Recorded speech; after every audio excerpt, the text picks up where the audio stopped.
Good afternoon, everybody. Welcome to the July 20th meeting of the Nevada City Planning Commission. We are now in order.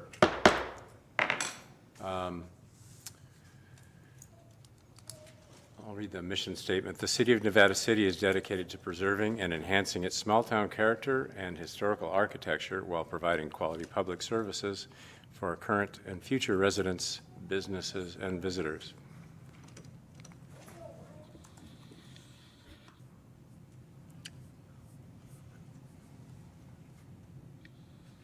This Planning Commission meeting convenes on the ancestral territories of the Nevada City Rancheria Nisenan tribe. Would you like to lead us in the Pledge of Allegiance? No. Okay. Would you like to? I pledge allegiance to the flag of the United States of America and to the republic for which it stands, one nation, under God, indivisible, with liberty and justice for all. Roll call, please. Lisa? Chair Nye? Here. Commissioner Cobden? Here. Commissioner Ermshar? Here. Commissioner Brown? Here.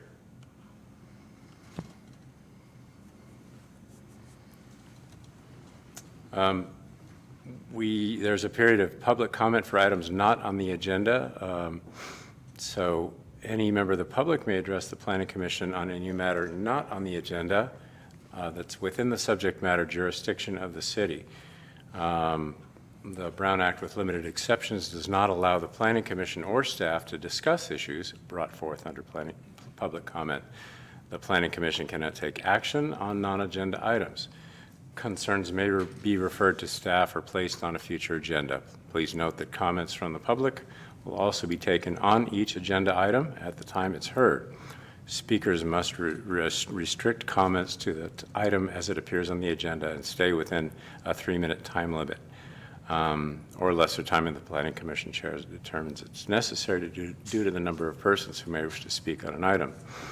The chair similarly has the discretion of limiting total discussion time for an item as may be necessary. So we'll begin with is there any public comment at this time on items not on the agenda? None? Anyone on Zoom raising their hand for public comment? We will check. If you would like to make public comments in virtual land on Zoom, please raise your virtual hand or select *9. None? There are none. All right. Next up is the consent calendar, and all items listed under the consent agenda are considered to be routine in nature, and all recommended actions of the staff report will be approved in one motion. There will be no separate discussion of these items unless a member of the commission or public requests otherwise, in which case the item will be removed for separate consideration. Any items so removed will be taken up following the motion to approve the consent agenda. So are there any items from the consent agenda that the public or commission would like to remove? No. So a motion to approve the consent agenda? I move to approve. Second? I'll second. All in favor? Aye. Aye. Aye. Aye. Well, next item is reorganization of the Planning Commission. Selection of chair and vice chair to serve the remainder of the fiscal year.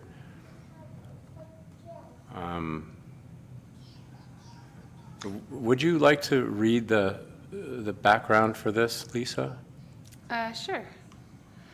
I can just speak about it. There's an option to elect a new chair and vice chair. It doesn't have to happen today. If anybody would like to make a motion to appoint a new chair, you may do so, and also vice chair. And that is the item. And so there's also a motion and second to defer the reorganization to a future date, which could be any time from now, like at the beginning of next fiscal year, at the beginning of the same period. Correct. So do any commissioners have a motion?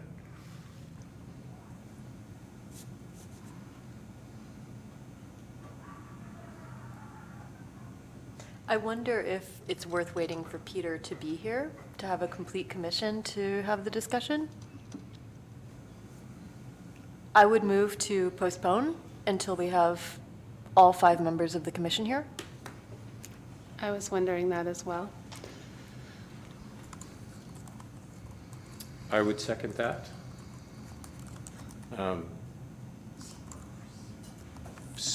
So it would be a motion to continue continue the reorganization of the planning commission until our next meeting. Yes, we can continue to the next meeting. Okay, so Okay. motion seconded. Roll call. Are you going to do the roll call? Sure. Commissioner Brown, Yes. Commissioner Ermshar, Yes.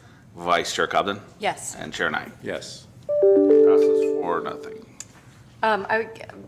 This may be out of turn, but I would also like to just make the announcement that I am going to have to step out for an hour, starting at 1:55 to 2, for a work meeting.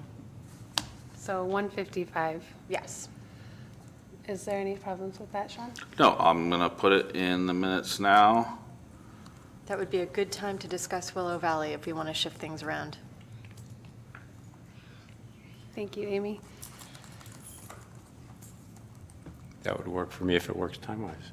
And then, Mr. Chair, if we could just note when Commissioner or Vice Chair Cobden returns, we'll put in the minutes and be good. Thank you. Thank you.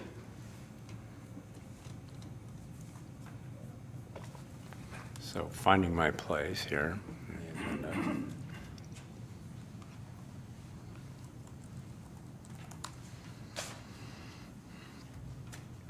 Looks like Sightline is up next, and I'm going to double-check that. Chair Naya, I was hoping that we could Oh, review a few of the architectural review permits first, like we talked about yesterday. oh, right, because one of the applicants have a very strong time limitation. Well, there's a family with a small child in the room, and the father has to get back to work, and then there's also a roofer that was hoping to have his review done Okay. earlier. So begging your indulgence, we'd like to move a couple of items before your application for the reasons Lisa stated. So where will we begin? If we could begin with item 10 for 116 Parkside Place for a new accessory structure.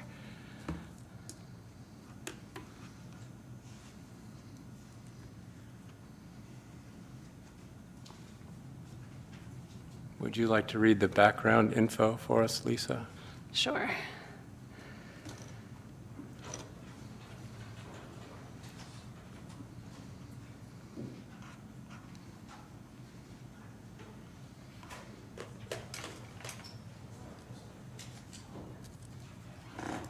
Is the applicant here too? Did they come up? Lisa, what page are we on? Yeah, I'm trying to sort that out as Thank well. you. Bear with me. 194. Thank you. Thank you. And yes, are the applicant? Are the applicants here? Thomas and Marina Clayton? Yeah. There aren't any chairs at the applicant table. You are supposed to sit Yeah. there. What's Do you want me to push this there? 199 on the PDF. Yeah. 199. And I'll put it up on the screen. A very comfy chair. Hello. Oh goodness, what just happened? I know, huh? I lost connection too. Did we lost all our just lose Wi-Fi. connection? Oh, I did as well. off to a great start. And I can't get it. It shouldn't matter on iPads unless you were manipulating it. Please hold for a They're technical all on problem. there. I'm sorry? Please hold for a technical problem.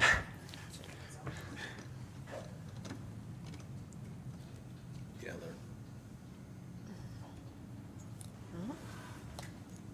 unless you were changing it. Ooh, okay. No, It's I happening was again. just scrolling. Yours working? It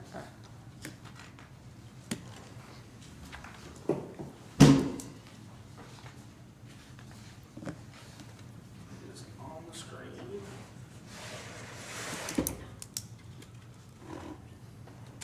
Just scrolling, it just reloads. Trying to get to that page. Yeah, I think perhaps it hadn't loaded the whole way, Sean. Right. So then when you So try going to down to load- 199. Yeah, they Kicked were it up. all in there, but you know how technology is. Amy, or Elise, I'm sorry, on number 10. Number 10, page yes. 199, not 194. Okay, thank you. Sweet. Thank you, Sean. Welcome. It's amazing. Are you that I was okay? able to do this. Moonlighting as amazing that you're IT here. support. It's on 194 online. Is there an update that I didn't get? Thank you. All I've right. got 199. I have 194. Would you like to reload it? Well, yes, as soon as I scroll down more, it jumps off. It's not the first time. I wanted paper. I think there were some little updates to it, to the staff report.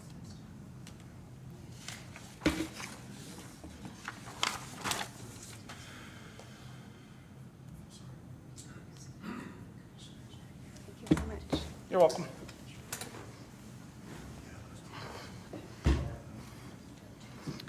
Okay, so item 10 on the agenda is for architectural review for a new backyard accessory structure. A little background on the property. The home was constructed in 1988. It's approximately 2,354 square feet. There's currently no other buildings on the property aside from the primary residence. The access is on Parkside Place, and the rear yard faces Nimrod Street.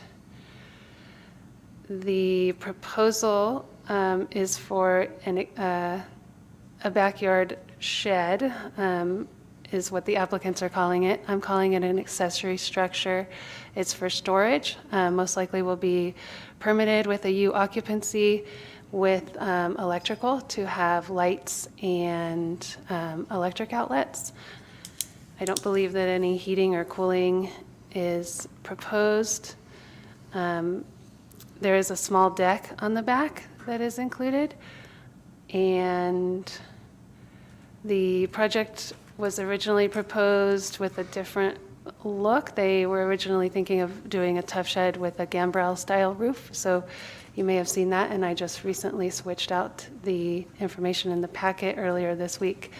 For their new proposal, they gave me a last-minute change. So I was trying to accommodate them with that. So that is the project before you, and you'll see the drawings and the renderings that was done by the person that Thomas and Marina are hoping to hire to build the structure. Anything you would like to add?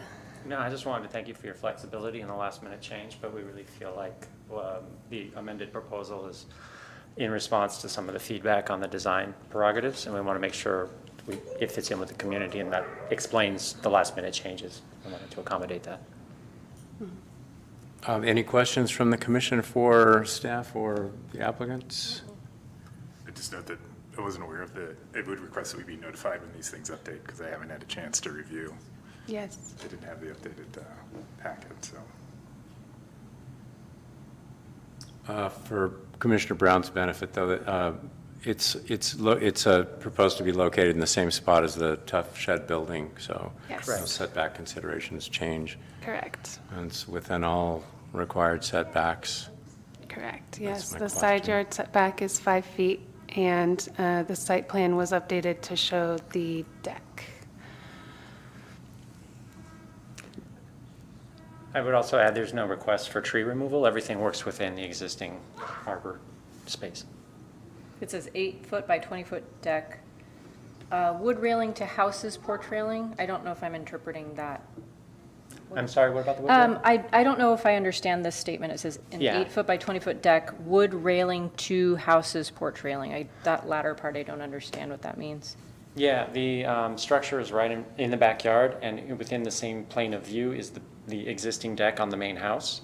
We're going to be matching the style of that deck, so Matching they're to- visually consistent. Gotcha.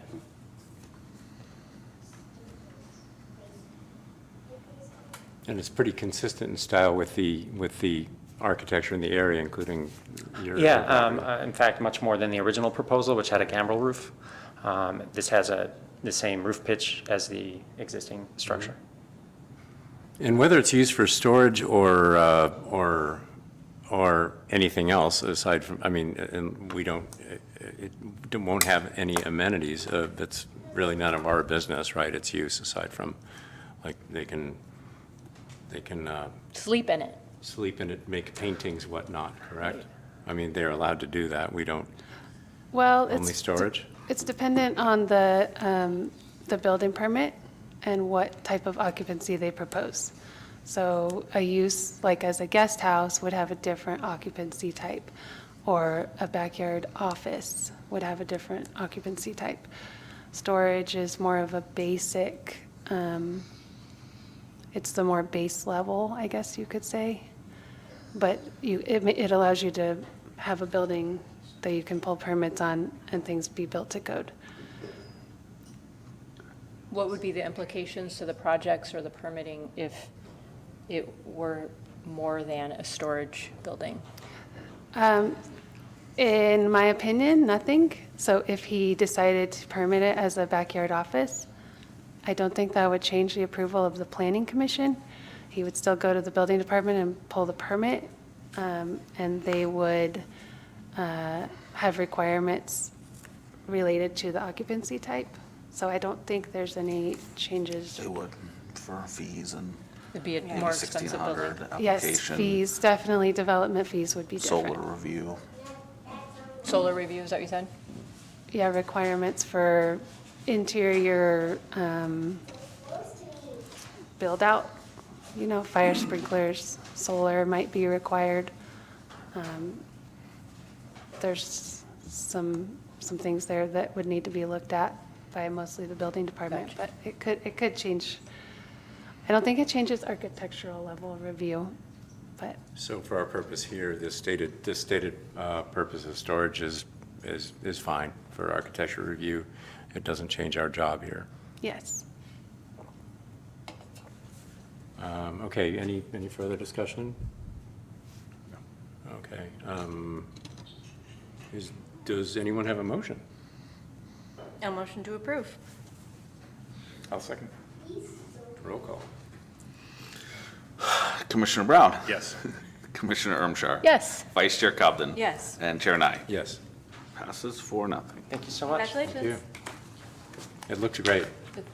Really, it looks great. Oh, thank you. We worked hard on it with Lisa's help. I really appreciate your help. You're welcome.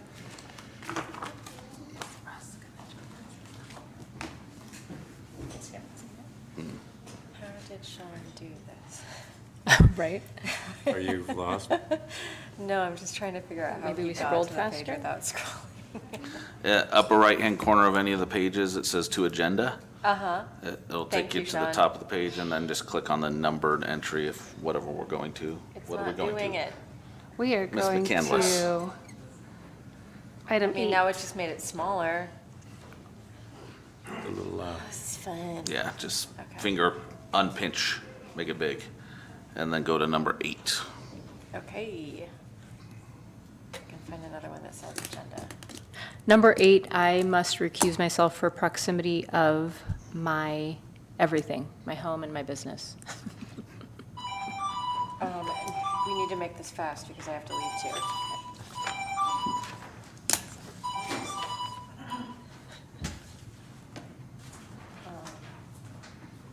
and pitch it smaller. I'm trying. Makes our lives so easy, right? No. Lisa, would you like to read the background info for us? Scroll. I would, but I don't have my page on the right spot, so I'm very sorry. I can, shall I, or I could? Yes. While you're- I can introduce the project, but I just can't read what's exactly in the staff report. Okay. The original residence was built in approximately 1860. Upon review of planning files for the address, it was found that a few permits for external alterations have been approved in the last 50 years.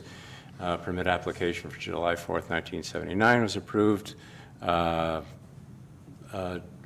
July 1970, July 12th, 1979, for adding the bay window, changing the siding to asbestos shingles, and re-roofing the house with asphalt shingles. A permit application on August 2nd, 1995 was approved. On August 11th, including new board and batten siding, new windows, change to wood, new metal roof, new shed roof, and landing at the front door, installation of a new balcony. The project applicant, Alan Washburn of Weather Guard Roofing. Is Alan present? Would you like to join us here? Is proposing a re-roof of the existing residence. Correct. The proposal is for asphalt shingles to replace the metal-style roof. The small bay window will also be roofed with the same asphalt shingle. The proposed shingle is birchwood by GAF Shingle, which is a light silver gray color, similar to the existing silver metal roof. Gutters will also be installed on both eaves of the residence, and there's an image of the proposed roofing material in the staff report. So did I miss anything, Lisa? No, I will add that the permit from 1979 was to replace the siding and the shingles, and the shingles that were added at that time were asphalt shingles. So this building did have asphalt shingles before it had the current metal roof. And the original re-roof was asphalt for asphalt?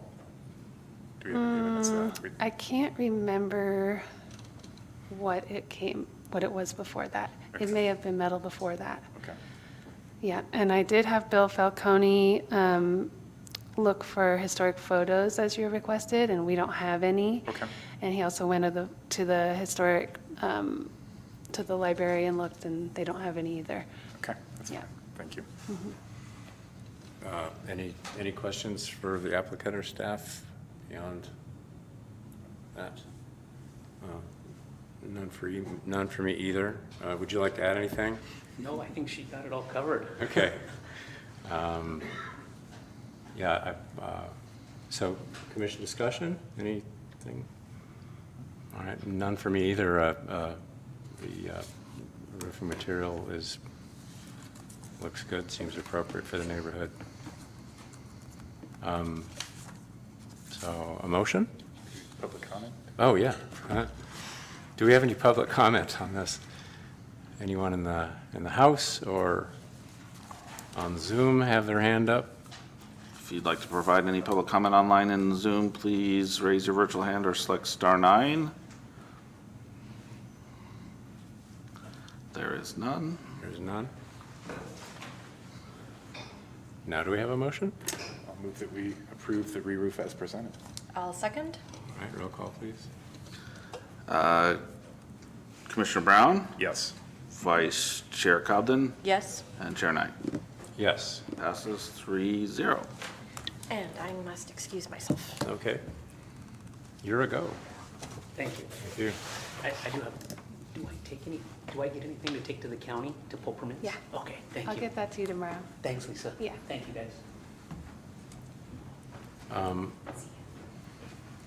So we're a commission of two. We'll get, Commissioner Armstrong. No, Commissioner I'm Armstrong. sorry. Yep. Yeah.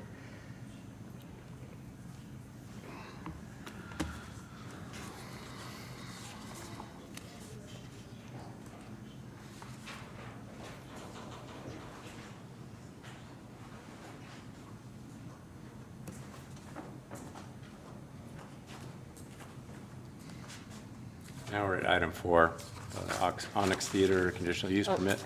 That was the one Amy said if it comes up, she would love to be part of it. She just mentioned on her way out. Well, She's back in an hour, she said. I was hoping to have more commissioners present for that discussion on the architecture. yeah, that'd be my preference too.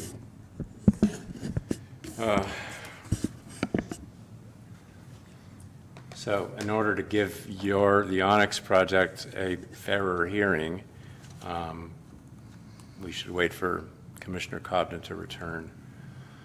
So, We have a rough idea of when that is? She said she'd be back in an hour. sorry about that, and it will serve you better. It's So- exciting to have you here, though, I feel like.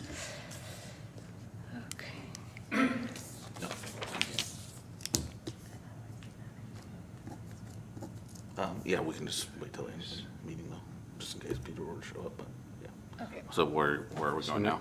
Next in order then would be item 9, 202 Gold Flat Road.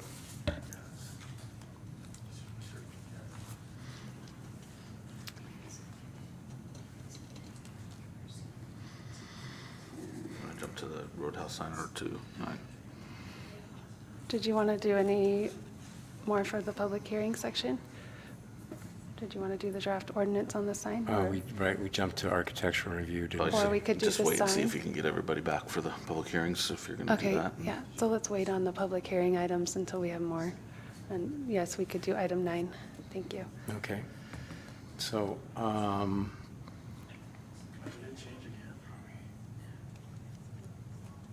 so item 9 is 202 Gold Flat Road. Is the applicant present? She is on Zoom. Is it Justina? Yes. Justin Dunn?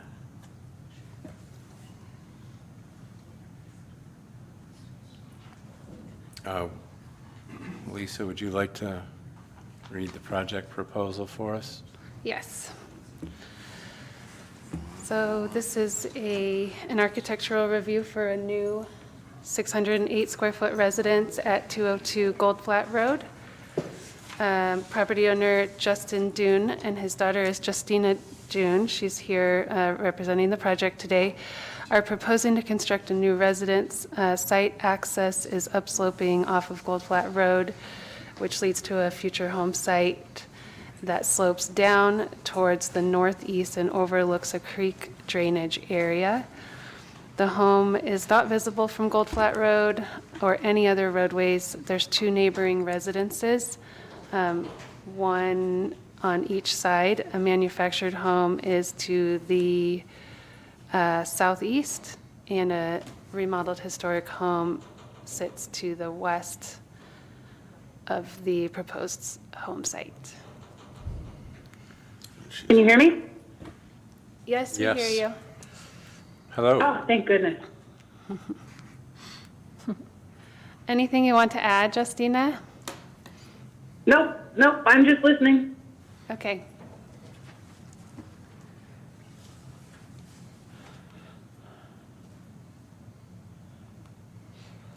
So I did request digital copies of the plans. The plans were submitted as hard copy paper. And I did do a last-minute addition to the packet for elevation drawings. I just took a photo and added it. So that's what you'll see on page 164. And we can go over that as needed. It's a simple shed roof. Architecture is modern. It does have overhanging cover over the front entry.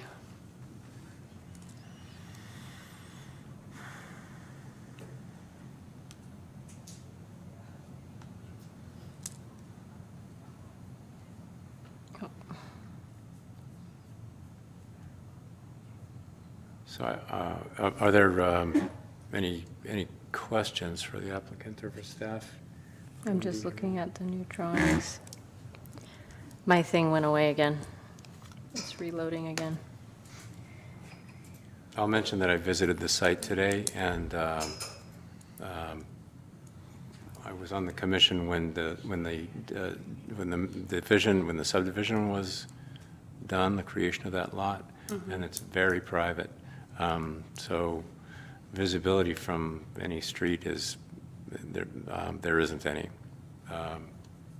So the design's impact, in my opinion, the design's impact visually has no effect on the public viewscape.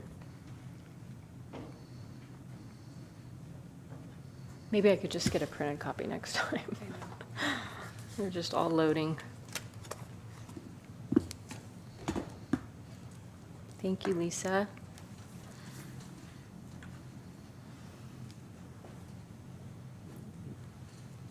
Do you have it up yet, Wendy? I did, but it disappears when you move pages. I was trying to look at the new scanned-in pieces. Yeah, it's a really heavy PDF. There's a lot of pages Yeah. and a lot of drawings. Yeah. We need faster computers to deal with it briskly. Yeah. But we don't have them.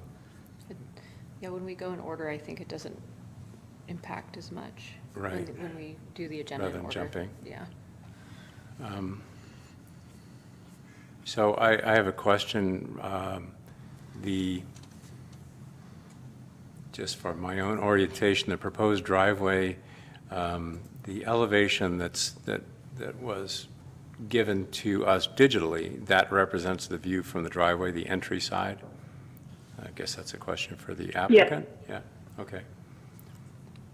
Actually, Justina, doesn't the sliding glass doors face out over the ravine? Right, yep. So this view Is turned away from the entry? is facing Okay, like north, or north, what feels like north. northish. Northish. And if I recall correctly from what I read previously, this is a first smaller residence planned to habitate while a later residence is constructed, correct? Yeah, I And think- so what bearing does this? We'll see. Okay, what bearing does this building have on future approvals? This building in the future See- could become the ADU. But right now, since there's no other residence, it will just be the primary residence. And it creates no restriction on the next building? None that I'm aware of. Thank you. Yeah. As proposed?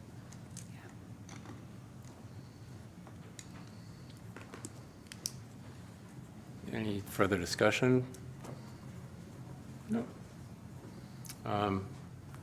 Do we have a motion? Comment? Public comment? Oh, thank you. Keep forgetting about the public. Is there a public comment, either in the House about this project or on Zoom? What about these? There is online, if you would like to speak to this item, please raise your virtual hand or select star 9. Would you like to make a public comment? Just a question. I came considering the Gold Flat property, and I don't know if that's been on the agenda yet or not. That's the one we're discussing. Now, My only concern, Would you like to join us at the microphone so your comment can be heard, and just identify yourself if you don't mind? yeah, my name is Dale Jacobson, and I own the property next to, I guess it's the 202, whatever, Justin's. 202. And apparently there was a well issue. I was told he was trying to take over the well. And basically I have access to that well. So it's, my 2 properties there have access to that water. So I'm not sure what he's actually doing at this point. So I just want to check on that. And is that within our purview for this approval? yes, so the proposal is for connection to city services, so sewer and the water service would be NID. Okay, so does that address your concern, or, Possibly. My concern was he was going to try to kind of bogart the whole well. That was kind of what I was told. And I just wanted to make sure that didn't happen, so I still had access to that water. And city sewer, he'll need to hook up down below. I mean, it's going to be a little bit of a trick. I don't have any problems with him hooking up to PG&E,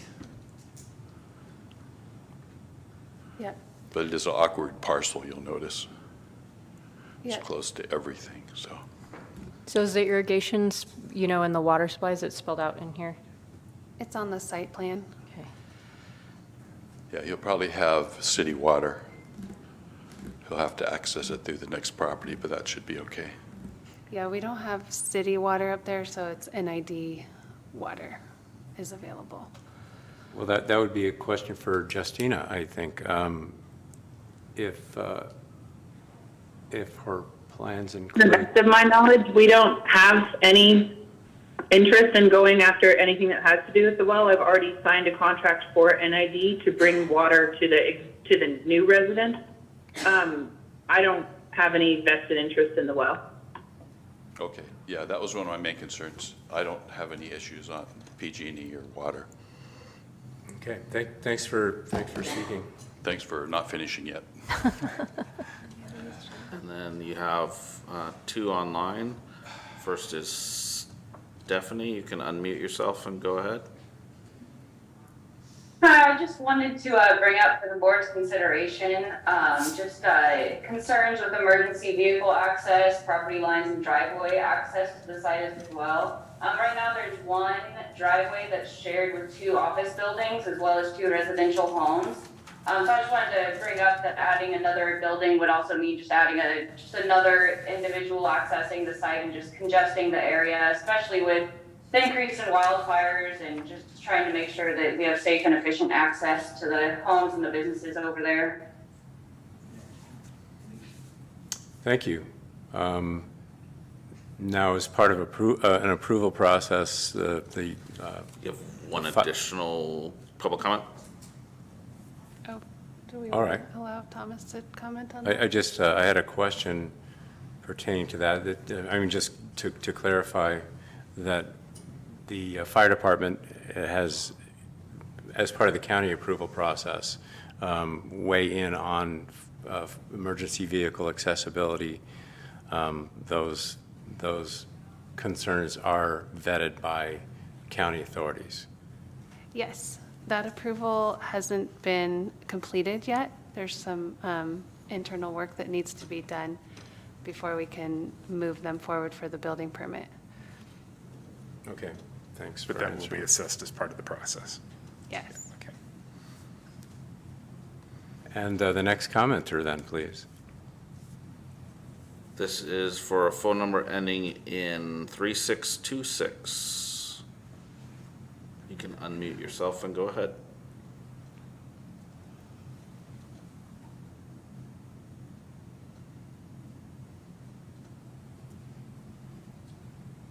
You are on the air. If they called in by phone, do you have to? Oh, there we are. That was Justina. Oh. If they called in by phone, you might have to unmute them somehow. You can't. Oh. They have to do it themselves. Do they know how? If they called in? Would you like to offer further instruction, Sean? Is it a star? They got it. Oh, okay. Hello? Yes, we can hear you. Hello? Yes. Oh, great. Thank you so much. My name is Diane Jacobson. I'm with my husband, who just had heard about this 2 minutes before he walked in, and we just heard about this meeting today. We own the house at the end, 210 Gold Flat Road, and we actually own the property that's just recently for sale, Jacobson Chiropractic. My main concern is entrance and exit off Gold Flat Road. It's a 1-lane. Basically, it's a little bit larger than 1 lane, and already for the office building, there was concern sometimes that it was a little bit narrow. And then it's not a paved road back to those houses. There would be 3 houses, and it's like a gravel single-lane road. And I cannot imagine that the fire department would feel confident, or any emergency vehicle would feel confident going back there right now. So those are high levels of concern. Also, it's a funny little strip of land that's very narrow at the beginning and then opens out. And so there's privacy issues for both sides that are extreme, that I think at least fencing would also have to. So I think the minimum would be a paved road and fencing and better signage for it. It's already with 2 houses there. This was an old property. It was the old Gold Flat stagecoach that a family kind of cut up into funny parcels. And then Justin, who's been a great neighbor, he did a little split in between. And it's a very awkward piece of property, piece of land. And so anyway, I'm highly concerned, and I appreciate you taking my call so much. Thank you. And that goes back to the thing we clarified. Yeah, I'd like to change I my. really, Oh, go ahead. Did you want to continue? I'd already taken her away. Lisa, you were saying? I was going to just say that I think it would be wise to change my staff recommendation at this time until we have further review by the city engineer and fire chief, and continue to the next meeting. Lisa, I can't hear you. Oh, I was just making a recommendation to the planning commission to continue to the next meeting so that we can have more weigh-in from the city engineer and the city fire chief on the access issues. You've got to be kidding. Continuing to the next meeting means that it won't, it would not be approved today, but it would be reviewed again at the next meeting next month.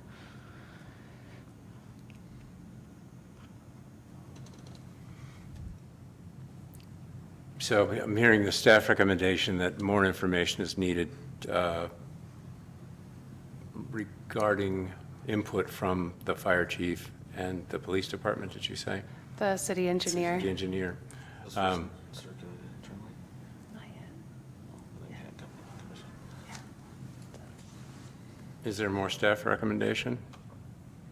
No, my apologies, Chair Nye. It's, one of those things that happens when we change over staff. You can blame this on me that it didn't go through an internal review process that fully vetted everything before it came to you. It should have, and my apologies for that, and to the applicant, but we will need to have those, as you noted, and as the commenters noted, we'll need to have that done. That'd be my recommendation, that you defer this to another meeting, and we'll certainly reach out to the applicant. And if the commission was so inclined, we could explore an opportunity for a special meeting if one might fall in line to accomplish that. Yes, we're often very willing to do that. So I move that we continue this item until more information is obtained about access concerns. That's my motion. I second. Roll call? Commissioner Brown? Yes. Commissioner Armstrong? Yes. And Chair Nye. Yes.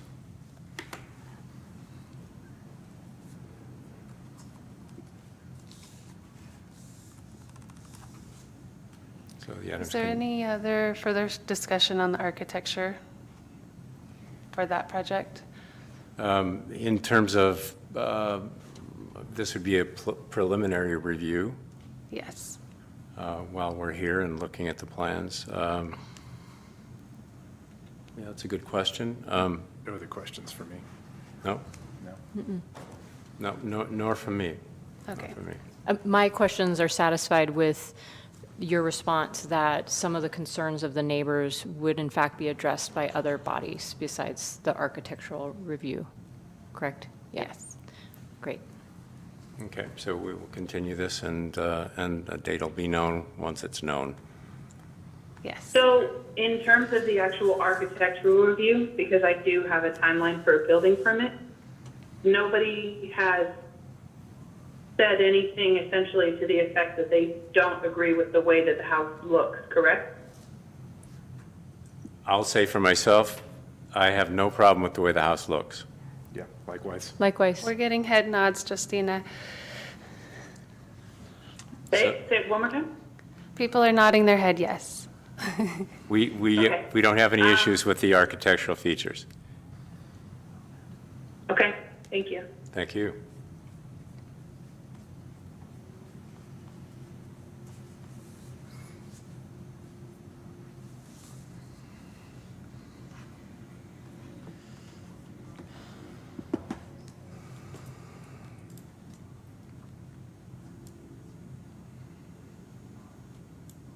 Where shall we go now?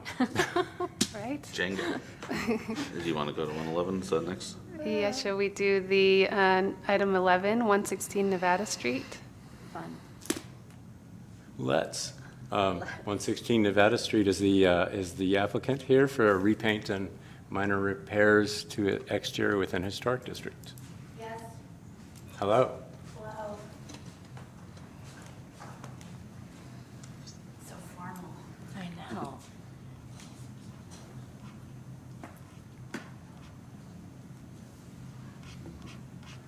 So, what's your name? My name is Jess Lesperance. I'm a co-owner. My husband and I own the property. I believe his name is on this application, Isaac Dietz. Okay. Oh, yeah, there he is. Got it. Okay. And would you like to read the background info for us, Lisa? Sure.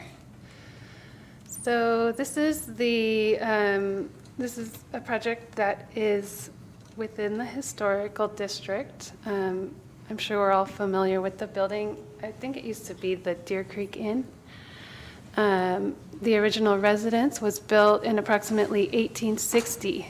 Upon review of city planning files, it was found that there were a few permits for the exterior alterations approved within the last 50 years.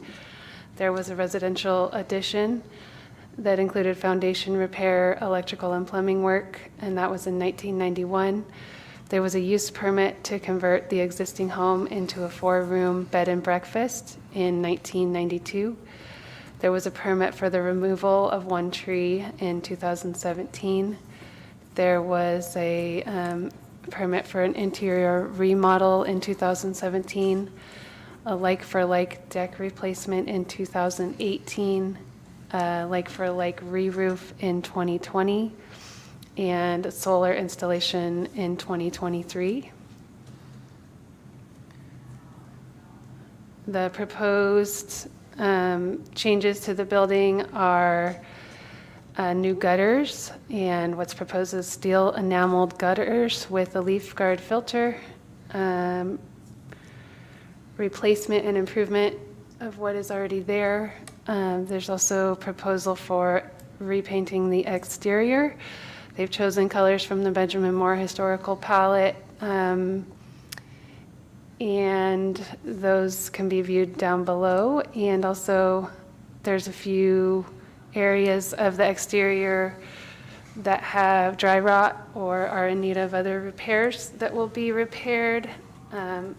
And there is a deck on, there's a deck on the creek side that is in need of repair, that I spoke to Isaac, the applicant, about, and there is a balcony on the front that I believe that faces the Nevada Street Bridge that I believe needs minor repair. So I will let Jess elaborate on that. Sure. Yeah, we would like to basically repair and upgrade some of the deferred maintenance that's needed. There was a lot of leakage, so this is primarily motivated in sealing up the house and getting it weatherproofed for the next year that we have a ton of snow or rain. So our hope also, in addition to repairing a lot of the railings and some of the exterior decks, is just updating the color scheme as well. It's primarily motivated to kind of keep it classic, but take down some of the visual noise. There's a lot of different colors right now and layers, and railings, which make it kind of interesting. So we're looking to kind of just simplify it and update it. So I talked to Isaac about the railings. I'm trying to remember exactly what he said. Is the effect of what you guys are going to build going to be exactly the same? Yes. Yeah. So you won't take the whole railing down and put a whole new railing up. You're just trying to switch out. At this point, depending on how damaged it is, our hope is to just replace the sections that need replacement versus redo the whole thing. So that's the plan. If we pull it out and it starts to seem more damaged than it does now, then we'll do a little bit more replacement. But the railing is essentially needing to be replaced in one corner, the creek side especially, but it's all over the property, so we really do want to match it versus redo the look. And just to be clear, the railing we're talking about is on this front balcony? Yeah, and it goes to the back, the corner. Two of the decks we're talking about, one is on the top floor off of a bedroom, and that has the railing up there. And then just past the main front door is the second deck, which overlooks the creek, and that has railing all along the back as well. So you can't see it all, but it's the same railing. Thank you. And again, you'll maintain the same look, you'll duplicate it as needed. Yep, Yeah. So in the end, it'll be like for like, except for the colors. yep.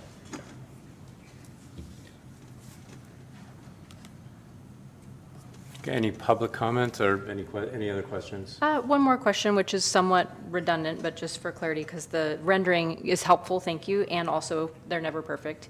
The shingles that kind of are like a belly band breaking up the Yeah. first and second story, is that all to be retained? Yep. Okay, thank you. And they're painted currently, so they'll just Yep. be Yeah. repainted the white color. Yep. No, no Okay, questions. any public comment? If you'd like to comment on this item online or in Zoom, please raise your virtual hand or select *9.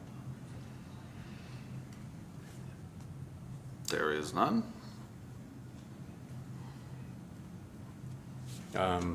I don't have any comments or anything. Anybody, does anyone have a motion?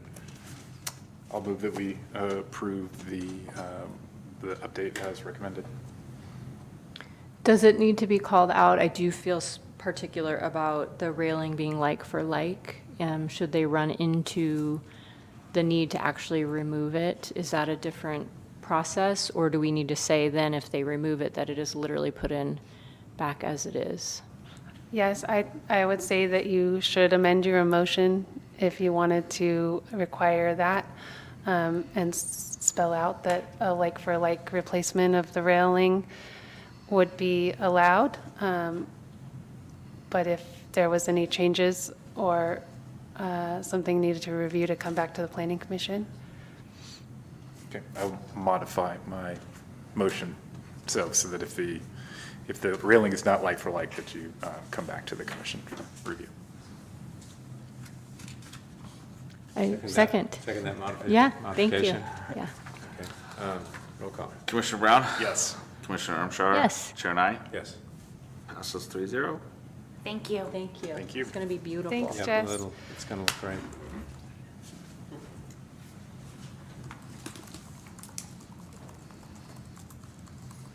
And as we wander around the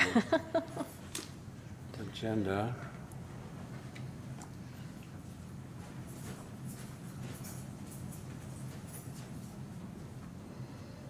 Going to 12 now.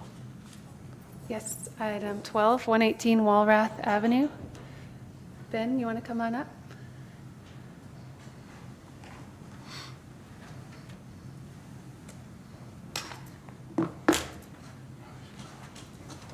hello, sir. Hello, Chair Knight. Go Miners. Will you identify yourself for us? I am Benjamin Levitt. I'm the contractor working on this property that we've remodeled the entire building, lifted it, did a bunch of stuff for the last year. And we wanted to install a generator in the back corner of the property. It is within the setbacks, and that is why we're asking for approval to put that in there. It should only be about 3 feet off the fence, so I know it's within the setback. So there's a building or shed there, and that's why we can't move it over anymore. The reason we would like it there, we actually put it there on purpose, that the building, the neighbor up here is quite a bit up towards the front of the property. So we think that if we put it next to the house, it'd actually be quite noisy on their house. So putting it in that back corner is the best visually for everybody, it seems like, and the noise pollution part of it. And the neighbor you say that's close to the front of the property is the adjoining neighbor to the Yeah, if The you're rear facing it property line? down, yeah, The short property line? right. Okay. I'm sorry, can you help me orient? So So- what was the description? There's a bay window. That's the front of the house, I guess? Yeah, so we're trying to put it back here. The house. The neighbors The are- neighbor's house is like right on this fence line. There. And then how about this side? This is a driveway that's sharing with this neighbor here, right here. So there's no way to put it here, really. But how about in here? The way the property goes, we could put it in, there are other places on the property to put it, but it's visually and it's more noisy for everybody involved back anywhere else besides where we want to put it. But So my question was to this, on the orientation of the page, it would be the left side of the property line. I don't know what direction that is. But on the left side, the one that has the trees, So you're asking. the driveway side. So you're asking Ben if if they considered that. if the generator location on the left side of the property would be better, and no, it's noisier for the neighbor it's noisier for on the left. that side neighbor because their house is farther back and they have a lot of windows back there. There's a big tree. Oh, there's also the driveway where the house. Driveway? Yeah, and then there's a parking spot. I'm sorry, on right back here, that is a parking spot, and then this is a big tree. So what we're also trying to avoid is cutting into the roots of that tree. It's a really large old spruce or something. What is it? It's a massive tree, but Very large tree. by trenching around it, we would prefer not to damage the root structure. of it. Trench for the line to the panel. Exactly. Transfer switch. Yeah. And then just to complete the tour, what is the property line, the neighbor situation on the back property line? It backs up against Gold Run School or Forest Charter, so there's the driveway of Forest Charter, the road, and then the school's on the other side of that, and there's a space between the driveway and the fence. So on the back side of the shed, Is that the property line school. abuts Yeah. a road and then a school. Is that right? Yeah, I don't know if you know Forest Charter, there's the access, the drive, where people drop off. It goes Gotcha. between the two streets from Zion to Searles. Thank you. And so it drops off right there. And so there's a buffer of plants and some shrubs. Then there's that road and then the school, so. Cool. Well, let's just have round robin questioning. Yeah. And I'm sorry, I should have put in like a little vicinity map of how the parcels are laid out, so I apologize for that. Well, we have Ben for that. Yeah. It was something I was curious about too. I went by and it is a very narrow lot.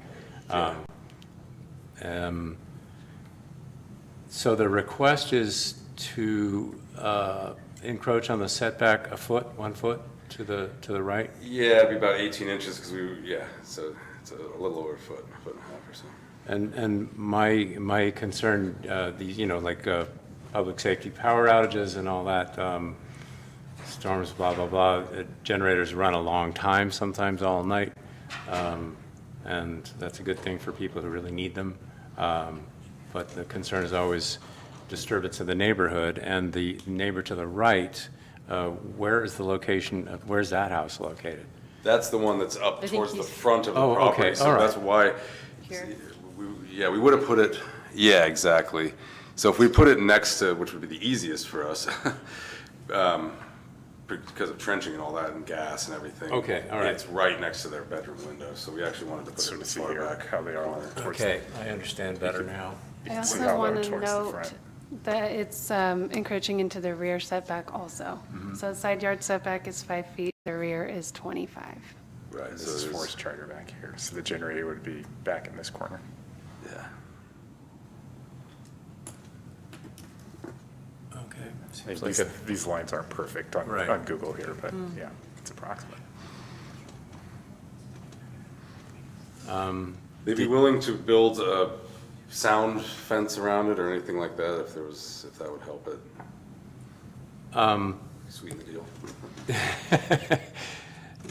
That was my thought, like an impermeable barrier, just like a plywood wall or something will bounce sound or actually block it from traveling. That was a concern I had, and wouldn't be a bad idea for any generator really in close proximity to neighbors. It's not mandated in our regulatory scheme, pertaining to generators. I imagine this is a shielded unit. Yeah. The specs are in there. I believe it's 60 decibels. It's not a large generator. It's a 14 kilowatt. It's not the 22. Right, which get up around the maximum 75. Yeah, they do. I wasn't able to review the specs for if there was any noise attenuation features built in or noise dampening. It's a really standard, I'm not sure. There's a really standard Generac. I mean, this is what 90% of the standby generators around are. So. Yeah, they come with housings that do some sound abatement. Oh, definitely, yeah. It's not one of the open style generators, that is mobile. It's definitely got a box enclosure and a bit of insulation around in the enclosure itself, the box. Did I see your map again, Rod? Yeah. So could you put your cursor where the generator? Generator would be location is? back in this corner. So if we go back to the PDF. And the neighbor's house to See, the so right generator's on that back in here. site plan? Yeah. In that corner. The neighbor's house is set back about the same distance as this house. Yeah.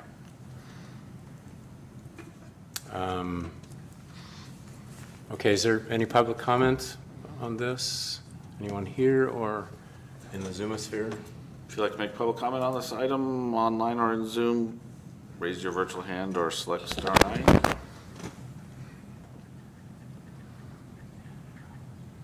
Jeopardy music playing. We have none. Okay, any further discussion from the commission? Commissioner Ermshar? No, I mean, given that this would be, an exception to the encroachment, I do think it would be reasonable to ask for additional sound insulation. It's a very tight neighborhood, and I would be in favor of requesting that as a condition of approval. And what would that look like with the fence? I'm not an kind of expert in thing? that, honestly, Okay. so I would probably need more information in order to understand how much sound it emits now and what type of enclosure would actually dampen the sound and to what degree, in terms of decibels. So, Tom, you might have more experience with that. I have literal experience with that, and just a wall that's perpendicular to the ground, and parallel with the face of the generator, would bounce sound back toward the owner of the generator and limit that direct sound from going to the neighbors, both the school and the neighbor. Because it's something, that's the only concerning aspect of it is that proximity and probably I would think, Rod, do you have any input on this? Well, I think that would be advisable too, especially I think with the shed being on the other side of it. That would tend to reflect again more towards the Right. neighbor who. It would project it as like a yeah. backboard for the sound. So I think that's even more in favor of doing some additional sound attenuation towards that adjacent property line. Are generators ever put inside of sheds? No, you need a lot of, it's combustion, and then it needs airflow, and it can They can't be overheat. vented in such a way or anything? I'm sure there's ways to do it, but it's not typical. You can, if it's an open enclosure, you can even put a top on it, and so we could put insulation, we could build a kind of a box around it. I would have to look into the specs of making that, make the generator work correctly. Yeah. Not run out of air and stuff, but. That gets a little onerous, though. My opinion is it Yeah. gets a little onerous in terms of serviceability for the unit. You want to have Right. good access to it for service. And it's a bigger structure actually encroaching in on the setbacks, technically. I would suggest a two-sided thing. extending maybe, I don't know how much room you have between the generator and the shed. Well, we have to have 18 inches for serviceability. But if it extended past the, I'm looking at it like the opposite, the way you would be, Yeah. but a backstop and a side stop. Yeah, so there's technically 3 sides that would be protected. So Right. that would be the shed. So it'd be a two-sided, The shed's on the west side of Right. the generator, right? So we're saying, you're saying north, east, and south. north and east, two sides. Okay, Two sides, it's open towards the south side, Right, so Yeah. it's like a little corral, and if it For the were. residents. And if it were like. towards the residents. yeah. 3.5 feet high, that'd be, I think, really sufficient. I think you understand the principles. Yeah. Do you know if the neighbor has been approached with this plan? Yeah, they talked to him, and that's one of the reasons that they knew that that was his bedroom, and that they didn't want to put it right there. You know, they were actually, like I said, trying to be really kind and not try to put it where it would be in that guy's bedroom, so. Okay, I'm just I'm putting myself in the position of the neighbors, and if Oh, yeah. I found out the planning commission approved a variance that somehow was really disruptive to my piece, Right. I would be like, why didn't anybody ask me? So have they been included in the planning? They did talk to him about that they wanted to put a generator back there. Yeah. I don't know, I wasn't privy to that conversation, so I don't know how it went. The guy's been friendly since, I haven't heard anything bad, but I'm not sure if it's, They don't receive notice that this, like, the neighbor wouldn't receive notice this was coming to the planning commission? Not for this style of generator. Yeah, If it okay. was a larger unit, it would probably be processed as a conditional use, and it would be noticed. so we have a space in front of the shed, but again, it puts it closer to his residence and the people's residence, and we could put that within the setbacks, it would just be in the yard. So we wouldn't have to get this variance, but we're actually trying to, by shoving it in the back corner as far as we can from everybody, that's seems like the best place for it. Other than the reflection of the sound off the Right. back of the shed? That would be, I mean, Right. it might actually create less noise if it came forward. Maybe. I don't know who's a sound expert, but the acoustics To of me, it, that seems to be possible. too. actually, if it came forward here, Yeah. the sound wouldn't bounce exclusively into the neighbor's yard. It would actually dissipate pretty evenly, but I don't know. Okay, I mean, I so don't- if we can build the fence, that we would like to do that, but if it's not. Gotcha. I guess I'd also, sort of on the same principle, I'm not sure that putting a wall on the north side would help, right? Because that's going to reflect it more towards the houses too, versus the sound waves that are going towards the north are going towards the charter school, which would presumably be empty if the power's out anyway. Yeah, ideally, we would put a fence towards the Just- house and the The neighbor and the neighbors house, and let yeah. it actually go to the school, but. Gotcha. One thing I want to bring to light is that requiring a wall around the generator would be potentially considered building within the setback, which would require a variance permit. So there's a special allowance in the code for standby generators and for this type of approval to occur without being a variance.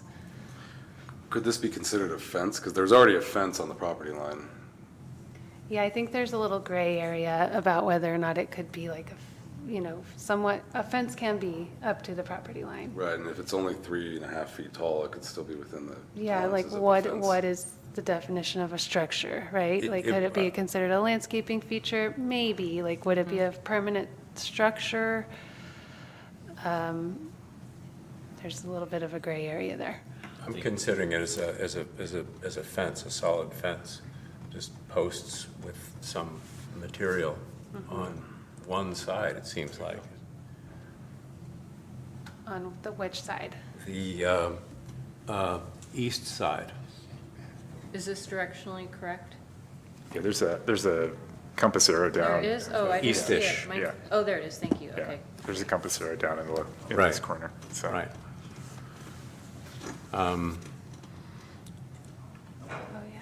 yeah. It seems, would a fence, Fence is acceptable in the setback. That's not considered a structure, it's considered a fence.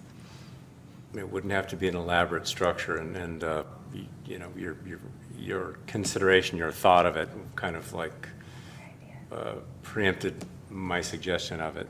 It would be a fence. Yeah, That's yeah, essentially what it would be. yeah, a short fence. How Yeah. short? 3.5 feet. And what, 5, 6 feet in length? Yeah, we could make it, I mean, we could make it all the way back to the other fence, that's the back property line, and bring it forward to the front of the shed. We would be probably, yeah, maybe 8 feet long potentially, but, I mean, we could make it as short or as long. The machine itself is, I believe, 4 feet. Yeah, I was going to say, does 3.5 feet actually mitigate 3.5 sound? feet high and 6 feet long would probably do it. I'll just share that I had a neighbor where I lived before who had an air conditioner right outside my bedroom window, and on my property, I built a fence, a plywood fence, and I bounced the sound back to their house, and I was greatly untroubled. It was very effective. Just a surface to bounce the sound away from me. And we can make that as tall as, I mean, we could make it 5 feet or something like that if we want. Yeah, so.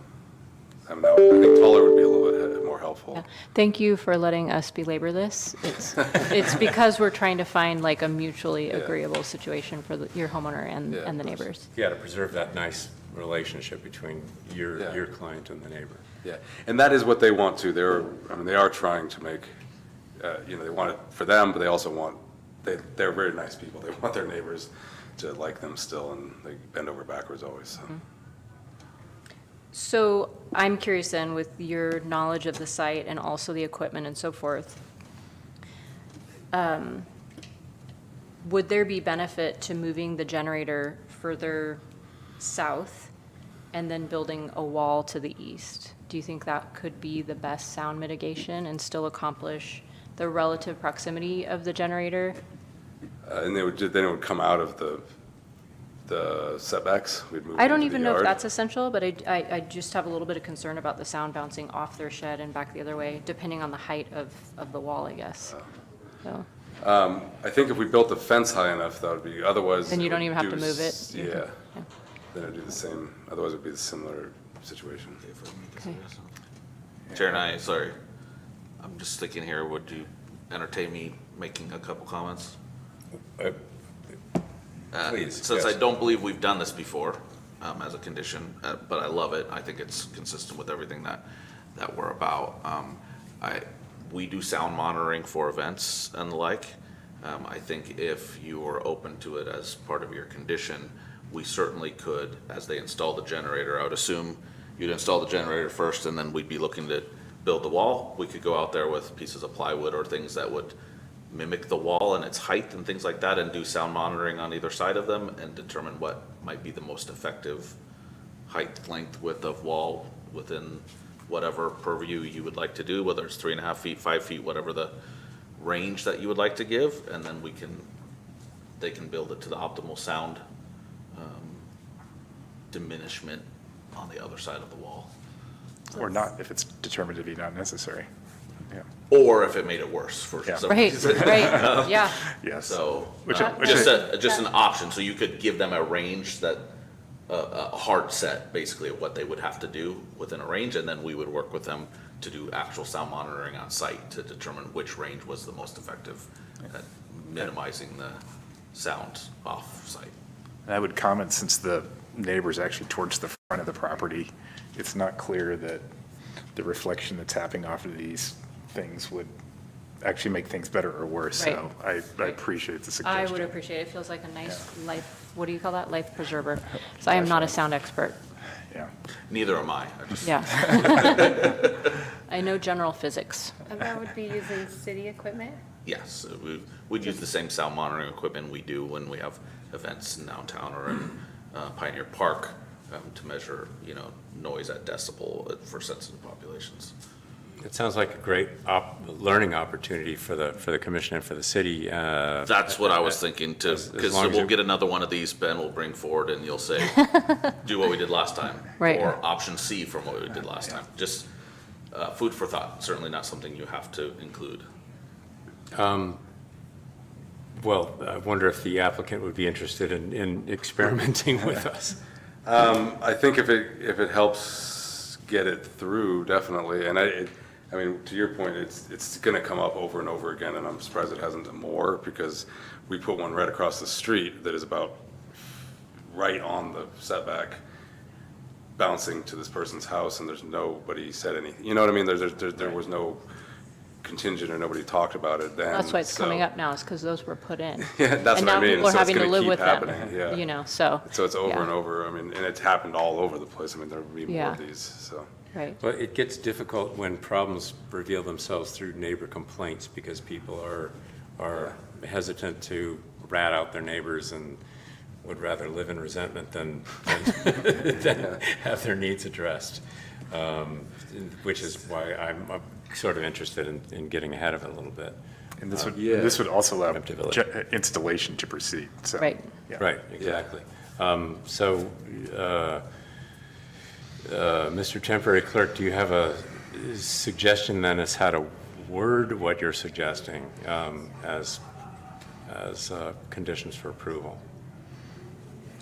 Well, I believe your original, paraphrasing your original intent, to require a two-piece wall to deflect sound could be the same, but that the wall height, dimension, construction be based on best impact and minimization of sound as measured. So we would go out there and work with them before he built it, so to speak. Yeah. So could the motion sound like, I move to approve the setback variance for the generator to be installed with the condition that the property owner work with the city to install an appropriate sound barrier as determined via our testing equipment? I don't even care if it's two pieces, whatever works. Yeah, I think it's Yeah. not necessarily two pieces. It could be one or two, depending on what the testing shows. Yeah. It could sound like that, but you wouldn't want to say setback variance. Oh, what would I say? It's just approval generator. Just, oh. Yeah, exception to the standard. Exception, thank you. Exception to the standard. Okay, so I have to say that again? And I would just think, given the siting and the neighbor situation, a single wall would be sufficient. Yeah. Parallel with the shed wall and in line with the length of the generator. So, Yeah. I'm happy to leave it to the sound gurus. Yeah, pending the confirmation of the test to be performed, something like that. so do we need to specify a length and a height at this point? Not if you don't want to. Just to give Ben a starting point. Well, I think it was, like you were saying, we would just go out there with some pieces of plywood at first and try to figure out what, because I don't want to build anything until we know where we're going with it. And so it may be that it needs to be 6 feet by 10 feet to make it work, or less. Okay, I think I've got some help for you guys here. Thank you. You could make a motion to approve the architectural review permit subject to the above conditions or approval and as modified with a fence that could be 1, 2, or 3-sided as determined after doing on-site monitoring with a city site visit. Sounds good. So moved. I'll second. Just one of the day. We'll bring you back a report on the efficacy of the Yeah. wall, and then you'll have that information for future less lengthy word With motions. our thanks to our Applicant, yes. applicant. Yes. You're going to go down in the history books. I've got one already in there, in the books. So we have a motion and a second, so roll call. I'm sorry, who was the motion? I was the So- first. Perfect. Rob was the the second. Commissioner Brown. Commissioner Brown. Yes. Commissioner Armstrong. Yes. And Chair Nye. Yes. Thank you, sir. Passes 3-0. Thank you. Thank you, Ben. Yes, thank you guys. And we'll see how this goes. I'm actually very curious to see what happens. We all are. Yeah. If it's not effective at all, we'll find that out as well through a scientific process. Yeah. Build a better mousetrap. Okay, should we hear the tree removal applications? Is that, Has it been an hour? They're back. It's close. It's Yeah, I think Amy's probably not back until after the hour, I would guess. still, yeah. there is an application that we, There's tree removals left. And there's the sign review. And Right. the Willow Valley public hearing. Oh, and the sign Yeah. review. there's the Willow Valley public hearing, and we have, I think, 2 recusals necessary, and we are not a full commission, so it seems as though we will not have a quorum to consider that architectural review. Number 5. Yes. Yes. And, Are the applicants here? Are the applicants for 100 Willow Valley Road here? They are. No, Okay. sorry. That would be the second time I'm being pushed off.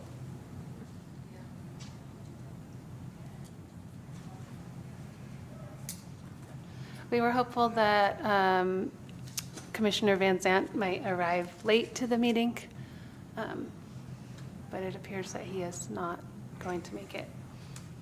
Because 2 of us will have to recuse because of proximity, there won't be a quorum to, Including yourself, Tom? right, yeah, myself and Commissioner Cobden both have to recuse, and we have an absence.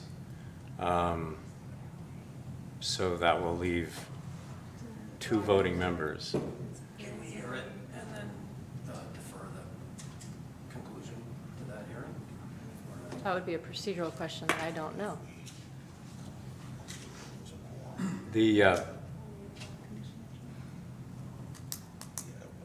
I'll ask the city manager. The voting member, though, won't hear the, I can replace that voting members. Happy to do so. For a day. I'm inexpensive. the interim clerk is also the city manager and could give us some guidance on this. Yeah, unfortunately, essentially the only way we can replace those that have a conflict would be if we had a quorum removed from the vote. So essentially, if we have 5 members present and 3 of them had to recuse, there's a process under the Brown Act by which we could recover one of those recused votes to establish a quorum. But since we don't have 5 and we don't have 3 that have to recuse and a quorum is not removed from recusal, we don't have that step. So certainly could look to schedule a quick turnaround special meeting at the pleasure of the commission, I'd be if in that favor of works. that. Yeah, For sure. So we are willing to schedule a special meeting to consider your application in pretty short order, within a week or 2 or something like that. So it would require Peter, Rod, and I Correct. to be present. Right. Yeah. So, because it's not fair to hold you up until the next regularly scheduled meeting. And wouldn't that be appreciated? Oh, this is a variance, It would be appreciated. so we Tom, would want to absolutely. continue to. It's a due process thing. You're gonna owe me a beer though. So You cannot So accept. since this Is is that a violation? Must be a He's already violation of recused some, himself. of some ethics law. Some. Oh, Yes. You can't vote on it anyway, so maybe you can have that beer. there you go. We, Okay.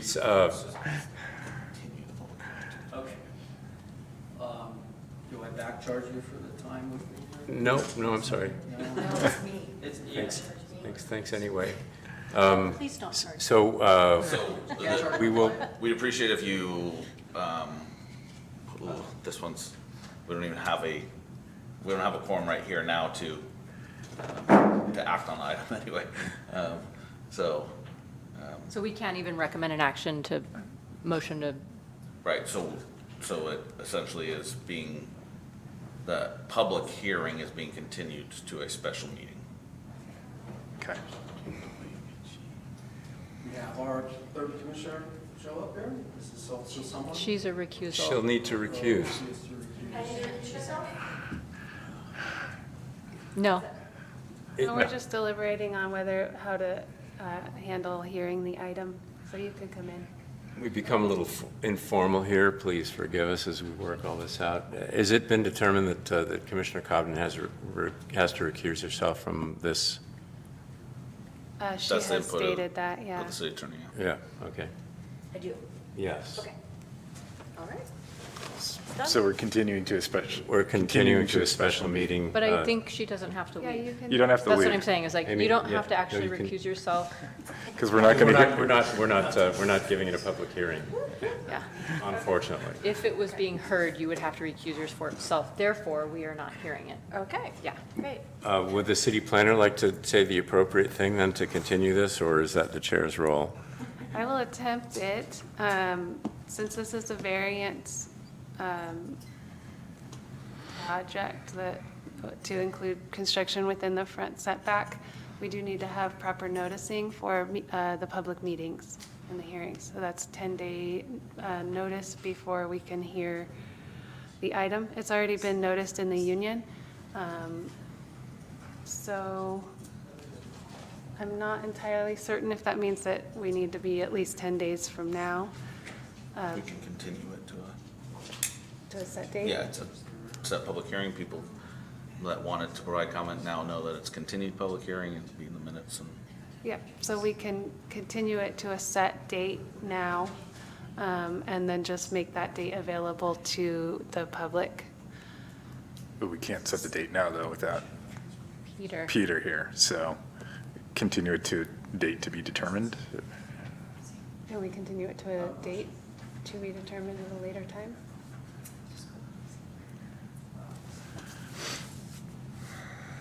Just Not I have a really. question Yeah. with regards to the schedule. I mean, we have all of our surrounding neighbors signed off on approval of the variance here that have been noticed and have been, privy to the project and approved. The special meeting would be noticed publicly. So haven't we done that already at this point? Uh, Have we not Would- already done a notice for this meeting? I guess the Yes, question but we is what are can't the hear your parameters? item, because we can't hear your item because we don't have a quorum to be able to make an action. Sure, but nobody has shown up with regard to, besides us, in regards to that notification, the public notification. But I understand, just trying to hurry up the process, but that's all, just. I think a question that I'm getting out of this is who needs to be notified, and do you have a comprehensive list of all the neighbors that would be of concern? So perhaps if he has a signing off of all the neighbors who are of concern, do we have to give 10 days notice? Sean, do you? The notice was provided for this meeting, so if someone wanted to provide input, they could come to this meeting or they could have participated virtually. And it's possible that people are watching at home deciding not to participate because you're not going to hear the item. They will hear that it's continued to a future meeting and are thereby noticed that they could come to the next one. Okay, so we're 10 days out no matter what. Not if we did a date certain.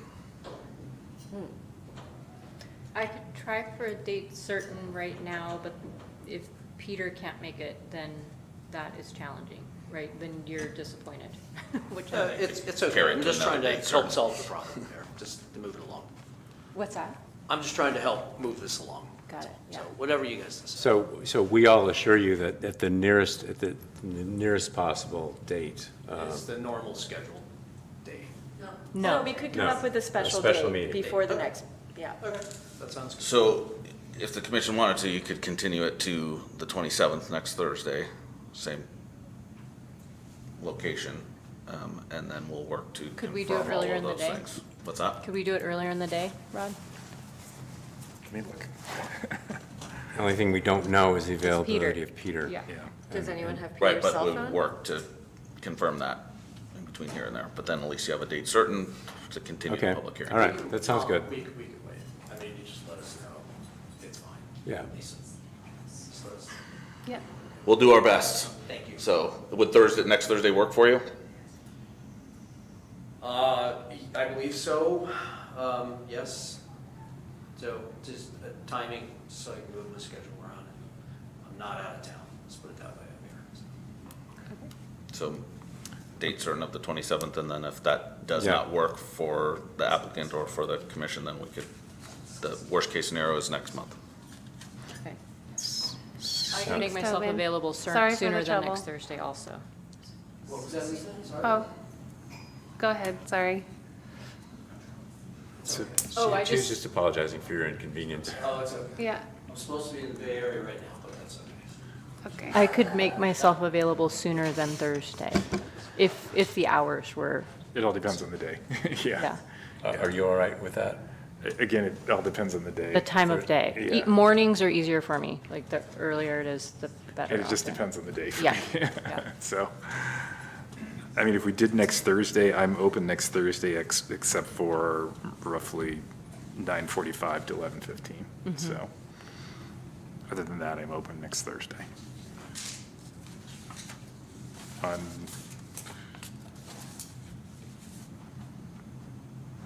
So we could call it noon on the 27th, you say, which is next Which would be Thursday? fine, yeah. 11:30 on would be fine. Okay, so we're proposing to continue to a date certain, which is July 27th at noon. Thank you. Thank you. Thank you. Thank you. Thanks for your patience, sorry for, That's okay. Still owe me a beer.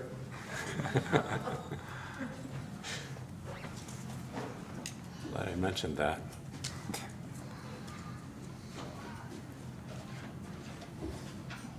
Where we're going. Do we have to put on record that I am back?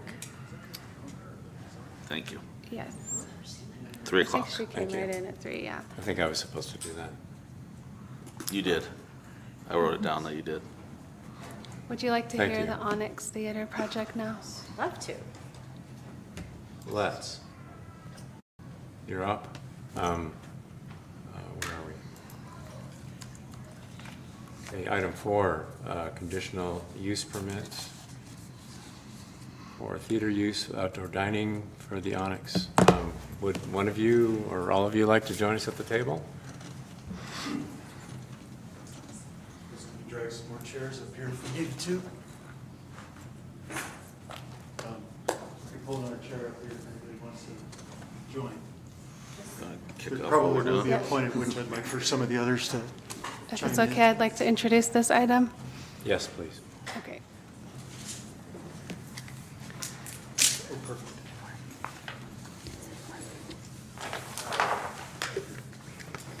Oh, no.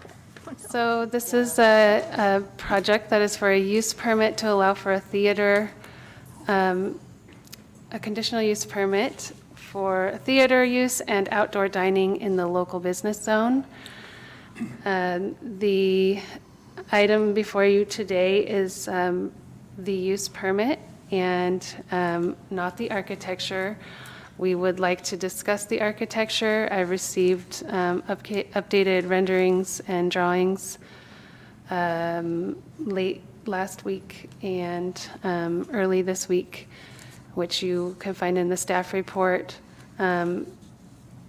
The Onyx Theater currently operates at 107 Argyle Way as a 2-screen movie theater. The space was previously occupied by the Magic Theater.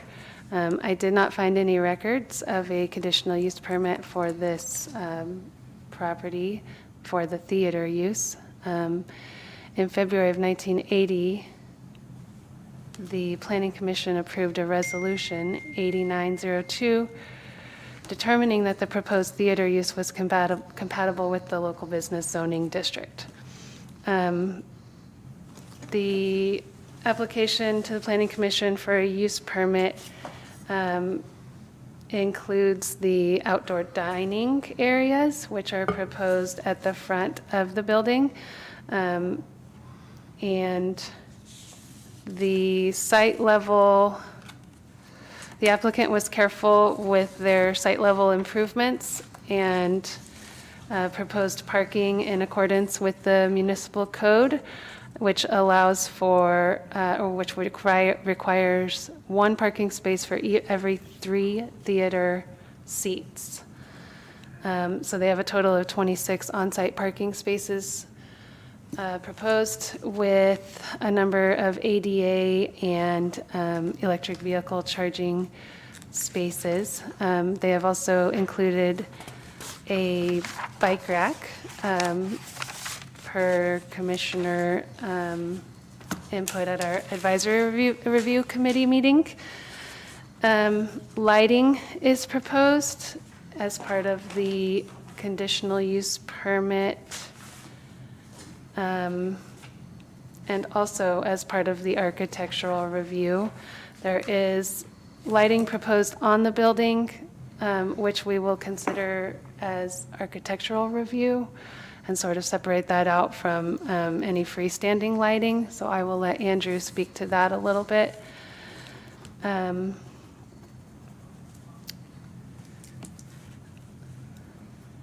The zoning and general plan consistency was triple checked. Environmental review, staff recommends the project is exempt from CEQA environmental review pursuant to section 15301E of the California Environmental Quality Act guidelines, considering this project existing facilities. And we could speak about that more if you would like. The project was noticed on online via the Union newspaper, and also as a mailing to folks within 300 feet of the property. We did have an advisory review committee meeting. The initial application documents are included in the staff report. The updated applicant provided drawings are what you'll see first if you're scrolling through. The changes that we saw come about from the advisory review committee meeting until now was toning down the effect of the exterior with steel panels that were originally proposed on the front of the building. They also changed the railing for the outdoor dining area, so we can talk about that. They changed the color of the building to a green Benjamin Moore color, and the sign was also changed to not be an internally lit digital sign. So as I stated before, we would like to firstly hear the project as the conditional use permit and have a discussion on the architecture and the sign, and not include the architecture and the sign in any, I don't recommend that we approve the architecture or the sign today. So I'm so sorry. Why do you not recommend approving them or discussing them today? I'd like to discuss them, but the approval of the sign and the architecture, the way that the agenda reads for the project, and this was, I guess, a mistake on my part, the public hearing noticing and the agenda read as Onyx Theater conditional use permit for theater use and outdoor dining in the local business zone. Okay, so it didn't include the sign. And we didn't include the sign, and we didn't include the architecture. That's all. Yes, so it's kind of a wording thing. A question, with a conditional use permit today, outdoor dining approval today, you can move ahead with your project. You're not completely stopped without architectural review at this point. Is that correct? It's helpful to proceed with this aspect of it. Andrew Pulowski, Sightline Architecture.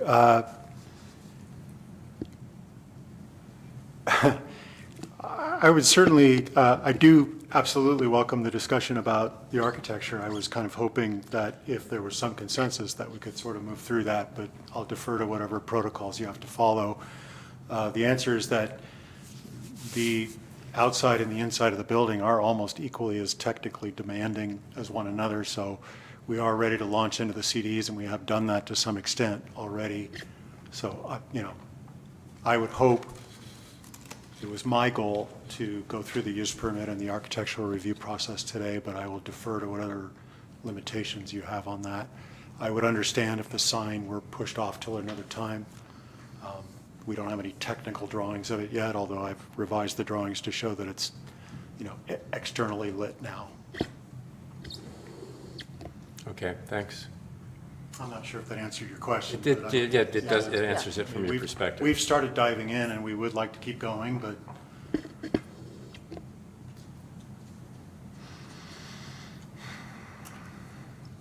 And if the commission were inclined, no, I think you've answered that question. So Right. I guess I could just sort of say that one of the reasons why I'm trying to be careful here is the public comment that we've received regarding the project. And you can find, I had phone calls coming in, so those weren't written comments, and we don't have them on the record. There were some comments in favor of the project that are at the end of the staff report. But we're just trying to make sure that we're covering all of our bases here and getting to the approval that Sightline needs appropriately. Okay. Without holding the project up, if there was any sort of opposition to the project approvals, and we would need to go to, it would turn into a much longer process to get through the approval process with an appeal, or, you know, I don't really know how to speak to it right now, but I guess the long and short of it is just if we did have some sort of an issue, it could make the timeline for their build out even longer. So Because of the interest that the project's generating and the noticing that it wasn't consistent with an architectural review today.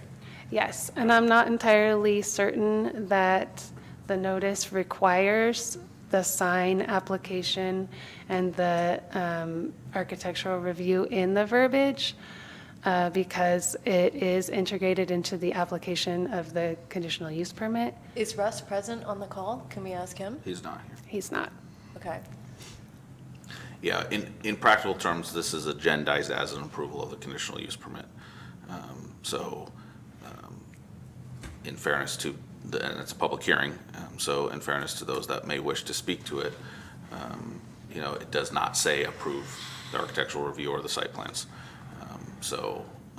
And in fairness to the commission and to the applicant. I know it doesn't sound fair to the applicant. However, the entire site plan and architectural review is body to the staff report and their application. So you certainly can consider the conditional use permit today, provide feedback to the applicant with regard to architectural review and the site plan. You can do all of it short of approve it would be my Okay, and would be my take. what about this? Maybe since we're having a potentially special meeting next week to follow up with the other applicants that weren't able to fully go through with their application, perhaps we could follow up next week with you as well? yeah, does that meet the noticing requirements? Does it? Let's As do long as it's that. continued to a certain Yeah, date. the same. conditional use permit is a public hearing, the architectural review and the site plan are not, so, but we would ask you to make that motion anyway, just to continue the bulk of the material to the next meeting. But we could agendize it as its own item. Sorry to clarify, the special meeting or the next regular meeting? You could do either. Okay. I think Vice Chair Cobden's recommendation was to go next Thursday when we might have a special meeting. If you're already going to be here. That's fine. I Yeah. just, the way he said it, the way Sean said it, I wasn't sure. I thought maybe he was implying the next regular meeting. Nope, Okay. the conditional use permit is the one that requires a public hearing under our code. Okay. The remainder of it, you could dispose of it in. If we could do it next week, that'd be great. You could do it day after tomorrow if you were so inclined. Obviously, you're not, but So that would help, a special meeting to consider architecture review in short order. I don't have anything on the calendar. It's a week from today? Yeah. I should see, now that I opened my big mouth, I should see if I do. And we're assuming that Commissioner Van Zandt will be present too. Although we would have a quorum without Right, him. we could proceed without Commissioner Van Zandt. yes. And the greater amount of feedback we could get today on design review, Sure. that'd be great. Yep. So, well, would you like to talk about the design? Lisa said that you had things to say about improvements, modifications. Yeah, sure. I'd love to take you through the changes. I mean, I'll start with commentary on the use permit first. Okay, And please. just let you know that myself and the ownership have reviewed the conditions of approval and don't have any concerns with what's listed there. We're just here to answer any questions that you, Commissioner, or the audience might have. Reference was made to the bike parking that was placed on the site plan already, so I won't talk about that. There's not much to discuss there. One of the main concerns we walked away from in the advisory review committee was the railing design along Argall, and that it was a little too opaque, it was a little too tall. So we modified that. We were looking for a way that the general manager, Celine Negrete, had commented that when they sort of mocked this up, it was really nice to be able to sit there and not see cars or the street, but all you saw was the sky. So we were trying to keep that alive as well as meet the commentary that we received from the city. So what we did is those railing elements along Argall are going to become more open. And in your packet is a picture of sort of an organic, tree branch looking pattern that's conceptual at this time. That would be, the previously proposed panels were 46% open. So basically right now we're saying everything will be changed to be more open than that. And, actual drawings and or samples of this would be submitted to the planning department prior to fabrication, as well as any discussion we have at the actual design review. So your hope would be that the tree branch thing would be feasible? The tree branch perforated metal design that's in the revision cloud? I'm sorry, on what is the question? Oh, yeah, your hope is, it's not confirmed, but your hope is that that will be feasible, the pattern, the secondary pattern you proposed on A7? Yeah, That's generally. what I thought you heard. I'm looking for feedback. Oh, that, okay. Is that going in the right direction? And, generally, I'm sort of working with numbers, like more than 46% open, because that's what the previous panel was. And so, we would present ultimately to the staff and the liaison or the whole commission, if necessary, okay, this is our final design for this element. And it was chosen, by the way, to kind of tie in with some of the conceptual imagery that's developing for the mural, which is not finalized yet, but it has a connection to what's going on with the early ideas of the mural. So we're talking about these panels? Like That's correct. On the port, That's the correct. kind of covered And on porch the, thing? on the three-dimensional perspective renderings that were resubmitted, there is actually depictions of this tree branch looking organic. On the drawings, I merely put a note on there that says these are going to change to something that's more than 46% open. Do you have an estimate of what the percent openness is of that proposed pattern that you have? I don't, but we could certainly develop that. So Andrew, I pulled it up on my screen here Yeah. for folks in the virtual world and in the room. Yeah. So the item you are talking about is the tree branches? Correct, and those would occur on Here it is. Argall only. And for clarity, if I heard the advisory committee correctly last time we were here, we're keeping this one this appearance and this much openness on the Cyril's frontage, where it's set back quite away from the street, and it's sort of intended to be a quasi-private space behind it.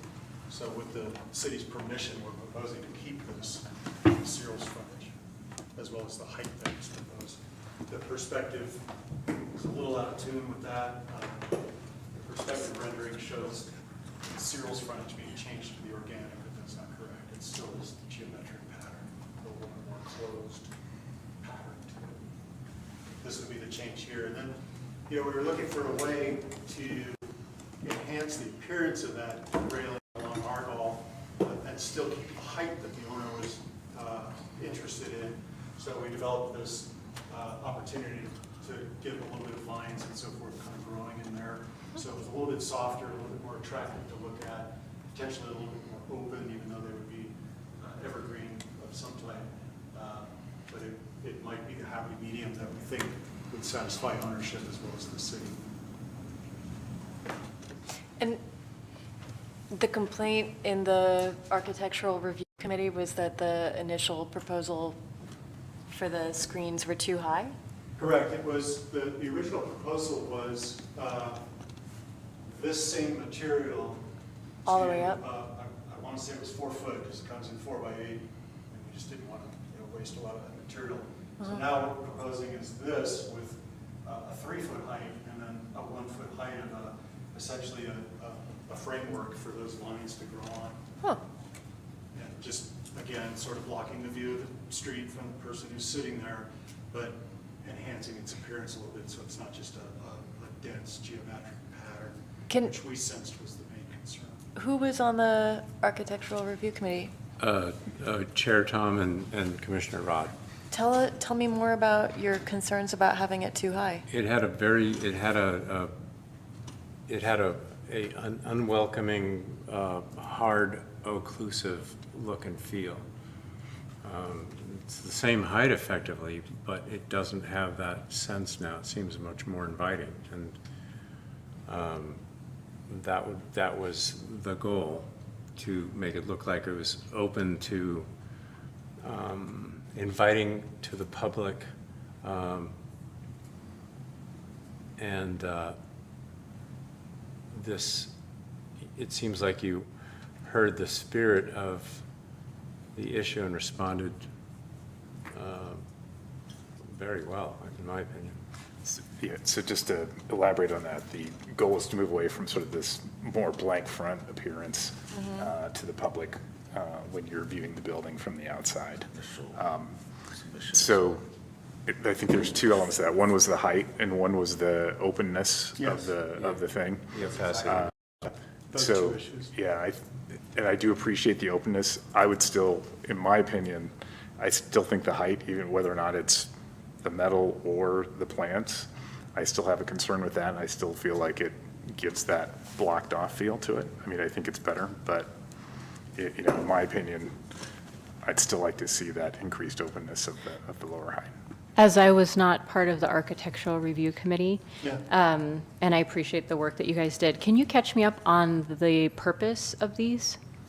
Well, it's just that, I mean, the primary purpose, or one of the purposes, is that because alcohol is being consumed there, it has to be separated from everywhere else. Gotcha. There was also a desire on the part of the owner to give some level of intimacy and privacy to that. As you're sitting there, you're feeling a little less connected to a parking lot and a little bit more connected to the building. So, and it really, hit home with them when they actually set up a couple of folding chairs out there and sat there, and They wanted it to sit down and not see there was a out. revelation on their part that was kind of like, gee, this is 3 feet and this is how this feels, and I'm enjoying this experience, and I'm engrossed in what it is I'm doing here at the theater, but you couldn't get away from the idea that you were actually sitting very close to a parking lot. In I mean, town. the hoods of the cars are like right there. So we looked for a way to kind of separate that.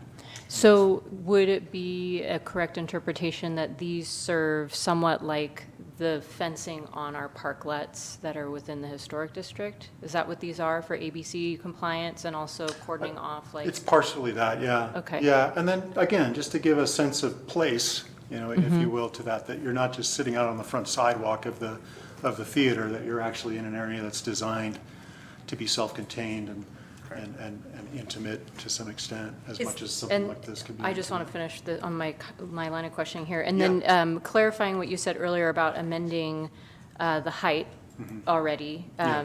There was a portion that on Cyril's would remain the initial proposal, which I think is this elevation? Is that correct? No, it's the one that's further south of that that shows the frontage of what was previously or is currently those other two tenants along Cyril's setback from the street. So that would be, Keep scrolling down. yeah, it would be A5 on the upper left. 36 in the PDF. So that's Five upper left. Oh, okay, so those are basically ceiling height, or they go the height Yeah, of the. yeah, and the proposal is for Gotcha. those to maintain that 46% openness, just to give a little sense of, and that was me reacting to what I was hearing, that the very primary concern was Argall. Gotcha. And I would add, that, and apologize, this didn't come through, my intention was to have that openness on all sides, not just on, I agree that Argall's the bigger concern, And but, just to be clear, that's a private area, that's not a public area. So where But- you see the panels all the way to the top is a staff area that we would like staff to be able to have privacy, and it's looking into the employee break room and office areas. So that's in large part why that area is something that we would prefer to be more difficult to see right through. understood, it's still a facade of the building though, and it's open to the street. And, other buildings use blinds and curtains and things like that, at times that are appropriate when you need that, so. It's the outdoor, it's actually, I was referring to the outdoor space because that's an outdoor employee break room right on the other Right. side of it. But I think I understand what you're saying. You're Yeah. saying if you need privacy internally, if there isn't a screen, you would correct. use. I mean, in general, it's a building with a face to the public, and having the walled off space, I still feel is a concern when you're looking. It becomes a at fence. It becomes a fence, exactly. A very beautiful one. Right. I agree, it's a No beautiful doubt, everyone fence, has great but- taste. Yeah. I have another question for Lisa and Sean. Is having the height, is that something that is up to us to curate, or is that something that falls in line with regulations that they would have to follow, such as like fences in historic downtown need to be X feet tall at the street and X feet tall at the back? Are you following me? Yeah, I'm not very familiar with the rules for ABC, so I don't think they would have a height requirement for like the alcohol consumption Let me outside. rephrase. I think, is there anything prohibiting them from having a sidewalk to eaves height screen? In the code? Yeah. Not that I'm aware of. So this is purely Architectural. preference. Architectural review. Yeah. Preference. Well, though, which is right? architectural Aesthetic. review Yeah, in terms of aesthetic, how okay. it fits with the neighborhood and surrounding Okay. architecture. Yeah. So it's within purview, and Yeah. but it's not black and white. Oops, Correct. She said slamming down her. hear me now.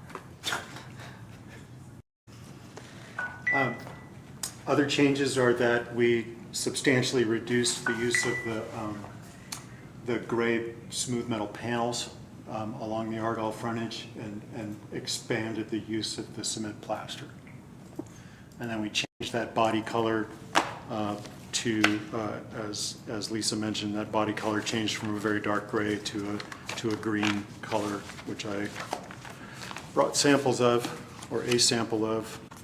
If this is of any interest to pass around, this small rectangle in the corner is the previously proposed body color, and the large green is the Thank current you. proposed. How do you get one of these big old samples? Have someone It's the make it for biggest, you, the I world's think. biggest paint chip. I'm sorry? Better. I said it's the world's biggest paint chip. Yeah,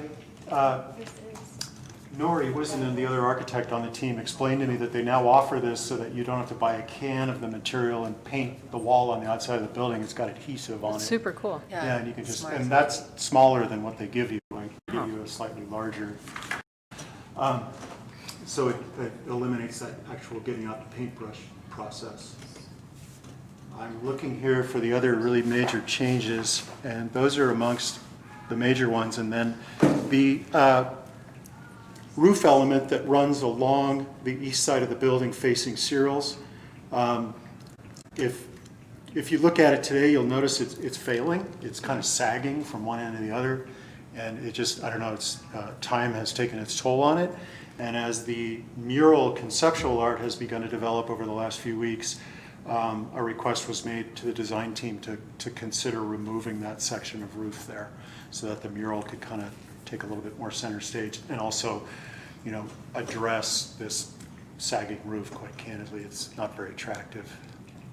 Andrew, that's the little overhangs there at the corners?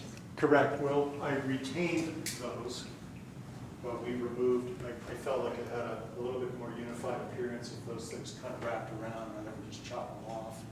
That would be a fairly austere form to be facing the street, so I thought leave it with some character with these returns. Oh, I see. May I ask for a little more of a tour on some of the elements you just Absolutely. addressed? Yes, So please. the wall panels, what is the new proposal of where those go? And again, I'm interested too in what you're trying to achieve with them. Is it strictly design or is there some other purpose? Strictly design, we're trying to the extent that is reasonable and possible, we're trying to stitch together some of the interior design with some of the exterior elements out here, so it's Gotcha. a little more seamless and a little more unified. So right around flanking the entry doors, 2 or 3 of the entry doors, is a smooth metal panel with a darker color to it, and it's in your sample board. It's described as gunmetal gray, so this is a dark gray. And the previous proposal had it for a great deal of the Argyle frontage, and now that's been reduced, and the extent of the cement plaster has been expanded. There was a concern at the last meeting that the loss of the storefront in the currently empty portion of the Argyle Way frontage, you know, was a loss. And so we were asked to kind of explore that, and keeping those windows is going to significantly compromise kind of the look and feel of what we're trying to achieve inside the building. So what we did is expand the use of some of these, you know, a little bit more old-fashioned kind of movie poster frames, and sort of expand the use of those to kind of break up and add interest to that elevation. Is there a rendering of those? Yeah. In the newest revisions? So you can see, and these are out there today. If you go out there, there's a couple, 3 of them out there today. And so you can see them in the rendering, positioning themselves here. There's 2 actual windows flanking this door at the east end of the Argyle Way frontage, and a couple high windows here, but then these movie posters occur here, and then each one of these entry doors is flanked by a rectangle of this smooth metal, and the rest of it's either cement plastered or these screening elements. So the smooth metal is only by the doors? Correct. Oh, okay. It used to have a much I was greater- confused by the 2 different renderings, Yeah. so, okay. Yeah. It's also the smooth metal along the bottom of the doors, the kick plate that's currently there. Okay. On those wooden doors is the same. I just wasn't sure where it was going, where it was proposed. Yeah. There was more of it previously, and we've Gotcha. reduced it. And that's consistent, I appreciate that, that's consistent with our comment, and I think that's definitely an improvement. And it remains near the doors on the east elevation. Also the steel panels, right? That's correct, yeah. The partial south elevation, I think I see smooth metal panels and movie posters. Yeah, Is that we've got- same? Yeah, So I okay. think you bubbled all the changes. I think you made bubbles around all the 42, changes from the previous one. Okay. Wait, 243? Sorry, 40. 43. 42, 43. Okay, great. Okay, and this is the old one. Yeah, the new is 34. 34, Yes. not 43. Well, some of it is, oh, I see, my pages are smaller. Okay. If it's something that isn't really hard to do, I would say, and unless I'm missing it, a closer up rendering of the Searles Avenue elevation as it steps back behind the parking lot would be helpful, because it's hard to tell what that looks like. The renderings are great, and I'm spoiled now. I want to see photorealism everywhere, you know. But if there's a zoomed-in view of that for the, when we consider it again, that would be cool if you can do that, unless you're all done. Pull up the renderings, Yes, is it this one or the? the actual three-dimensional. Page, I think it's page 39, Look, 38. 38. Yeah. Oh, you went to the Searle side, right? Yeah. Yeah. So you're describing this area here? Yeah, yeah.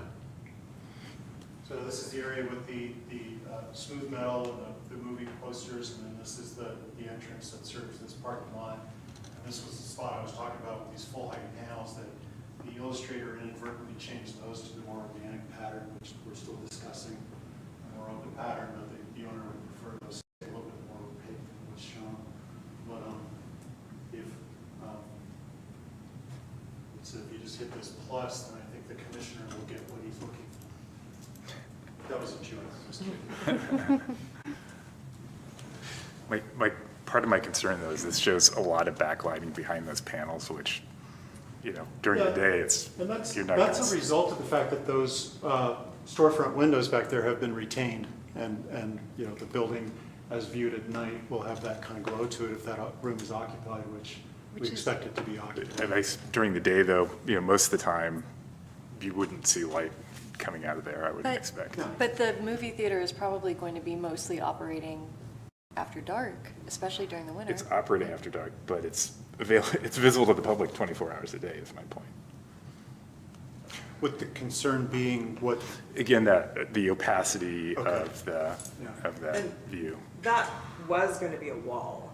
So, we chose to, because that is all private staff area, and it could have been completely walled off, but it was this choice to create this small additional outdoor area for staff to be. And, when they're on their breaks, they're really not supposed to be working, and having, the Onyx customers are very interested in having conversations with staff quite frequently. So we really wanted to have a way to be able to kind of keep them truly on a break and allow for that space to be this fresh air area that they're able to go and sit in, but actually be removed from the public. And that was in large part where that whole idea came for the design of using the panels back there. That's this, right? I just want to Yes. make sure that I'm Correct. always Yes. understanding Yeah, the part of the conversation. Okay. Andrew, I used my Zoom function to get a 40. closer look at it. I'm sorry to be a jerk about that. It's just, Oh, no, that's fine. it's just my nature. Okay. There we So go. Andrew, you said that the new renderings didn't reflect the Oh, no, not again. tighter Oh, here. weave of the. The Screening. newest renderings inadvertently placed the more organic, more It's so open pattern there. sensitive. And Yeah. we're clearly continuing to have that conversation, so we'll see. But the renderer misunderstood, or we miscommunicated to them that those were to stay the same, but they got changed. And we kind of ran out of time. I wanted to make sure I got this in front of everybody.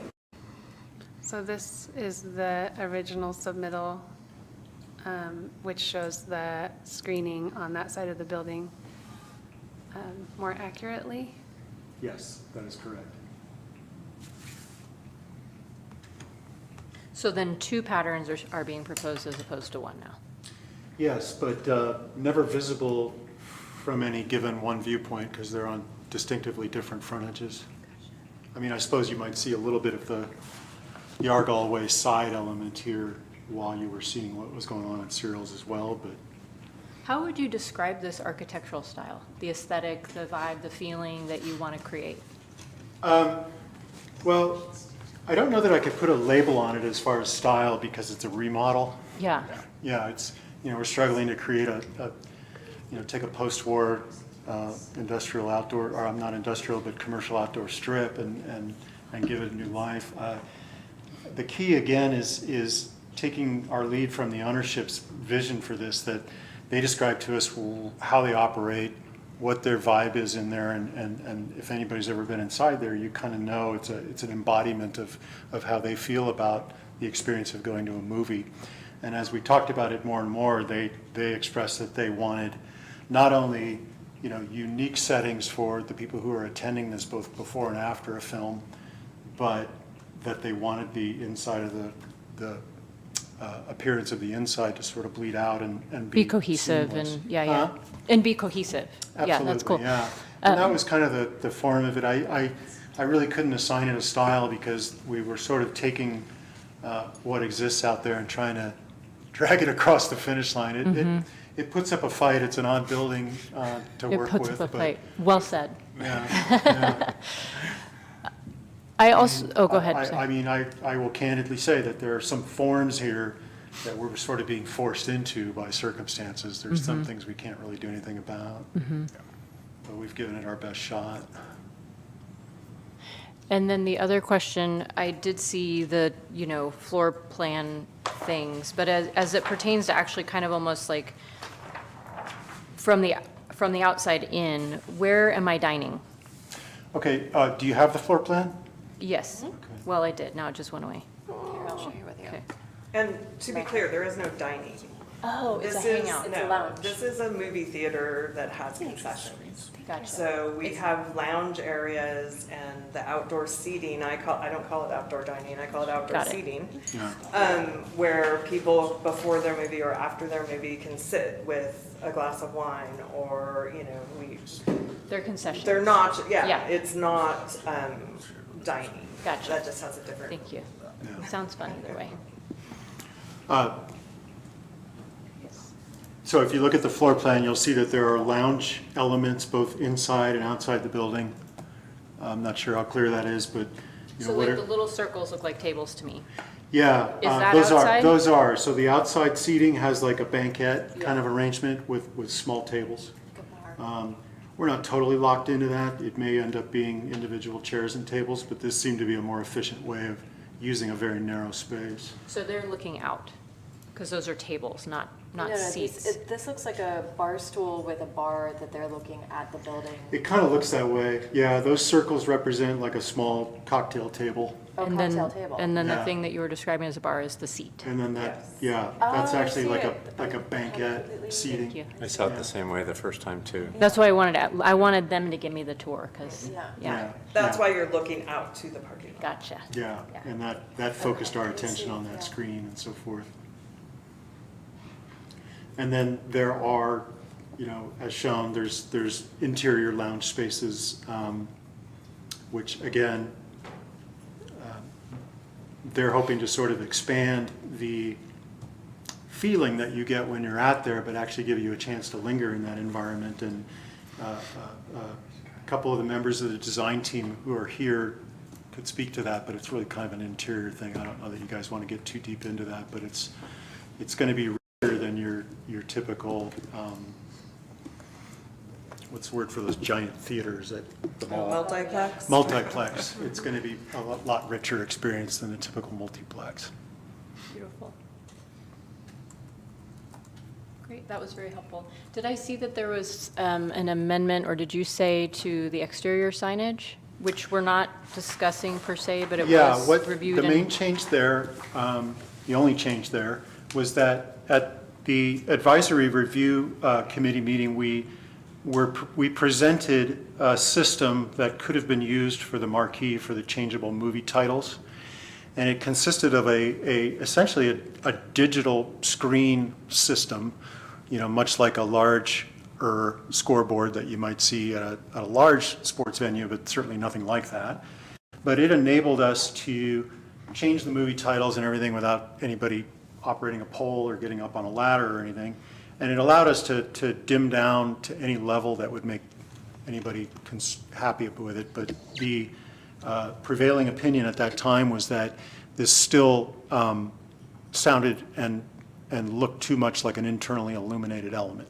And so it just, you know, we could have pressed on with like a variance or something like that, but I just don't think any of us had the real stomach for that. So where we're at now is that this would be these changeable letters like you see at the Del Oro in downtown, or other movie theaters as well. Changeable letters like that, and then we would conceal the lighting within the frame of that sign so that it cast out down onto the face So of it's that not sign. backlit vinyl, backlit, it is yeah. literally almost like upside down lit. Correct. Gotcha. Yeah, so we would manipulate the frame of that so it could conceal the lighting source, and it would probably shine down and in from the sides, but not up from the bottom. But we don't have the full technicals on that yet. Do you have a plan, like is there such a manufactured thing available? Have you selected That's kind of what it? we're looking into right now. Okay. We're confident it can be done. Yeah.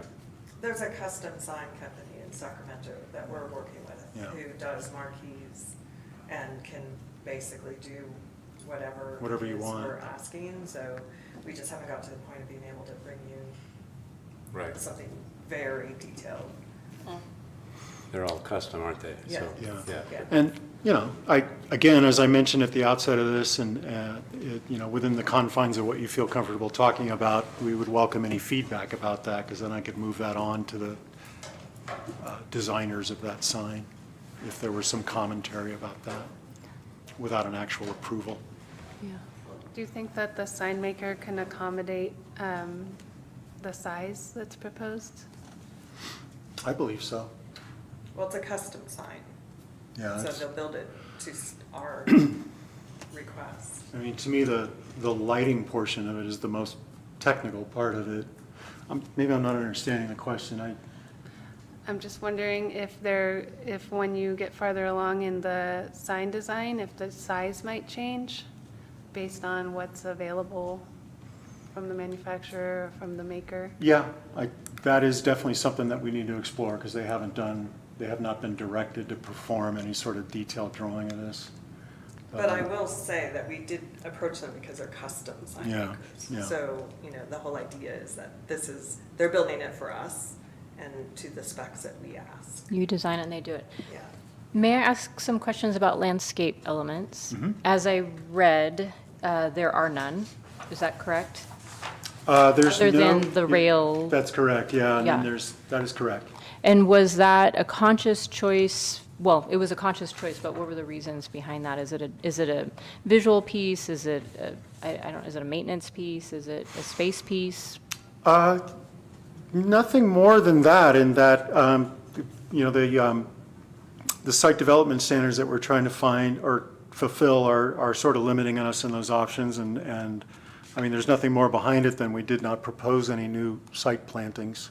And to be clear, there's none there now, correct? We're No, certainly there's not none. removing any, Yeah. yeah. There's a planter that sits in the public right-of-way on Argall right in front. Correct, yeah. And the planter to the right of the theater is not our property.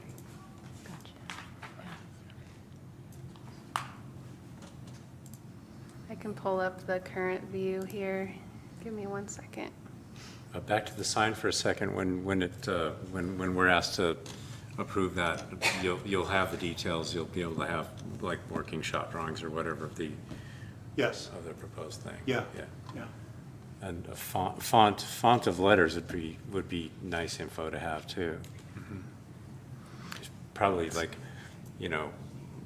movie marquee font. Exactly. I mean, something that's easy to see from the Yeah. street, and there aren't that many manufacturers these days that Right. actually make those types of letters, so I'm sure it would be your fairly standard, but you can Yeah. absolutely provide that. I'm saying there might be a font called the movie marquee. Who knows? Oh, right? oh, yeah. Right.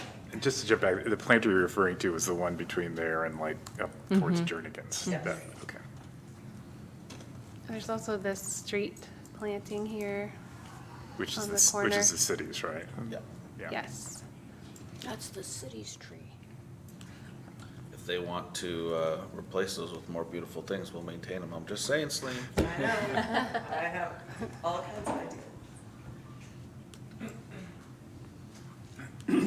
Are there other questions? I'm happy to provide just feedback, opinion. You were asking for Yeah, opinion. And, absolutely. I will say, I think I understand the direction that Rod is coming from with doing due diligence to ensure that those metal panels don't become rather something that makes the building feel closed off. part of what excites me about this project is creating more vibrancy in the Seven Hills District that really invites people in and makes it feel alive. And to close it off with metal, if it's not really, if it's overdone, I think it could actually feel really heavy and ominous or something, even though it's beautiful. You know, I think, I would love to see it invite people in to notice that there's activity happening rather than hiding the activity that's happening. In answer to some of the goals that we're trying to address with the metal, I think both for the purpose of the folks enjoying the Onyx looking out, as well as those who are driving by, it would be awesome if there could be some sort of landscaping element considered, even though it's not pre-existing. And relative to the sign, it feels like directionally you're going in a way that I could be agreeable with. I appreciate the effort to reconsider the way that it's illuminated, and so those are some of my comments. So regarding the rail elements, you're still concerned about the openness of what's being proposed in these? Yeah, I feel, depending on the height, once the planters that are proposed are added, I don't, is the all-in at 4 feet? Is that what it is? 48 inches? Yes. With the planters? Yeah. Yeah, it still feels a bit like, well, maybe I need to mock it up or something, but it still feels like not real inviting. I don't know what we determined was the rail height for in town, for outdoor parklets. And maybe I should have thought about that harder when that came before committee. Yeah. But it comes to me now and thinking about, again, part of what excites me about this when I saw it on the agenda is, wouldn't it be cool to really feel like that corner was alive, And so being able to appreciate the energy there, my concern would be closing it off too much is like, it just becomes a wall, so. My opinion on that, are you? That's good. I feel like making the top, the desire to provide a sense of privacy in that area and separated from the parking lot. Are you talking Searles or? I'm talking on Argyle. Argyle. That to create an interior experience there seems very reasonable from. It sounds nice from a user standpoint, and making the top foot of that 4 foot high total rail softens it quite a bit and makes it much. As far as I'm concerned, it feels a lot more inviting than the steel wall 4 feet high. It answers at least my concern that I mentioned at the ARC. It softens it and makes it feel more inviting. And the tall enclosure on Searles, I don't have an issue with it. I can see it's better than a wall. It's much more attractive than a wall, much more open at night with some light coming through, provides a sense of life and not like you're not welcome here. Although we're not, it still looks welcoming. And it's a nice architectural detail there, farther from the street and buffered by the parking area. I think it's a very interesting thing to look at and provides for the needs of the employees to not be, gawked at as though they're I need one of in a those. zoo. Can I get a wall? And the intention was for in the evenings for it to feel like a glowing lantern Yeah. from the outside. Lisa, you had the street view up before, could you go around the corner to the Searles view? And your parklet fence height on your one approved parklet is 36 inches Yeah. of fence, 4 inches of dimension, and then 4 inches to the ground. So it sits at 44 inches above the. I think 42 is code for like a handrail, right? 42, is that right? Yes, which we're faced with in a couple of spots here. At the east end near Searles, it really kind of drops away. Most of the other places, the dynamic of a 42-inch handrail was not the governing factor. Right, 'cause, yeah. right. Could you pan a little more to the left so you can see both building, the adjacent building? Too, yeah, yeah. So this is part of what I was looking at there too, right? You've got, I'm thinking back to, there was a event a couple months ago in that lot, sort of bringing people out to the building next door. I think having the open front invites people in, it keeps that open feeling, and I think having a similar feeling on this building that we're discussing here too maintains that. I think there is some privacy given by, just the buffer of the parking. It is a natural buffer, and I think in general, part of what we've done with the outdoor dining is, we're inviting people to sit outside and view the outside, and I think people generally want to do that. So that's part of the reasoning behind my comments before. Speaking more generally, I definitely appreciate the improvements to the marquee. I think that's much better, much more consistent, with the expectation of the feeling and the design of the Argyle Way. I think when you're looking at lighting, I would be careful about that. I think the downward directing lights are what we're looking for. I'd be a little concerned about the sideways ones and the spillover of that. In general, you probably saw the changes that, are, I shouldn't say that's internally lighted. In general, some of the previous discussions we had on other lighting, it's all downward directed, full cutoff, that sort of thing. I'd be looking to maintain that on the marquee lighting there too. And I think you can do that and get full illumination. And is that in concern about the dark sky ordinance, or is that just a general design?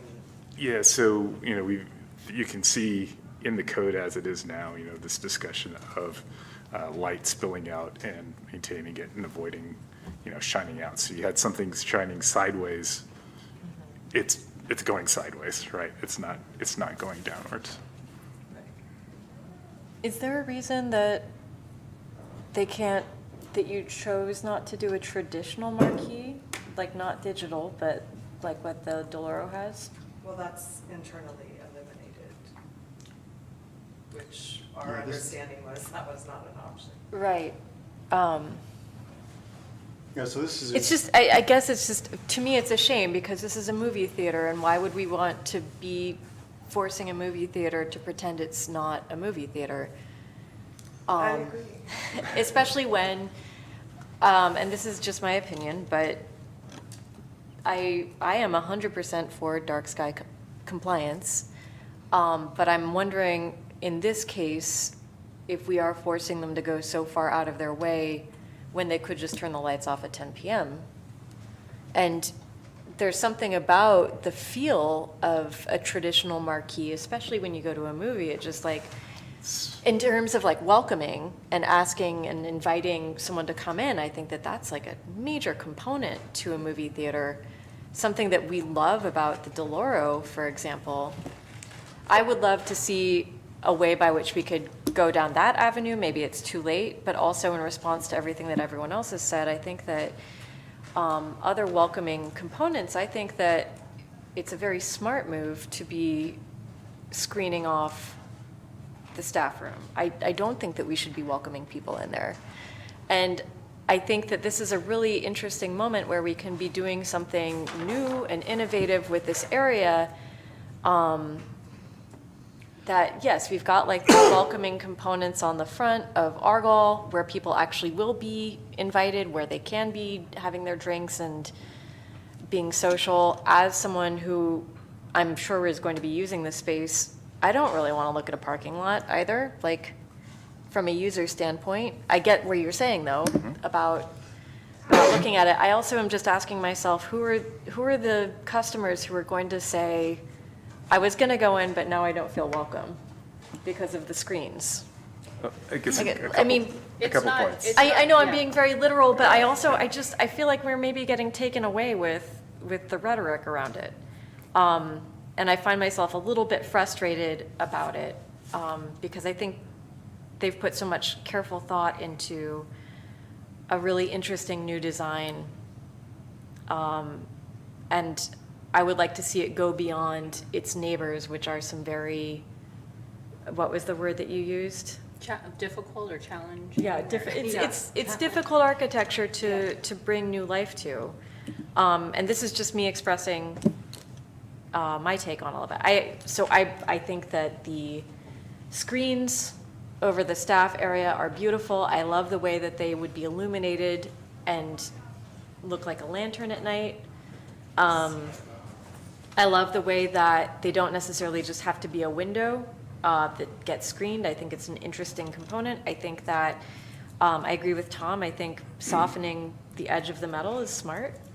I wonder how you're gonna do it, especially given that you're on a major heat bank in a parking lot in direct sun. I think it's gonna be really hard. And I wonder also if we're placing undue pressure on you to do something like that. But if this is your choice, it's your choice. And maybe I would just note that the marquee proposal originally was a digital sign. I caught that, yes, I caught that. So this is new to And I us, totally too. appreciate, and I also, for the record, would hate a digital sign. I think it's Yeah. inherently very ugly. I think that a traditional sign would be beautiful. And I'm just curious if we're making you step, like if we're trying to make something, I'm curious if this custom sign with lights pointing in this direction but not this direction, like if it might just be easier and more sensible to do a traditional marquee. I think the discussion we had last time, there was concern about the availability even of the traditional marquee and all I that. would love to speak to that. Well, that's Yeah. going to require, I Yeah. mean, no matter how you cut it, it's going to be an expense to us, absolutely. I mean, we'll probably have to get custom letters made because it is difficult to find a company that's still making marquee letters. People in Google groups that I'm part of with movie theaters are always like, do you have any X's, that are red and 12 inches high? Oh, wow. But, we understand like that if we want to go this route, that's a cost that we would have to deal with. But I believe, and Andrew might recall this more, but it was also when Sean was working on the project, that there was originally a conversation with Amy about a traditional marquee, meaning like the Del Oro type of marquee. And I think the feeling was that Sean got was that we needed to not, that wasn't going to be an idea that worked, and that's why we moved away from that route. And this is to me personally, I don't like the idea at all. I love movie theaters, and I would love this to look like a movie theater. And what we're doing to create the lighting so that you can actually see the titles and it looks somewhat like a marquee, it does maybe have more of that feel of some kind of old-fashioned thing. But the truth is, you look at old Broad Street photos, and the Nevada Theater had a gorgeous lit marquee. And that is what tells you it's a movie theater. And I think that Nevada City, this is your movie theater here. This is our movie theater. And it would be lovely to be really, really clear to people that that's actually a movie theater. My impression of this marquee is that it looks like a traditional marquee. It is a traditional marquee. It's not backlit. Only the mode of lighting Right. is altered of like a Right. a white field that hangs letters. Yeah. And I think a traditional marquee is beautiful and perfect and terribly cute for the Onyx, and it'll be a great look in that neighborhood. The mode of lighting, just a shielded strip light of some kind from above, is a pretty well-established mode of lighting. There's lots of equipment available for it and a good light temperature. And I don't think it detracts from the sense of a traditional marquee. I'm curious if you found examples of these? I've just never seen one before. I'm just picturing it's an alternate mode of lighting from I've never seen one. from above. It's going to be tricky because of shadows. Yeah. There's going to be shadows cast by the the, Yeah. by the letters. We're trying to roast you out. Yeah, I agree, that would help. This is part of our tactic. So, it is going to be tricky. I mean, it's, without being backlit, it's going to be, there's going to be some shadows thrown, so I think that would depend on the dimension of the letters. If the letters didn't have so much dimension, there really wouldn't be shadows, right? yeah, well, the trouble is that since they're not backlit or anything like that, we've got to have them fabricated in such a way that they can kind of hook onto a physical element. So they're going to. Velcro. I'm just kidding. So, sorry? I said Velcro. I'm totally. Yeah, sure, kidding. Velcro. And then, so that means they're going to stand off from the face a little bit and the light's Right. going to shine on them. So Interesting. Yeah, I'm like a little maybe concerned some kind about of- it. Yes. The idea that we had put forth about the digital marquee is kind of taking a lot of punches here, and I want to make sure I emphasize that what that was an infinitely adjustable image. So the background to it, would be dimmed down to some sort of beige, not like a white, just enough to get a contrast with the letter. It was intended to, and if you think about, these renderings, I mean, it would be the same ability to look like a marquee and be ultimately adjustable or infinitely adjustable to the city's liking. So that background wouldn't have to be a bright white like a traditional marquee. It could be almost like a beige or something like that, as long as there was enough resolution difference with the contrast with the letters. I am having, so while you guys cannot picture a externally lit marquee, I cannot picture a full LED sign there that Yeah. looks nice. They did provide the example in the packet. I think of the Highway benches that are at signs. SPD, Oh, the yeah. billboards, all of these signs, I think they're horrendous personally. It's a modern, it is a very common thing now for. I'm not saying it's not theaters. common. No, but I'm I just mean, saying- and you wouldn't necessarily even. I wouldn't recognize it or something. As you wouldn't, I mean, you would probably think it was beautiful, I don't want to speak for you, but there's a big difference. I mean, the aesthetics is. That's one. Mhm. Something that, of the design that, I mean, every single detail is something that we take care in. So we would never choose something that was garish or, it wouldn't work for us. Like, every detail matters. Yeah, so then from just, again, point of view, I am a very light-sensitive person. I have issues with my eyes, which does not mean everybody else does.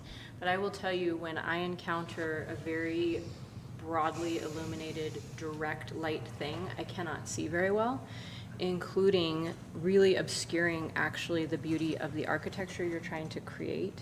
In my opinion, it would overshadow all the other work that you're doing, to have a giant light shining in my face. So.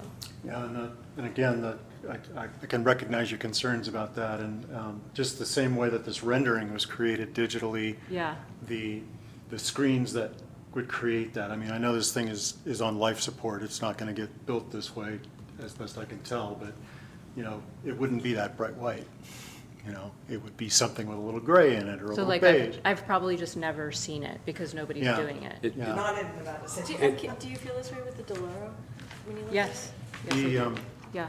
The previous package did include an illustration of that, yet this particular client obviously said, I want the brightest, Yeah. there's Or like there's when we this had Sears illustration from the Cinemas, first submittal we made, and, Uh-huh. clearly that person said, turn it up to 100% white. Yeah. And that's not what we're proposing, but the company we were working with couldn't give us anything other than to tell us that color is infinitely adjustable. Yeah. And so I said, oh, great, well, we can do a black letter against like a light gray background, and it'll still have enough pop to it. And also, because it's digital, we could do things with like the outline of the letter or something, so it stays far more subtle than what's in the illustrations and meets the city standards. But I think we're kind of beating that one up, because I don't think we're going to find consensus on that one. The bottom line is, it's an image on a screen, though it can be a very convincing image on a screen, but it's an image on a screen and not objects in space, which, Right.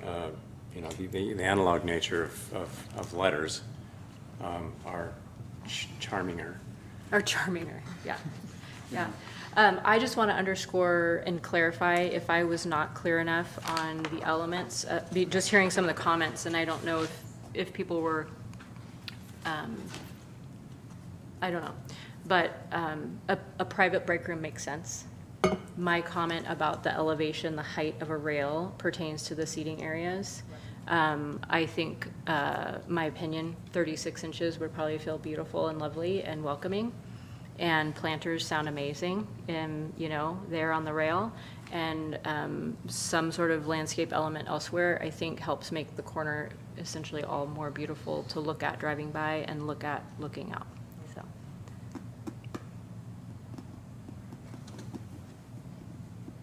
And that's our input on That's what we got. architecture review. I guess one final comment.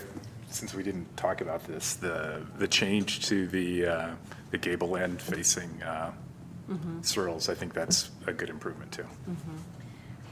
I think no matter what happens here, it's going to be an Yes. improvement to the vast majority of the building. And beautiful. Yeah. Yep. The exaggerated, what is that architectural detail where I call them epaulets, but I'm sure that's an incorrect term, where the roof wraps around, where it returns? It does have a number of names. I mean, sometimes just return is Yeah. the way, there is a couple of phrases for it. I'm just not mindful of them at the moment.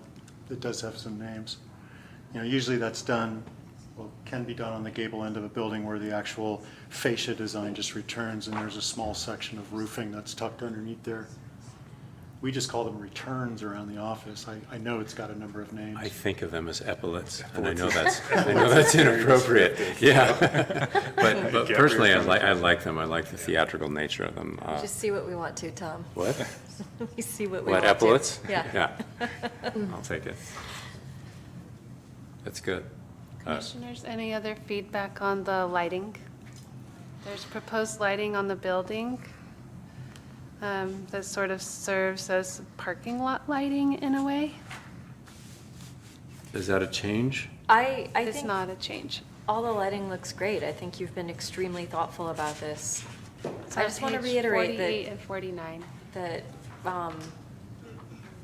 I don't think it's our job to redefine movie theaters. No, And- architecture. Yeah. But don't you think that the architecture of a movie, I think that the two are so, there's Well, you some could- classic movie theater architecture. Well, there's also classic tire store signage, right, that we decided didn't fit our community. It's true, it's Yeah. true. I wouldn't consider this a classic movie theater Right. personally. It's better than that, in hardly honestly. any way. It's a Yeah. beautiful piece of architecture, and So there's the lighting. and it's within our purview to consider what the impression of the building on the outside does in relation to the rest of the neighborhood. In context, for sure. Yeah, and But I do think that a marquee is more key to a movie theater than a sign to, like an illuminated sign to a tire shop. I think that there's like a very key part of Americana that is connected there in a way that tire shops and other stores are not. And I want to, I know I'm going to die on this hill. Just let it be known. with respect, I see the developing alternate proposal as a classic marquee, a take on it, but it's absolutely a marquee. That's the way I read it. At some point in time, there were marquees that didn't have lights at all, I imagine. That Well, would candles probably would be- definitely go. The theater, right, the theater, I don't know. No. And, you know, I mean, the many studies have shown that revitalizing somewhat dying downtowns, you put in a movie theater. That's what revitalizes a dying downtown. And we aren't dying, and we aren't downtown. But it just speaks to what a movie theater that looks like a movie theater has done for, you know, town after town and city after city. The same way as you close a movie theater in a downtown and the impact, you know, trickles out in negative ways to the rest of that community. So, you know, in part, that's also really why, to me, this idea, making sure that it's very clear Nevada City has this movie theater, and in particular in Summit Hills, has this movie theater is important to me. We're definitely glad you're there. To the lighting question, I would say there's a note that says all lights will be, full cutoff lights and Yeah, there's a full photometric, Right, no, Yeah. I've got that. So Yeah. there's a note that says all lights will be Yeah. 3,000 K or under, and also all full cutoff, so that's good. And in the photometric study in the images, the wall washes might tend to taken, like in these renderings, I recognize that there are a lot of features that will be lit. It's not just lighting blank walls. As it is in this study, in this representation, it looks like it's just lighting blank walls, but there's a lot that will be lit. So I think it'll be very nice. Yeah. And the parking lot lights, as long as they don't like shine in the eyes of people who are driving or walking by beyond the parking lot, will be very good. Yeah, not only to, increasingly, if not, it's already arrived that outside of the dark sky ideas and the lighting limitations issued by planning departments, I can't get a building permit anymore with anything that spills or washes. It's just not allowed anymore. It's very sad.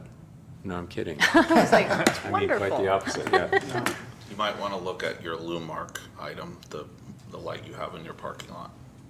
Don't believe that that's compliant with our code. So you just might want to look at 1780-215 in our code.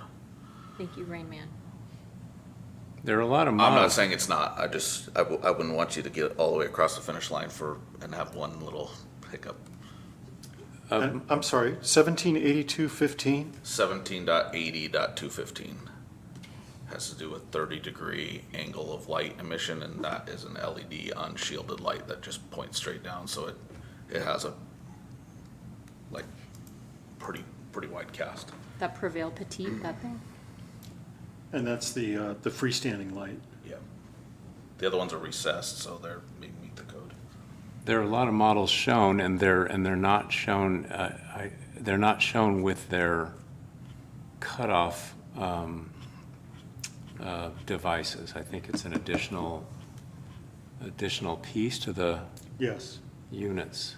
Yeah, so when I look at the description of P4, single fixture with house side shield, and then, but I will talk to the lighting designer about that and make sure, and get him this section of the ordinance, make sure he's got that in front of him. I think like the ones you did over in the Across the street. across the street, yeah. I thought those met the requirements. It can definitely be done. You just got to put the right shield on there as well. Yeah, yeah. You know, and it doesn't look like the light propagation study is showing that, but just trying to avoid a Yeah, that's last minute problem for anybody, because it'll look great. Yeah, that light is on the south property line, and there's only one of them. So I'll look into that. We could discuss the conditional use permit at this time, I believe. Oh, yeah, that. Is there any presentation necessary? Are there questions of the commission? I am in favor. Public comment? Yeah, public comment. If there's no. Oh, sure. That'd be good. Yeah. Is there any public comment in the House regarding the conditional use permit for this proposal? No hands, no people standing up. Anyone online? If you'd like to speak to this item, I only have 2 people calling in, so you need to click *9 to raise your virtual hand. There is no one.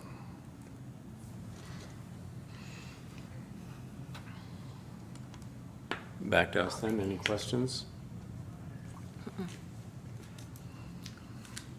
I would like to have a little bit more input on the landscaping. I've heard the opinion of one commissioner. Can we have a little bit more discussion about that, some direction to the applicant about what would be sufficient, or is it the pleasure of the whole group that some landscaping be installed, and how much and where? Or is that, I'm perfectly fine if that's left up to us. I'm of The the only opinion place it's it fine real- if it's left up to you. I Yeah, think that the only you've place it got- really works is along the Cyril's frontage, like where this mural is going to be. So we would probably do something that's pretty low, regrettably, for better or worse. It would be something that would have some height and some character, but we're not going to do any trees if that's okay. Nor should you do any trees too close to the power lines. Yeah, there is that. For myself, that was the opportunity I saw for It's about the only plantings. one, regrettably. I mean, the way the site's laid out, we're sort of given the conditions here. If it were a new building, I could be a little bit more artful. What about parking lot trees along that fence line or something? Well, again, it's tough because I will look for opportunities like that. We have in the past, it's not very common, we've done the type of things where we do like a triangular cutout at the head end of the parking Gotcha. stall. Mhm.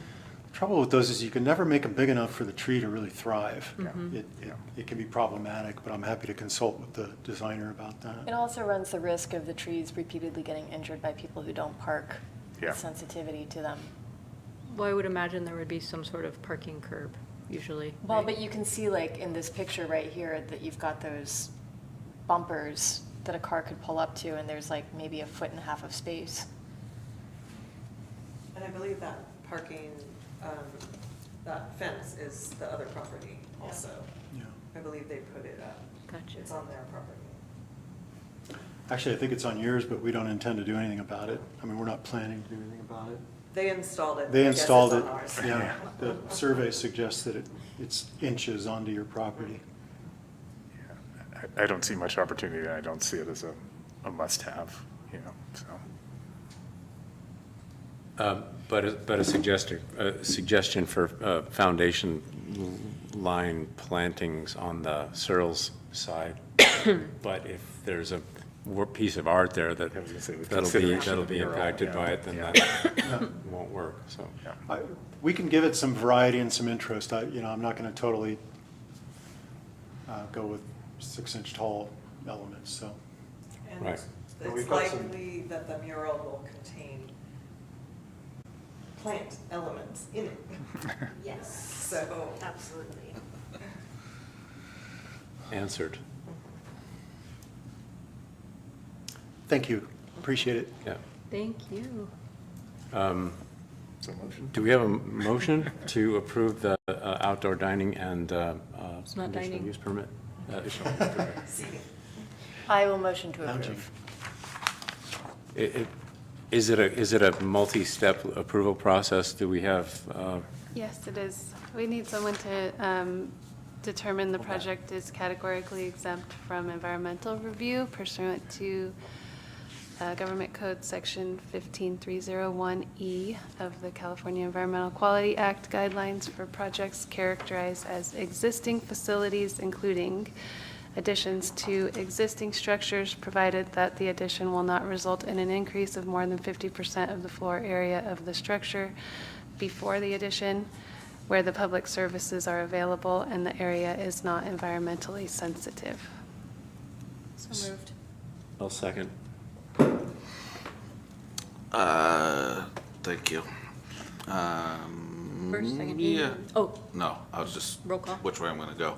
Commissioner Brown. Yes. Commissioner Ermshar. yes. Vice Chair Cobden. Yes. Chair Knight. Yes.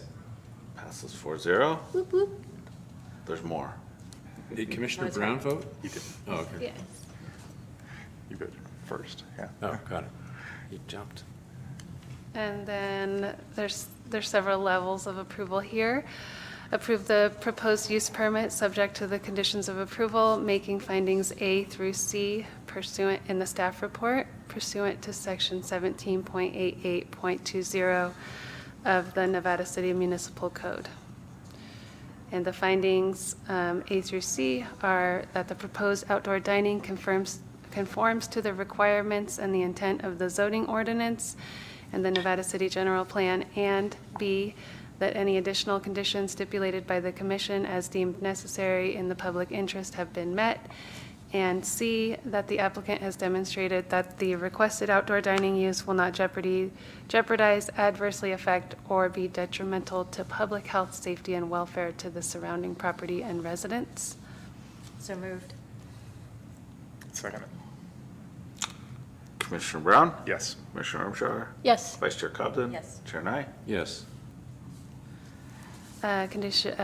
Recommendation number 3, Planning Commission approves the site plan, subject to the conditions of approval as may be modified at the public hearing pursuant to Section 17.88.010 of the City Municipal Code, making a finding that A, the overall site plan complies with the requirements of the zoning code, Title 17 of the City Municipal Code, and the general plan in a manner that will not substantially depreciate property values in the vicinity or unreasonably interfere with the lawful use and enjoyment of other properties in the vicinity, or endanger the public health, safety, or welfare of the community.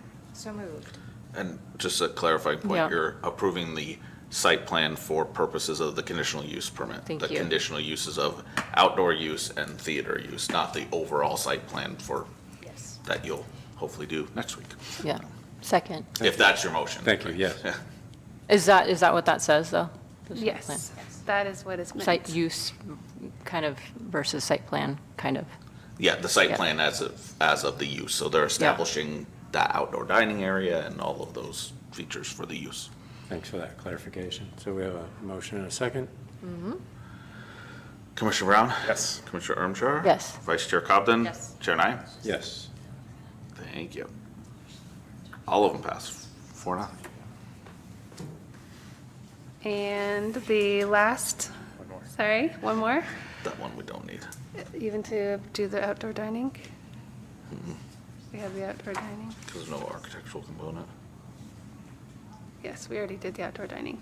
So the last recommendation in my staff report will be continued to the future meeting. Thank you. Thank you. Thanks for sticking with us and patience and all the, Yeah, you've been, We are all over the agenda, it seems. Where are we now? thank you for your time, appreciate it. We didn't do number thank you. 6. Thank you. 6, 13, and 14. I'd like to propose Oh, and 7. 10-minute We're gonna do 7. break. We've been here a 10-minute while. break. Thank you. They're like, we have 2. I'm gonna get a snack. This is the two Snacky? and the ordinance. We are on a recess. Put my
We're back.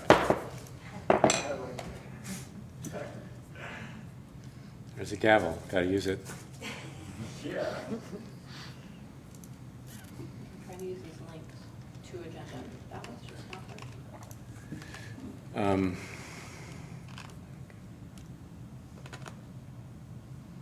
So since we're all over the place, what should we do next? I feel like we should help these Yeah. people. And I don't see the tree folks on the line, and they're obviously not in the room, so. The representative for the trees is on. That's the one with the 3-7. Okay, I'm sorry, I thought you were saying somebody that wanted to make public comment on it. No, he's speaking for them. Okay. Oh, it's the applicant for the tree. I'll still take a suggestion as to where to go. So, are these the TJ's folks here? Yeah. Yeah, should we do that? I might offer that if the trees are straightforward and there are no objections, it could go very quickly, and then we could let them go. If that, signs can take a while sometimes. Okay. Unless we feel like the sign is straightforward and can go quickly too. I think that's a good suggestion. Okay. So, thank you. It's fine. Thank you for your patience. It's been a really long meeting for us and for you too, so thanks for bearing with us. So we will go to, So that stuff got added. 13. The button didn't get applied. Oh man, if only I could get my 2 agenda to work. I think just the first page. it's a bummer you're having that. No, you have all these pages that you have and don't have. So- You didn't put the button on. Well, we'll start, so we're moving to item 13, tree removal at 400 Hoover Lane. Thank you. Are they two approvals, two? Two different applications. Sorry, Lisa. Same company? Or same address? Oh, shit. Sorry, That's excuse all my right. language. No. Okay, You technical ended it. difficulties. So did we lose the applicant? Yeah. Yeah.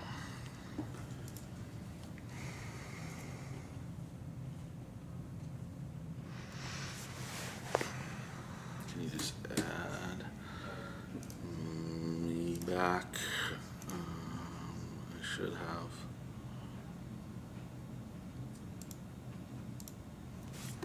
You just can't have your speaker on at all.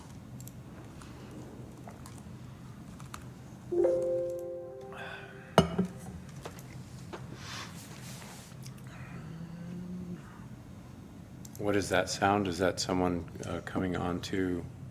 Not yet. It's Windows. That's a Oh, Windows, is it? Yeah. No wonder it sounds so foreign.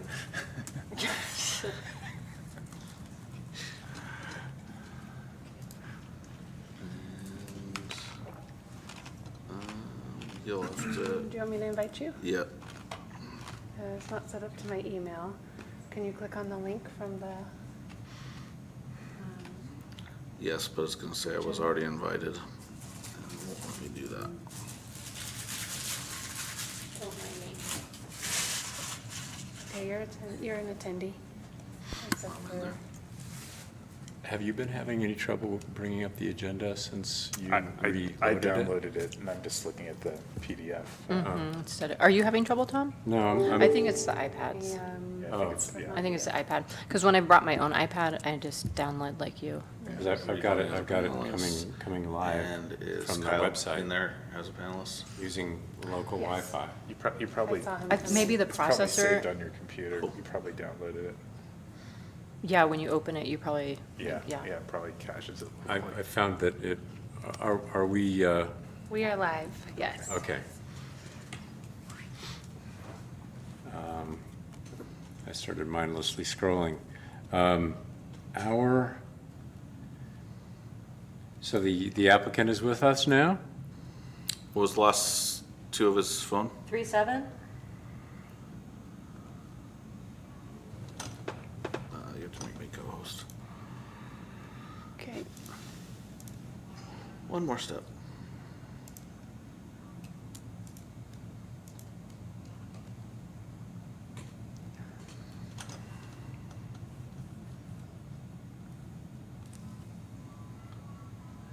He will need to unmute himself and then he's free to speak.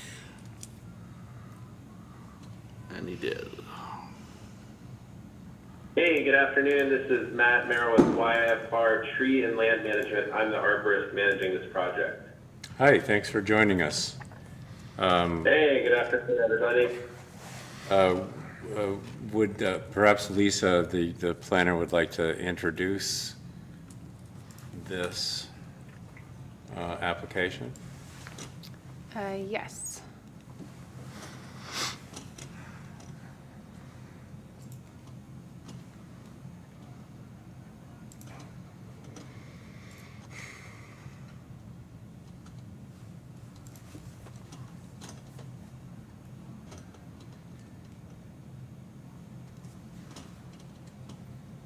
You want to read mine?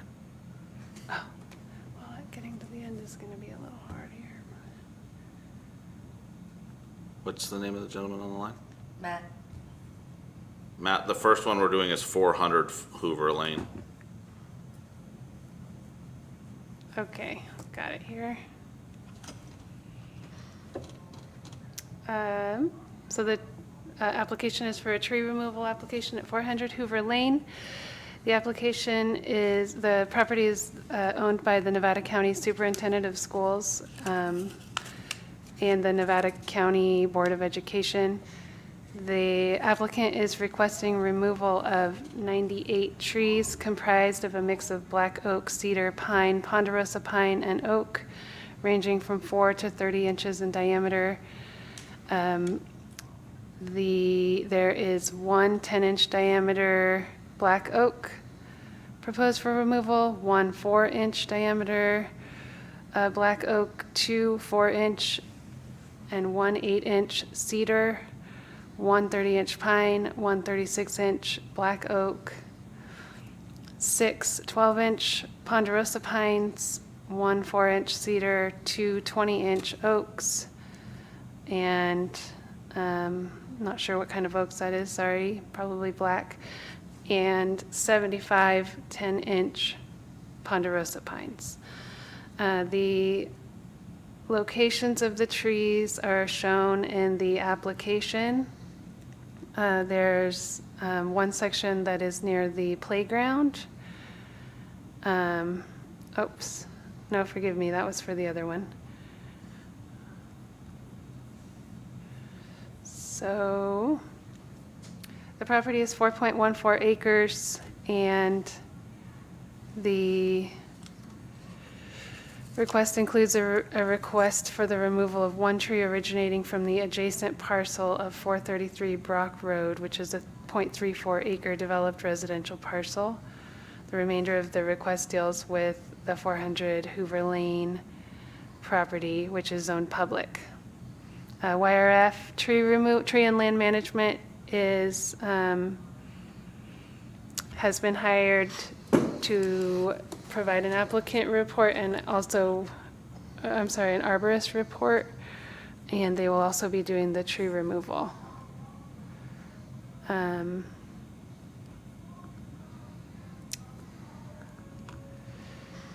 And I will go ahead and let the applicant speak now.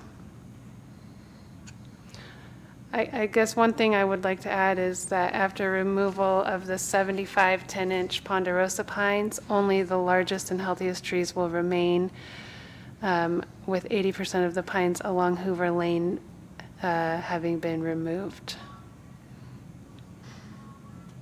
So there's quite a few trees proposed for removal, and the arborist report in summary speaks to mostly hazard mitigation for health of trees and also for tree density and thinning trees to improve wildfire hardness from wildfire. Is there anything that the applicant, Representative Matt, would like to add? If he's still on with us? Yeah, can you hear me okay? Yes. Perfect. Yeah, I think that overall Lisa did a pretty good job. I know that it's a large quantity of trees, but You know, 75 of them are confined to one area along Hoover Lane. And I don't know if you guys have any of the figures from the arborist report available, but it's just a extremely dense, you could call it a thicket of ponderosa pine. And, you know, it's like you could hardly walk through it. And there really shouldn't be areas like this within the city limits from a fuel loading perspective. So, and yeah, they're all pretty small, 10 inches and under. So those trees are just going to be thinned. And of course, you know, we'll be leaving the best candidates, you know, for trees that will establish well in the future, 53. spaced appropriately. The other trees generally are other areas that are just a little bit overstocked or leaning and a hazard to the structure, which is the school.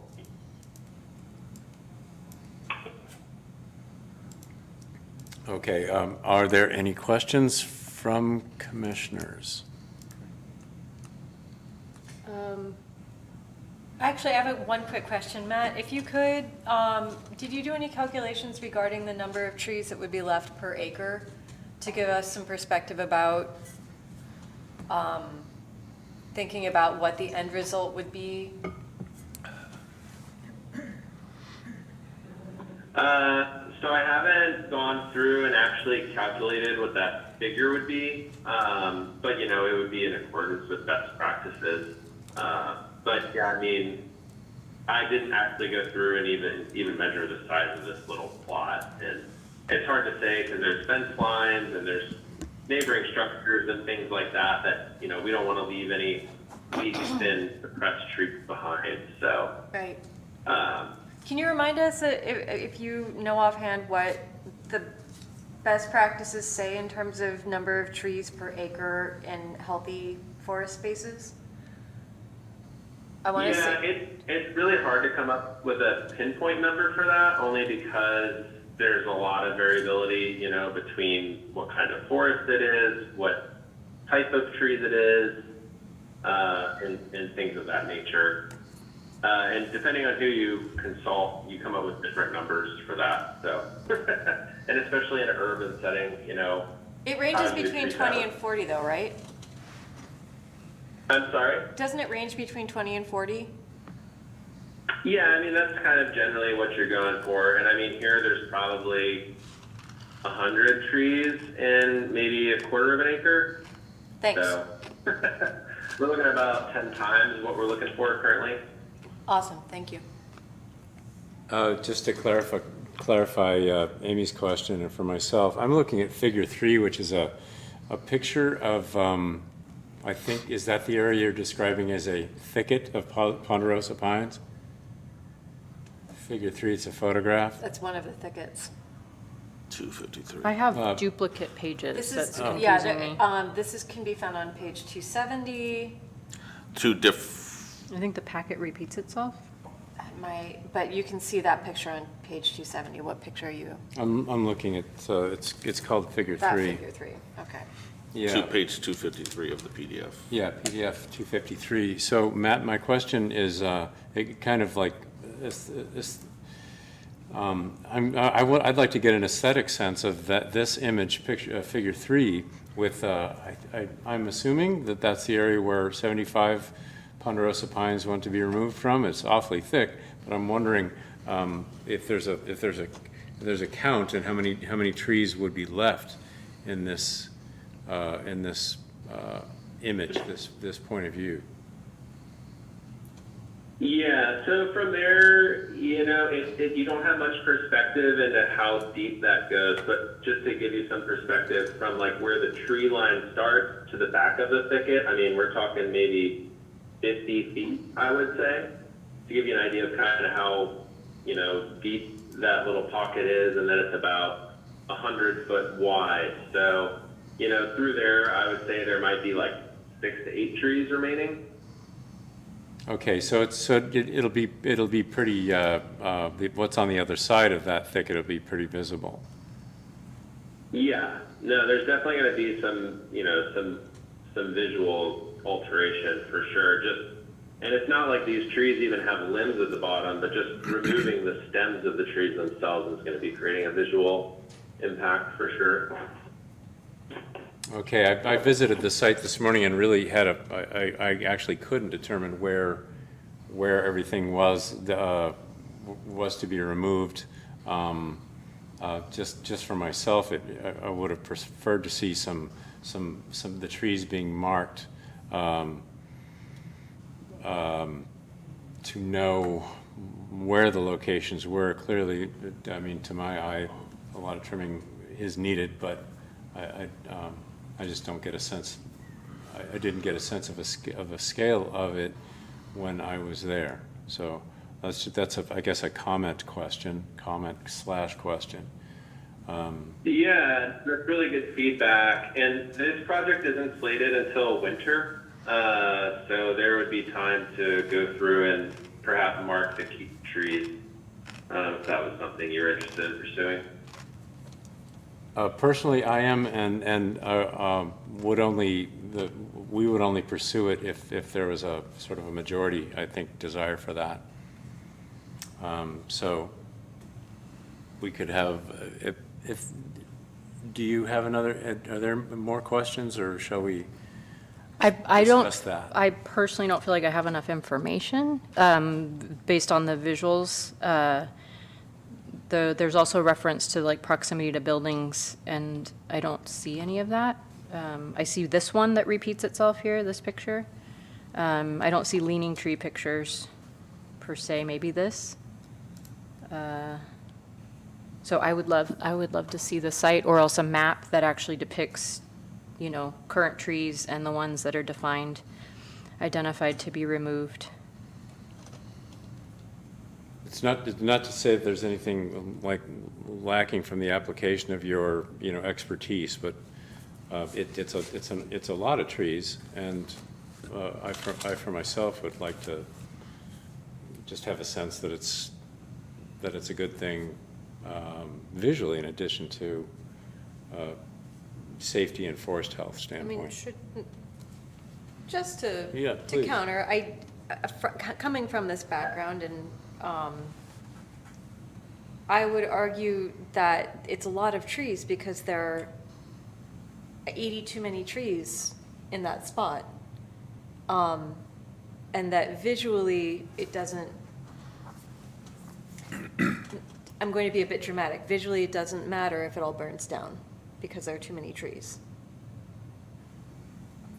I'm not sure I followed your point there. I think that our first priority should be the health of the trees that are there, which is not going to, you can't have a healthy stand of trees with those conditions. That is not the way that ponderosas and cedars should be growing, nor are they fire defensible or hardened in that manner. I think that I understand where you're coming from with aesthetics, but I think that if anyone is going to be concerned about aesthetics in the neighborhood, they should be speaking up about their concern for the visual aspect, and what our real concern should be is making sure that that space is fire safe and that those trees are left healthy. And I will say, I know Matt, I have worked with him. I don't think it affects my judgment. I do know him to be an exceptional arborist and absolutely trust his judgment on this. I don't know if this is not the same comment, but a related comment is, I think no matter what happens, there's going to be a dramatic visual difference. Yes. And that's okay. Yeah. Right, there, in my opinion, there ought to be a dramatic visual difference. Yeah, it's very overgrown. No question about the. I walk back there regularly, and it's very overgrown. I trust this company to pay the utmost attention to the visual outcome of their work.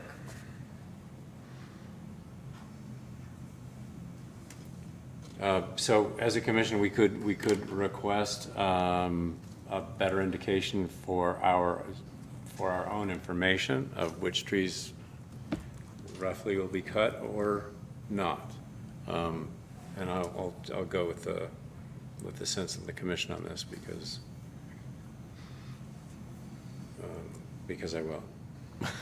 That's how I finished that sentence. Okay. So I think the part that's also challenging is, and Matt actually said for himself, that depending on who you talk to, you will get different recommendations about what is healthy for the forest. And so I see a conflict of interest to take guidance from the person, the company that is also being paid to do the work, because the bigger the project, the more the compensation. So that's always also something that I find a little bit unsettling. What would make you feel confident? It seems like more than one assessment makes sense, you know, like the trees, the historical trees that, or what do we call them, heritage trees that were cut. I don't think that they were cut with just one person's point of view. Obviously, there's room for cleanup. 80% of the trees sounds really severe. And I feel like there is kind of this heavily prescribed language of the tree is leaning. Trees lean, they're not all straight. I'm not an expert on trees, but I also have personally worked with folks who use the language liberally because they know that they're buzz keywords to get things pulled out. So I think another opinion would be useful. Are we going to ask, though, that the applicant pay for a second arborist to come out? Is that within our? I don't think necessarily we need a second opinion. I'm okay if the commission would like to get greater definition on which trees are going to be removed, but I think that that's something we deal with all the time. We have people who are being paid by the applicants and doing things that are in their best interest, and that's just part of the nature of the thing. So. I will also add that, yes, you do have a point that the business is going to be paid, and that a bigger job means more pay, but it's also, I don't know for sure that it evens out, because to dispose of the trees, like this is pine, no one's buying it, they have to chip it and they have to dump it, and that often can cost extra money. I just don't imagine they're doing it for charity, though, so I think it probably is a for-profit job. Yeah, they're not doing it for charity, but I don't think that they're going to make a ton of money because they say, we want to cut down 20 extra 10-inch pine trees. Mm-hmm. My concern wouldn't be so much for those, like these guys, like that's pretty obvious. There's a 36-inch oak, I think it said. There's some large trees, you know, so maybe it would just be a matter of having inspections to the health of some of those larger trees, because if I'm correct, a lot of times the strategy is to retain the largest and healthiest trees rather than all the little saplings and so forth. So that might even be even more information on those. Matt, is that what you described doing? Is there a reason why you're cutting down the larger trees that you are cutting? Yeah, so, the area that we've been talking about, I guess first, I would just like to clarify that there are two separate applications. And I think there may be some people looking at some wrong figures who are mentioning a figure 3. I'm looking at it says figure 9 along Hoover Lane. And then, again, this is for the 400, what's this road here?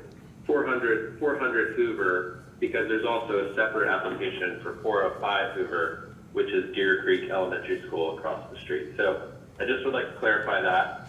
And then as far as the larger trees go, that's in a separate area. And the 36-inch diameter black oak, which you mentioned, is it's a tree that has been pruned back from the power lines very heavily. It's extremely unbalanced and presents a risk to the school. It's a tree that should be twice as wide as it is, and it's a large tree. It's been, just getting pruned back, and it's put on a lot of diameter, but, all the weight is on one side of the tree. So, to me, that's a good candidate for removal. I'd also like to say, I didn't become an arborist. You know, most arborists really like trees and they want to preserve trees. I'd like to make it clear that personally, I don't like to cut down trees that don't need to be removed. Trees do a lot for the environment, especially in an area, you know, an urban environment where it's great to have canopy coverage. It's been pretty hot. So just thought I would let you know. And also for the pine thicket, the price is to bring it into compliance. So the more trees we take out, beyond taking it into compliance, we are not making money. So I would just like to make those points of clarification. Thanks, Matt. Yeah, thank you. I don't share Wendy's concern about a second opinion. But I personally, I feel like I just don't know the scale of it, and I would like to, Matt,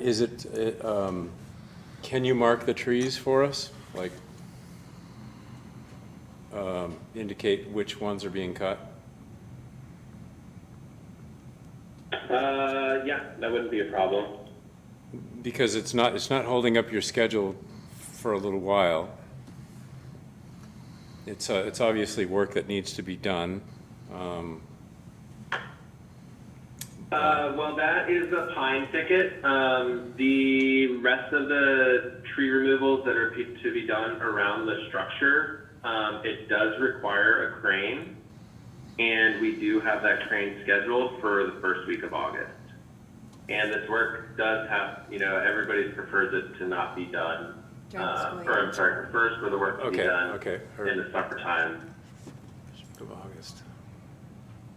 So, Yeah, because of students being at school. well then how about this? Why don't, what if we move to approve in parts, approve that which needs to be done before the school year, and then postpone the second bit for review? Would that make you more comfortable? Am I the only commissioner who's interested in seeing the trees marked? I'm interested. I mean, even if it's on a plot map or, you know, just something, but marking the trees is the easiest, like we did with the residential, yeah, the dollars. There's a special meeting in our future. That's on Thursday. Oh, boy.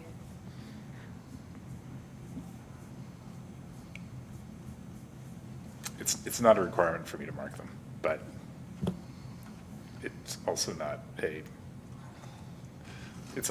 mean, it's not hurting anything, I guess, is what I'm looking at. I'm willing to proceed without the marking, but if two of the commissioners would like the marking, I'm okay with that. I believe that it would be okay to approve part of the project. Yeah. Yeah, I guess so The part that involves a crane, which is large trees near the school, is that correct? Everything except the last bullet point in the staff report, essentially, the 1s and 2s trees. The last bullet point is the 75 ponderosa pines, that's the thicket. Page 238 of your PDF. Thank you, Sean. I will also add, from personal experience, I know that black oaks can be extremely deceptive in their health. They can shed branches that are the size of small trees without warning.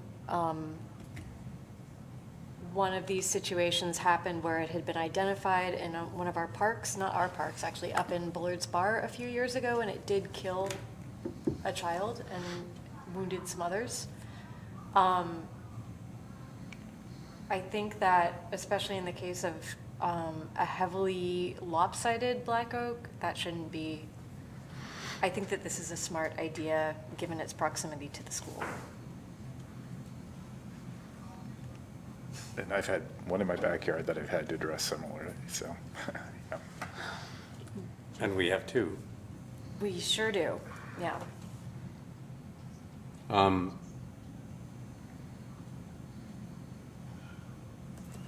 Well, I'm inclined toward two approvals and everything but the 75 Ponderosa Pines, if we could do that for this application.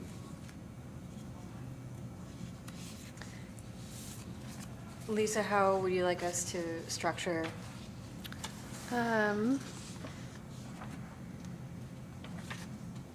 Would that meet your desires too, Wendy? What? To do an approval for the proposed tree removal, excluding the last bullet point on 238 of the PDF. I don't know that it matters. You have 3 votes. I don't know that it matters. I don't know if consensus matters, right? I'm just asking if that would help you. I just overall would like more information.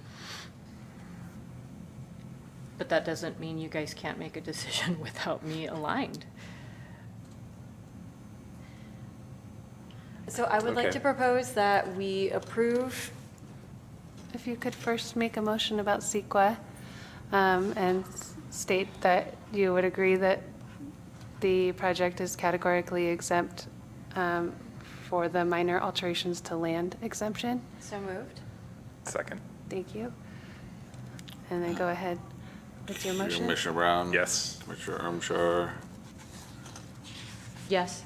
Vice Chair Cobden? Yes. Chair Knight? Yes.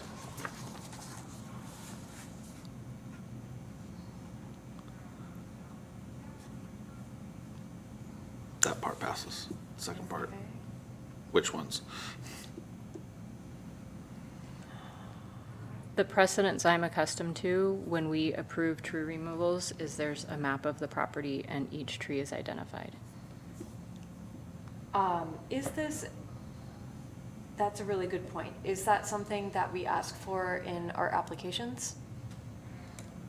I don't believe so, but let me check here. Commonly provided by the arborist in the report, and we ask for an arborist report, so Well, this looks a little different. Item 4 on the checklist that is provided to applicants is a site plan indicating location of trees on property and location of structures, driveway, and road. What they provided is more of a map, not really a site plan, which does identify the areas in general. They also provided the AP map, which shows property boundary, but there's no actual site plan that shows structures and trees and their exact locations. Okay. So we could definitely request that. That's something we've had with previous, more than 1 or 2 item tree removal applications. Matt, would you be able to prepare a site plan for us by next week?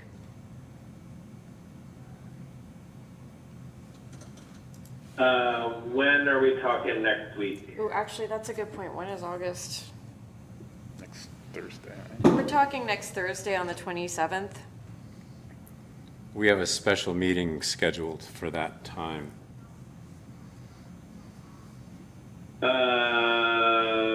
Yeah, I should be able to do it. It's just gonna be, the school's gonna have to approve the money to make that happen. Would you still be able to get the crane by August 2nd? Well, we have the crane booked. And it's not just for that project, it's also for the project next door at the school. It's to be done in tandem. It's taken a bit of coordination already to get to this point. So if we cancel the one, we're probably gonna have to cancel the other. So we're not necessarily asking you to cancel them. We're just saying. Oh, sure. The crane is currently confirmed, so it would just be me, if I had to delay it, it would be giving them short notice at that point. Right. I think there's concern about due diligence here. Yeah, sure. A delay of the crane is unlikely. Yes. Yeah, if we can get the map. Okay, well, by that's next good. Thursday. Yeah, I'm happy to flag the trees or, prepare whatever you need me to prepare can be done. I think the request is the map. Yeah, the request here is a map and a site plan, so that all members of the commission can better understand the location of the trees that are coming down in proximity to buildings and other trees. It's item 4 on the application checklist, item 4. Yeah, thanks for clarifying that, Amy.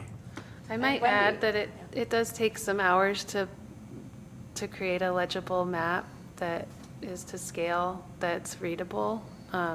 So That's true. especially to show buildings, driveways, road, and tree locations in their accurate locations. So We have also had applicants come in with hand-drawn maps, Sketches, yeah. just to give us a general idea. It doesn't need to be to scale necessarily, like exactly, but yeah. Does that, There are figures in the arborist report that show the parcel and there's trees mapped in relation to where they are to structures. I don't know if anybody has seen that. it doesn't seem to be coming up in the application, Matt. I think I'll you pull just it read up to here. like It's this 272. one. It's It's for just, 405. it's just really general, Matt. We have it on page 7 of 7 of your arborist report. Or it might be the application, I can't tell right here. But it just shows one tree with symbol on like a sort of scaled out map or vicinity map. Okay, yeah, happy to get you guys something more detailed if that's what you require. yeah, and that's feasible within the time constraint for you to mark those Yeah, locations yeah. better for us? It's well.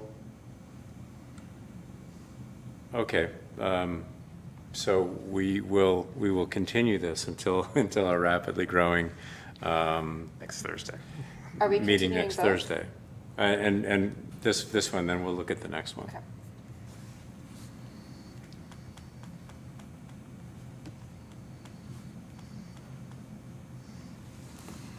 Getting back to agenda.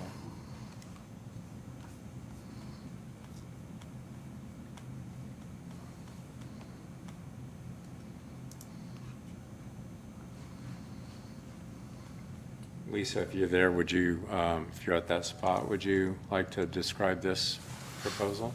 I think we need to take public comment first. I know there was a neighbor on the line. For 400 Hoover? Yes, do we need to take public comment even though we didn't have a motion? Let's hear public Yeah. comment, yes. If there's anyone online or on the phone via Zoom, please raise your virtual hand or press *9 on your phone.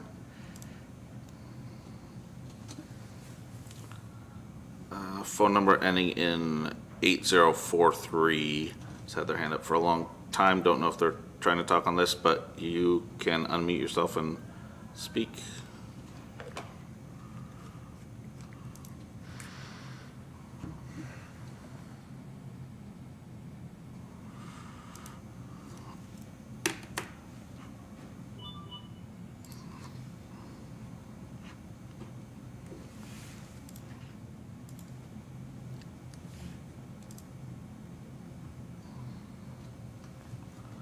I don't know if that person is wanting to speak to this. I spoke to her this morning. This was the one she was concerned about.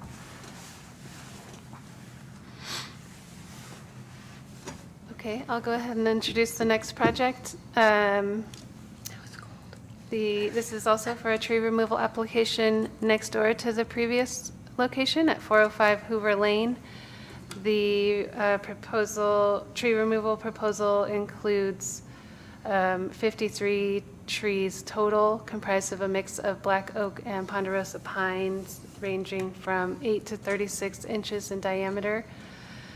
2 of those would be 20 to 24 inch ponderosa pine, 1 14-inch black oak, 1 38-inch ponderosa pine, which is in the parking lot leaning towards Lindley Avenue, a 1 36-inch diameter black oak, and 48 primarily medium-sized ponderosa pines, 8 to 24 inches. The individual trees are closer to the parking areas, and the 48 is a dense thicket next to the playground and baseball diamond. The property is 9.84 acres, public zoning. YRF tree removal, it has done the arborist report and also will do the tree removal. And for the thicket, their statement includes something to the effect of after 48 medium-sized ponderosa pines, 5 of the largest and healthiest trees will remain, which, per the arborist report, will be spaced adequately with several feet of crown separation between each specimen.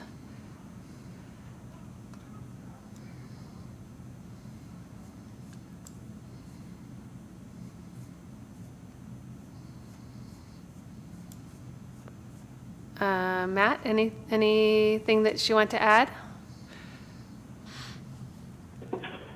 No, I don't really have too much to add to this one. There's a strip of pines between the playground and the baseball field, which is the area where the 48 small to medium-sized ponderosa pines are to be removed. It's extremely overstocked, and from a forest health perspective, I mean, the trees are just extremely tall and thin because they're competing for resources, leaves them prone to drought, disease, bark beetle infestation. Some of them are leaning. That's where the numbers are coming from on this report. The other trees are in the front of the school, kind of in the parking area, and there's, the one 38-inch ponderosa pine is leaning quite heavily, as well as some other oaks that are leaning over areas where are highly trafficked, people are parking, or there are utility line conflicts.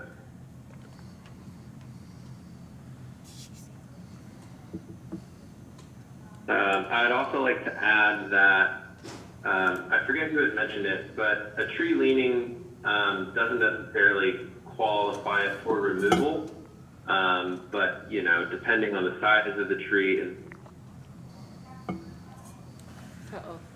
Sounds like you dropped off, Matt.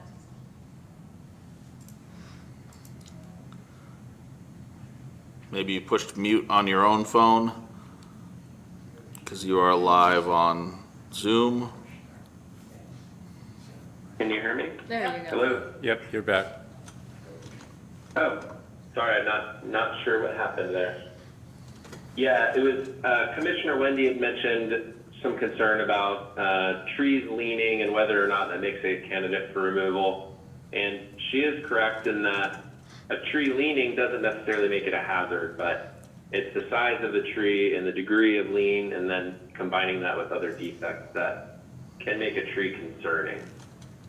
There's lots of trees that are leaning slightly or moderately, that aren't a concern. So, and I would like to point out that I am a qualified tree risk assessor at all, which means that I've had formal training to actually, quantify that and determine, the risk rating of a tree.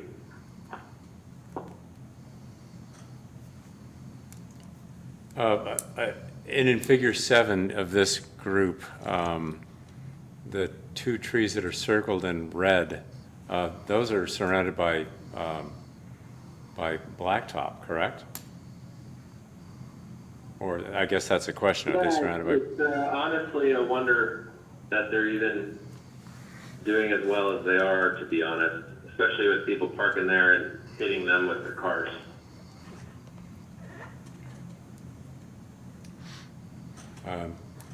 Okay, any questions? I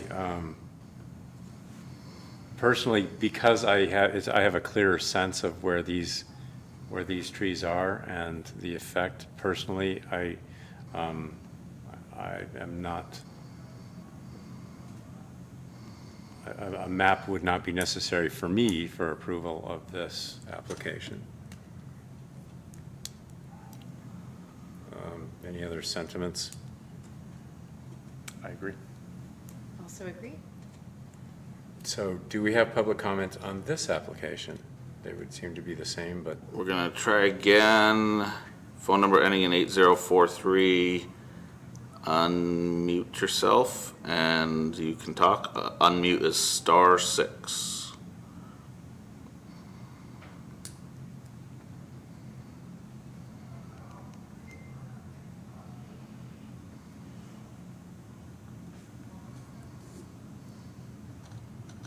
They're in the Zoom but not unmuted.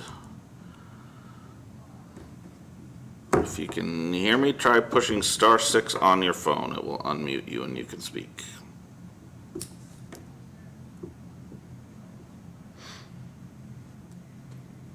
They have not.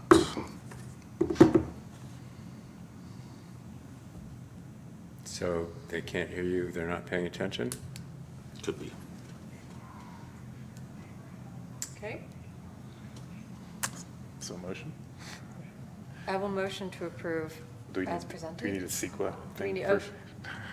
That would be great. Thank you, Rodney. Can we, do we always have to read through the CEQA motion? Is there like a quick, is there a shortcut? If it's discretionary or if there's some sort of potential by, like, environmental concern, I suppose. No, I mean, instead of reading through the CEQA motion and then saying so moved. What's the question? Can we say something to the effect of, She's asking if you had to read the whole thing. yeah. Or can I would generally say you could say move approval on item number 1 of the recommendations, but I don't know that Russ would hold that to be true.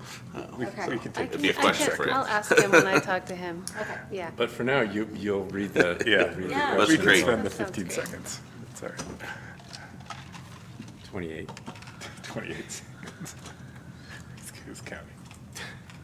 So a motion to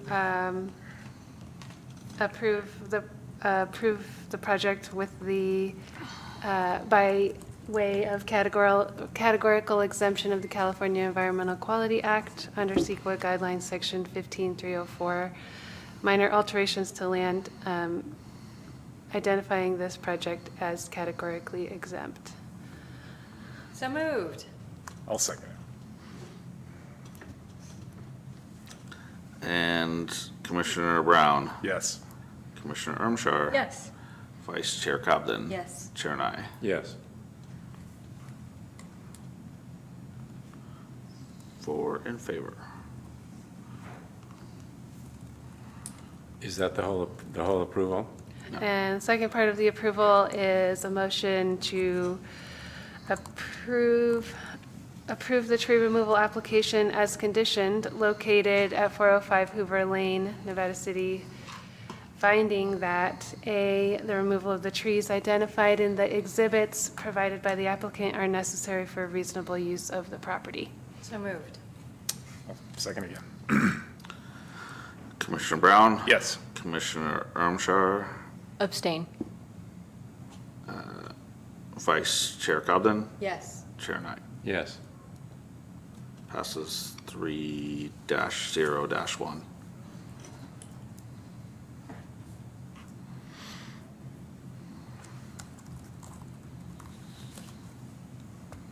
Thank you, Matt. We will be looking forward to the map for 400 Hoover Lane. And we'll see you on the 27th of July. Okay, thank you very much. I appreciate all of your time. Thank you. Thank you. I apologize. I thought that was going to be a lot faster. Really? variety of projects. We do. Hopefully ours will be easy for you. Come on up. Come on up. Come on up. Okay. Welcome to the neighborhood. Do you mind if I grab a minute too? No, Of course, not go at all. ahead. Those little packets that we I do, yes.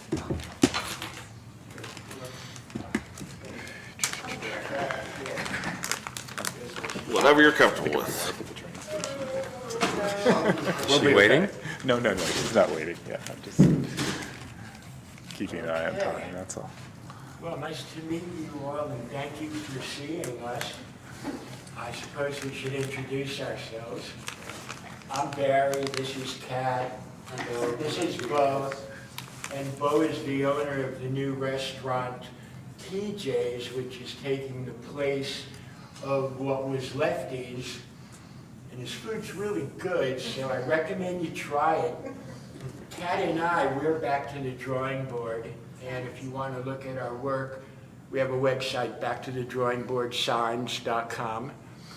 And we've been making exterior artwork since 1985. And our work mostly goes to the Bay Area and around the country. So when we get the opportunity to work in our own hometown, it's a privilege. So we took great care to design the logo so that it's in keeping with the style of the city. I hope you like it. And basically our petition is threefold. One, approval of our design, and I think you will like it. Two, making out of modern materials. So rather than wood, we use something that's called high-density urethane, which, unless you were to climb up and drill a hole in it, you wouldn't know the difference. And I made, you've seen, okay, here is our design we're proposing. This is also how it hangs on the wall. And so if I could pass this around, that's the copper face is actually the material we would use to make the sign, because the copper is really beautiful on that Statue of Liberty green that is the building itself. How we make it, this is an example of that material with the addition of something called polymetal. This is the same as that copper. And third part of our petition, if you allow us to do halo lighting, this is how I do it. I route it into the back, and you can examine this. If you all would like, I can light that up, but you might imagine how lights on the back of something will look. It creates a halo, kind of an illumination where you never see the light. You just see a glow around the silhouette of each part of his sign. And the whole thing would be done that way if you allow it. And if not, it will be done flat, as most of your signage here is. And it will be illuminated by exterior lamps upon it. Now, as I go around your town and I look at a lot of the signage, I see that there's quite a bit that's kind of in various stages of deterioration. I see paint flaking off, I see wood cracking. With this material, you'll never get paint flaking, you'll never get cracking. It's permanently exterior. It has virtually no expansion or contraction in weather or sun. It will outlive all of us. And what you see on the back is, those are lights. They're actually LEDs. If anyone's curious, I'll light that up. But in any case, so we would really appreciate if you guys give us permission to make the signage using these new materials. But if it had to be wood, we're fine with that.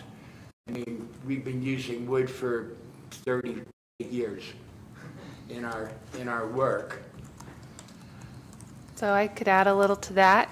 Thank you for coming in. We appreciate your new business here. I haven't made it in yet, but I'd like to. So thank you for coming in for your sign application. I took the application in on Thursday, I believe. It might have been Friday. So it was kind of a last-minute addition to our agenda. Kat came in and gave me the materials, and so my understanding of what the sign was going to look like was a little vague at that point. So, yes, I did know that the materials that were proposed were not of the traditional wood and mother-lode architecture materials. And they do have a wood option sample here that could be looked at as well. And I was definitely not clear about the lighting, and I didn't really have a chance to understand that or fully evaluate whether or not that LED would be considered an internally lit sign or internally illuminated. Can I ask a question? No, sorry, I'll wait. No, this is the time for Is that all questions. right? Okay, so this is dimensional. That's the material, and you have a sample of it in its raw form, that little gray square that we put into a package. What I'm wondering is, this sign design, is it flat? Like, is the star on the sign flat, or is it 3D? No, it isn't. In fact, the star on the sign would be carved like that. So it's 3D, or Yeah, is we anything carve- else? Yeah, everything on that is, nothing on that is flat, by the Oh, way. Every carved. single letter and piece, we carved them. Got it. So And- the letters and- are 3D? Yeah, it'll all be 3D. In fact, even the small hanging signs will be 3D. I could show you an example of something we did for Colfax. We did the Colfax historic sign, and this train actually pops out of the sign. Shoot it over. Oh, sorry, that was very bad. I'm sorry. Thank you. I haven't. And all the aspects of that sign, they're all cut out. So this star would actually be this star. And I figured I could make one piece of it where, you know, to prove it, it's only one piece. But anyway, this would mount on this type of material. This type of material is like, it never breaks down. And in fact, copper is really common to the look of the Old West. Metals, some of your signs have metal in them, and this would maintain that look. We mount these by using aluminum tubes, and I could run the wire and put it on. I think we should light it up just Yeah, I for think fun. we should light it I up. think we should light it up just for Absolutely. fun. You would, okay. And while you're doing that, can you clarify, will the copper age, or will it, get the patina, the green patina on I'm it? sorry? Okay, I was asking about will the copper get a Well, it patina on it? complements the green, no, it won't. Okay. This is an anodized, a copper tone anodized Yeah, aluminum it's sheet. actually real copper on aluminum. Oh, it is? Well, it's copper on aluminum on both sides of what is a composite of a resin core. So it's pretty inflammable. Most of this is. And, I put it right there. thank you. These are what we use. I don't know, are any of you familiar with LED? This is, It's a flex LED. yeah. It's very low Should have brought voltage. It's only extension. Oh, we didn't bring an extension cord. Don't we have Power down there or plugs something? underneath Do the? you have an extension? Yeah, well, They're pretty used up. yeah. We can do it, we could peek around the Yeah, corner. we could walk get out around of our and look chairs. at it. Oh, here, right here. Okay, so. let's move this. So first of all, when this stuff lights up, the beauty of it is you can't get a shock. He's also So an entertainer. It's only it's only 12 volts, and it lights up like this, Oop. With absolutely no heat. Come on, I can already yeah. feel You could see it's flexible, letters coming from Nevada Street. and it lights up with no heat at all, and you can't get a shock, and you really can't start a fire. But we didn't choose green, he only brought green. We were just thinking white.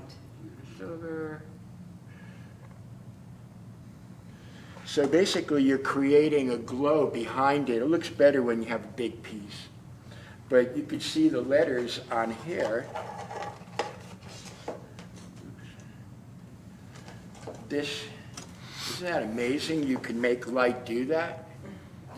I mean, this is. You're about to mount the flag over Oh, well. So I think this is absolutely the future of lighting, and the fact that it doesn't get hot or start fires when you've got so many wooden buildings, I think, it creates a soft glow. You don't get that harsh light in your eyes, and different than casting lights on a sign, you have that harsh glow of a hot lamp. And frankly, until electricity was invented, they didn't even have those hot lamps. So this is actually a softer glow than that. And I think that it can be used to enhance the look that makes this town so beautiful. I mean, this is the jewel of all these old towns. And that's why we love living here. And I think that using halo to enhance the style that's established is better than having harsh glow of lights cast on signs. But whatever limitations you impose on us, I assure you we will work with them, because it means a lot to us to get this job for him, and he needs to replace that banner with a real sign. Yeah. Oh, can I ask you guys a question while I have your attention? I noticed there are standing signs all over town, sidewalk signs. The A-frame signs you're referring to? Yeah, we have our own version of that, which is pretty well known, and if you looked at our website, you'll see a lot of. So this wouldn't be appropriate conversation for this item. Technically. This wouldn't be appropriate to discuss on this item. Right. Okay. So no, you may not ask. Yeah, but reach out to Lisa on it. I mean, are they something? This is not appropriate for the commission to hear under this item. Okay. Because it's not related to it. Okay, there is a reason, but okay, I'll keep it, I'll save it. What I wanted to mention that is if the halo lighting is, in effect, something that you guys choose that you don't want to go forward with, then we would still have the carved elements of the sign, but it would just be attached to the backboard and not propped forward. And not the illuminated. backlighting. Okay, understood. And then we could have external lighting shining up on it. Thanks for demonstrating that for Oh, us. sure, my pleasure. We live with this stuff. You should see our living room. It's just, it's a battery, no more LEDs. There, go right. Okay, let me go. And you guys can keep up. Okay. Might pass them back around. Your proposal is to, I wondered when I read the item, I wondered if it was a cast thing, but you'll carve, you propose to carve or machine it out of this, that material, that chunk of I can material carve there. out wood too, but this is way preferable because it doesn't have grain to pull your blade and create that wavy. It actually doesn't really matter, but this is a really good material. It never breaks down. It won't split and chip, and paint won't start peeling up off of it. So And also- it'll look fresh and new for like after I'm no longer. Also, if I might add, that it's, if you wanted to touch it, it's extremely weightless. So there's no burden on the structure whatsoever. As opposed to wood. I'm curious to know what happens, I mean, say in 100 years, is it still going to be there? The what? How long do these materials last? And I ask this because maybe it's just me or or the times or what, but I think about all of the materials that we make that are non-compostable, that just stay forever, and that actually is a bit of a concern for me, that it would never break down. Well, in the past, when we have used this material and signs have gone out of business, they usually take them home and keep there because they're so artistic. Yeah. They've never really been dumped, but in our experience, they kind of hang on to them for their own personal reasons. I don't know if that, Really, our signs are artwork. People don't generally throw them away, well, if I can say that. If you'd like to look at our website, it's backtothetrawingboardsigns.com. You may recognize a few things. Some of them are really big and wild. But when we have to work within a particular style or with whatever materials at all we do, we work with everything. And we're really more concerned about the artistic quality of what we do. I mean, we're artists first, business people second. We're not really good business people, but I think we're very good artists, and we're really committed to it and honestly live to do this. Well, thanks a lot for the thorough tour of the Appreciate materials your and the time. lighting. I mean, it would mean a lot to us to do more work in your town. And that's outside of our concern at this meeting. Well, yes, yes, I do want to note that we have a fire safety advisory meeting that begins at 6. Okay. So we have 13 minutes. We have one item on the agenda after this one, which is the sign ordinance Okay. update, which Sean says will take 1 minute. Okay. The item, We'll see. the remaining item? Yes. Yeah. So any, well, I have a question. The sign on the sign that's proposed for the Deer Creek side of the building, is that allowable because there's a door on that side? Because generally signs are only allowed on entrances. So is that considered an entrance on the creek side? That's a good question. I would have to double check the code on that. I did look at that and I thought that it said, I'm not sure if it said an entrance or a door, but there is a door on that side that services the patio. Right. My understanding is that where customers might enter is, on the side of a building where a customer might enter is allowed a sign. Otherwise, it's one sign per business. But you've got on Sacramento Street and Broad Street, you have entrances where people come in.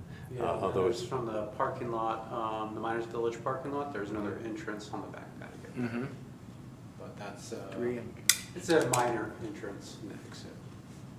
okay, so I'm just raising that we proposed it question. only, I'm sorry, we proposed it only because there was an existing sign there from the previous business and just assumed. Right. it was allowed. It is aggregate of all signs of any one business entity shall not exceed 24 square feet, provided however that a single business entity having public customer entrances on 2 or more sides of a building may treat each such side as a separate entity. So that side does not have a public customer entrance. So we're talking about 2 public entrances, correct? 3, actually. Is it is 3. Oh. Are they going to be using the one on Broad Street? There's the one in the parking lot, there's one on Sacramento Street. But the shop, the new shop is going to be on Broad Street. I believe there's a door that goes in still, but. I think you still use that door, don't you? Yes, the Broad Street door and the Sacramento. Yeah, you Street actually have to door. go through that door to get in Yeah. the, what's it called, vintage store? Yeah. Rocket, Rainbow Rocket. Rainbow Rocket. Yeah. Which is part of the problem with the placement of the sign on Broad Street, because it's above Rainbow Rocket, not above TJ's.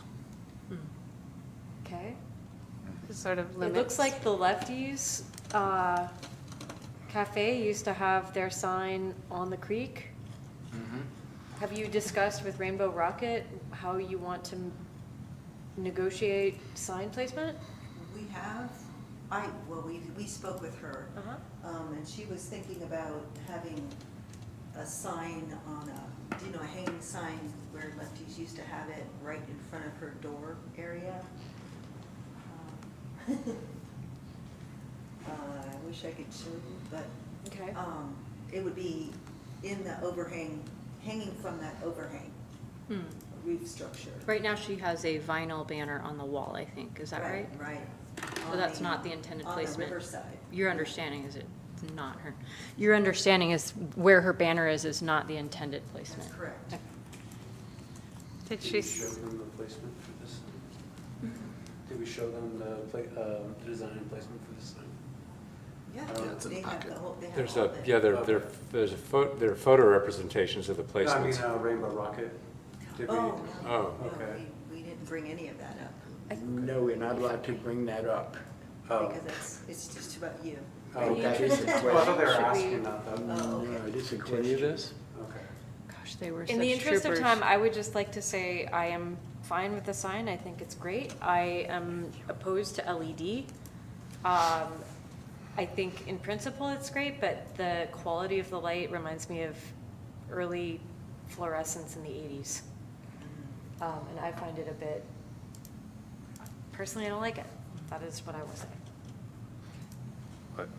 I'd add that I don't think the backlighting is consistent with the historical district, and sort of the Yeah.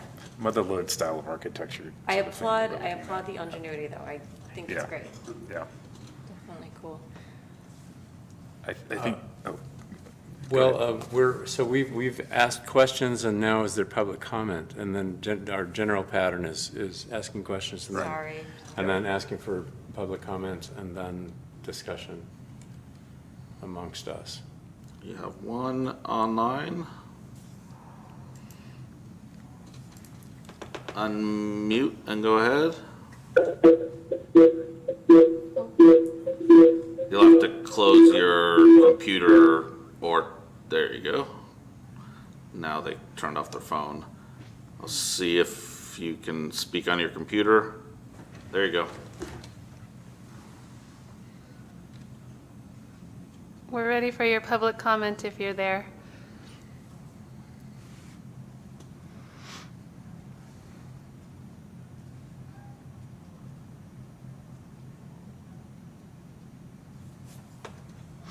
Nothing? The phone was working. If you want to try that again and then exit the computer, we just can't have two speakers on that produces that feedback.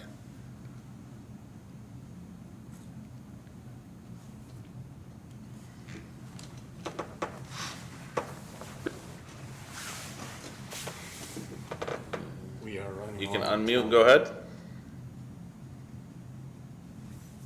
*6 to unmute. Hello. Hello. Hi, can you hear me? Yes. Hello. Yes, we can hear you. Oh, okay, great. This is Lori Oberholzer. Sorry, I don't have my regular computer, so I can't do the regular Zoom, and so I'm on the phone, and I don't know how all that works, but it seems like it's working now.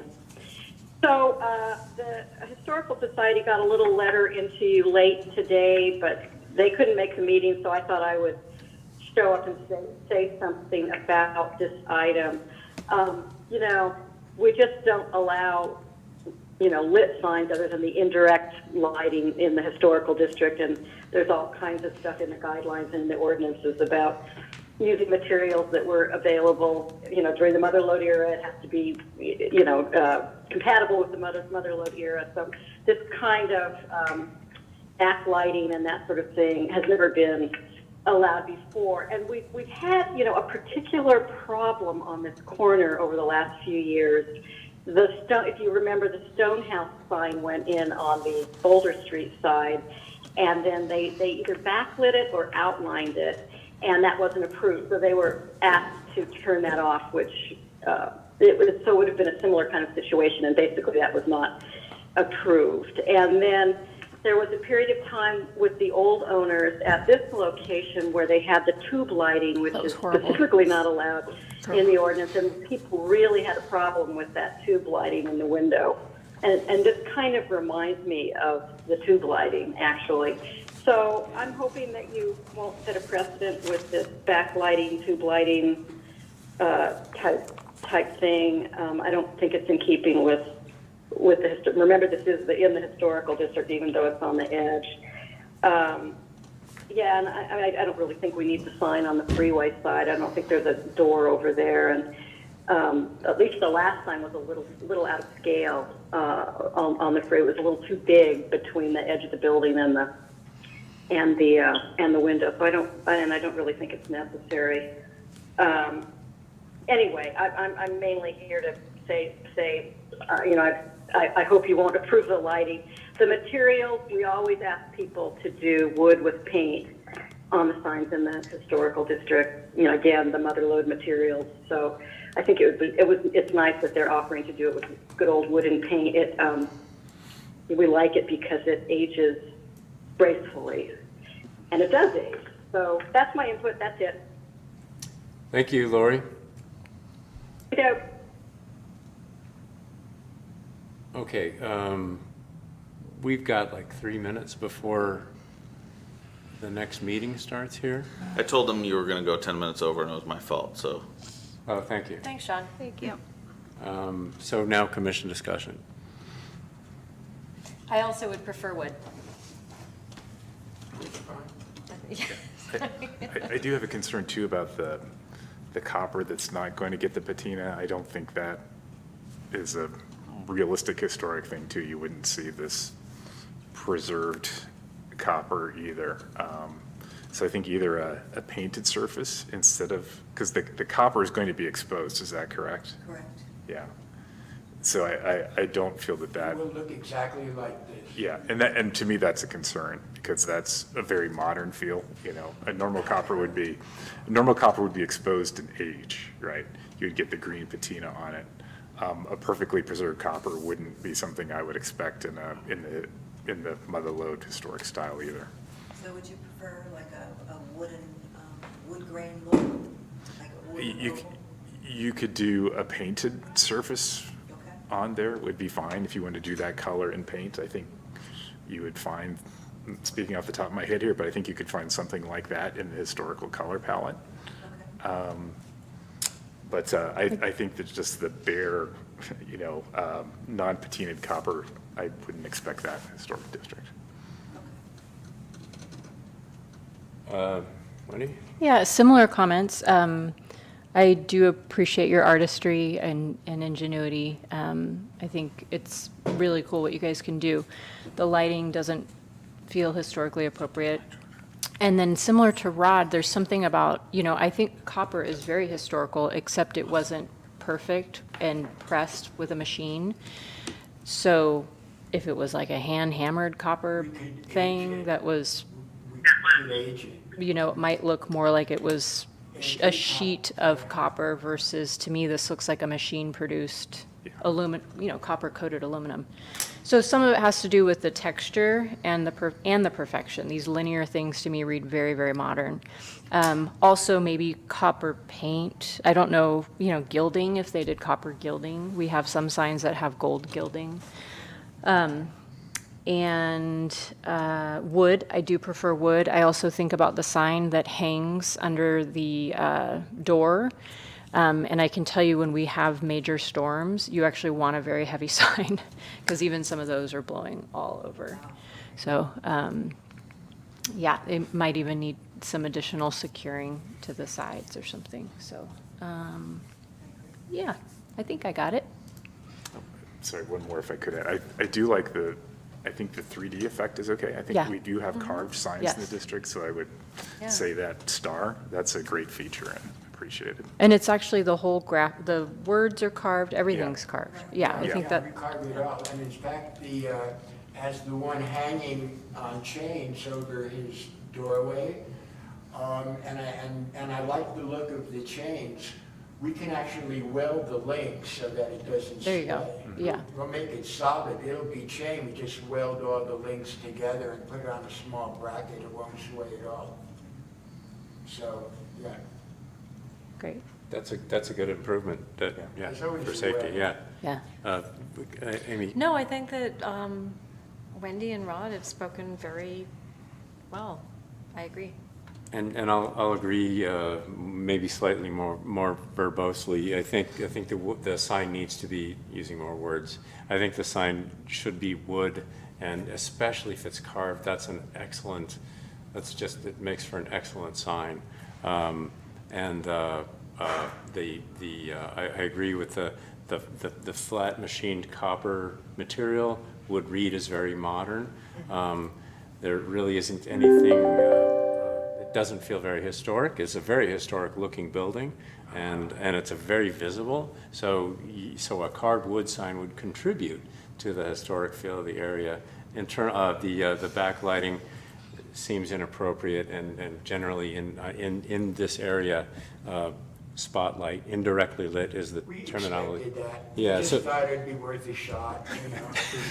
But wood, we've worked with wood for 35 years. Yeah. Now, would you like plywood or you want solid wood?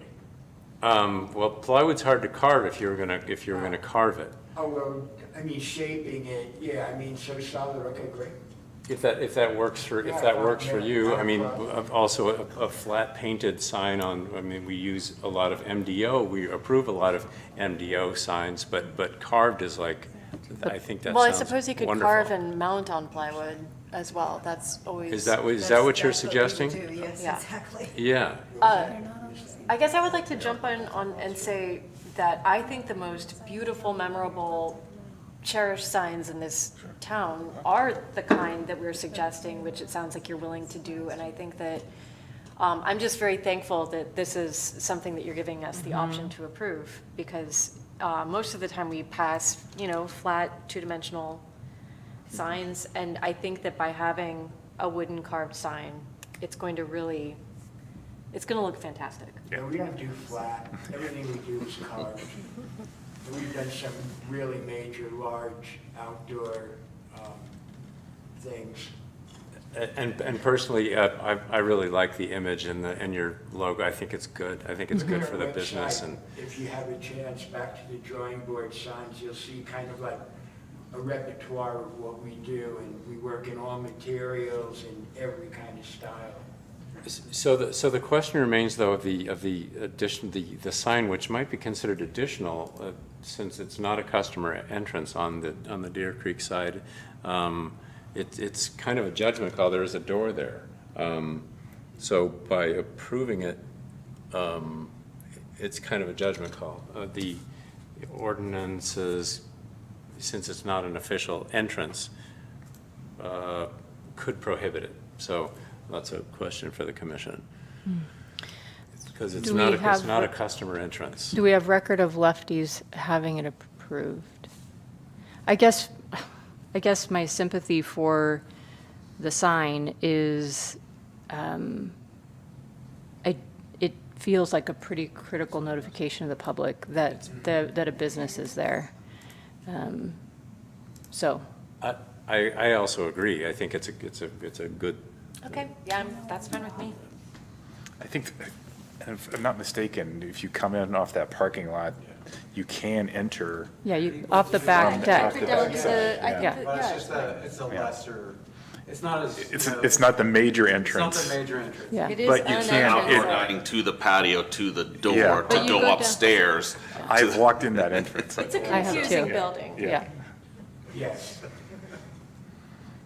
Should we check for an approval by the same, because we have ordinances and we're required to obey them. So should we check for an approval? It's not in the file for Make lefties. that third sign a contingency based on precedent for that business in its location with the doors located as they are. Are you searching, Sean? Yeah, their sign application's not in the folder. I'm sure we can find it. I'm not sure precedent's the right basis to do it. If it were non-conforming before, If it were not applied for, Is it, Can we yeah. just set our own, I mean, what is our step now? Well, one, you're gonna have them come back with what it's gonna look like in wood, or no? No. No, I feel satisfied that this design in these colors in wood, I'm satisfied that. Carved in wood. that They've Without represented it. lights. Some, Internal lights. right, without any backlighting. I think the one question would be, what is the copper being replaced with? I think that's the one thing we don't A know. paint color, I think, was, Can we confirm that the copper would be replaced with a similar colored paint on the? Absolutely, yes. Okay, okay. Is that one of the samples that you gave, the paint You mean samples? in the color palette? I gave, yeah, several, exactly, yes, it's in there. Okay. This one? Oh. Several Whoops. copper colors. Oh. Is this I think it would be copper? up to you to make a determination that's consistent, We're gonna make Yeah. something you guys are gonna be proud of. I will, or to make it by reference if Lefties was permitted, then that would serve as a de facto can we approval of that, consistent with the code. Can we make a movement to allow 3 signs given the 3 customer entrances? You can. Yes, I think so. Okay, I would like to move that we permit 3 signs, given that there are 3 customer entrances. In wood. Is this a 2-part or a single? Oh. And furthermore, that we approve the sign design in a carved wood format with a color substitute for the copper. And what kind of lighting? And no LED lighting. No LED lighting. What kind of lighting do we, with a standard city-approved lamp? downward facing Downward spot. facing lamp. Yeah. Condition finding in there for the, referencing the lighting section, right? I We believe have so, plenty of yeah. language around that. It'd be if I'm what I not mistaken. referenced previously for the onyx, that section of the code, that 30-degree angle downward deflection. I believe it's in the conditions. So the sign lighting needs No to be, neon. needs to be shielded, Oh, and- it's not, because we didn't.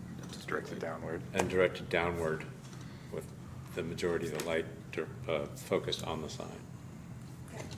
And I believe with a specific lumens light bulb, right? I don't have any specifics Do on we, that. do we not We- have this? Yeah, so I'm do not you, familiar you with it. want your motion to say that the lighting has to be consistent with 17.80.215 outdoor Yeah. lighting standards? Yes. For the Sounds city? great, thank you, Sean. That's what we want to say, Sean, yes. And then you can look it up and see what it is. It's easy. So It's- glad you're yeah. here. All right, So, So moved? thank you, Rod. Oh, I know, I'm suggesting that to you. I think you're. Wait, did you're- do I get to move my own Just put a period on there, and I think. period? Second. Okay, I was gonna Okay. say. Lisa, do you want me to repeat? You got that? Commissioner Brown? Yes. Commissioner Ermshar? Yes. Vice Chair Cobden? Yes. Chair Nye? yes. Congratulations. Thank It's like America's Got Talent. Oh my gosh. No X's, yeah. We don't want to do that to anybody. And, Thank you so much for Yeah, sitting. thank you for your really hard. flexibility. I Having appreciate us, it. really appreciate it. I'd like to appoint a liaison, though, in case there are any changes to your sign, someone that can make small adjustments, so your sign application doesn't come back to the full commission if there's some change. And I'd like to appoint Amy. I was trying to appoint you, yeah. I was trying to, okay. Well, and you can decline. No, it's fine, it's fine. Sign is I'm just feeling self-conscious because I've been falling short on so many responsibilities. So it makes any small changes much easier to do and doesn't hold you up. Okay, Okay. so that would be you. That'll be me, Amy. So any changes you need to do, you'd reach out to the city planner, and then she'd connect you with Amy. Yeah, Thanks, you thank you. guys. Thank you. Thank you so much. In the last minute, Sean, do we have? We have, Yeah.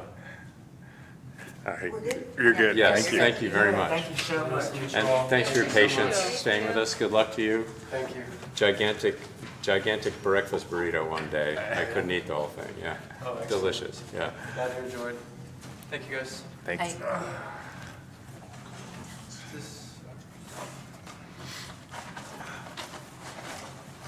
you. I'll see you all again.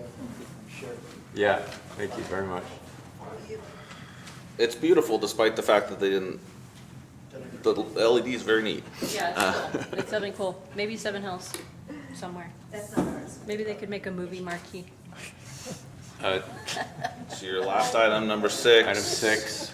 Public hearing on sign ordinance updates. I don't think I probably need to explain to you in any great detail the longstanding expectation of signs not being internally illuminated in the city, and that review of the ordinance relative to preparing for a dark skies ordinance yielded that the language is not exactly consistent with that expectation of how it's written now. So this is a very simple one-line change that would be added to the lighting portion of the municipal code, both in the citywide standard and in the historical district.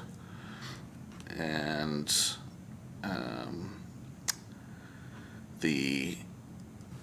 it would correct that, longstanding belief, or I should say align it with the language. And so the language that would be added to both sections would be internally illuminated signs and digital or electronic signs of all types are prohibited, period. Okay. So do we have to find this exempt, CEQA exempt? You don't, because you're not the We're not the entity ultimate that'll be approvers. ultimately approving it. It'll be a policy. So it's a of the council. recommendation to approve. So- Yep, so it would be a recommendation to conduct the public hearing, see if there's any public comment, solicit that public comment, and then I would appreciate it if you'd recommend approval to the adoption for the council. Now, what if an art installation comes in with some neon? So Is it that wouldn't be allowed in fine? the historical district. But in the Seven Hills, it could be. It could be if Okay. you found it consistent with the architecture of Nevada City and the surrounding buildings. Okay. But that wouldn't be a sign. This is Right. in This is relation specific to signs. Okay, I mean, I'm just saying, if it looks like a sign, but it's called art. I'm just I know that this is gonna come. That's where they have to, we're kind of a little bit off, but not too far. That ordinance requires, if they're submitting it as art, that they submit a lighting plan. So it would be called out, and the commission would ultimately have to make a finding of consistency with the architectural review component of the lighting plan. Okay. So is this a motion? Yeah, and public comment, if we have any online, and then a motion to recommend approval by the city council. Let me see. There's nobody in here, so there's no public comment. Entertaining a motion to recommend, Move that we approve as recommended. and a second? I second. I'll go different this time. Commissioner Ermshar? Yes. Vice Chair Cobden? I really like neon, so no. Commissioner Brown? Gonna go. Yes. Commissioner Nye? Yes. And I believe that this will be something that eventually in joint discussions with the council and the commission over time on streamlining your practices that you'll want to bring up. Lighting, signs, variety of other things can be changed in the future. This isn't a forever. This is a targeted corrective measure for expectations. So feel free to bring it up at future meetings. Thank you so Thank you, much, sir. guys. Thank you. Move Shall we adjourn? Pleasure having you. We are adjourned. 6:14. New record. Nice job, guys. New record.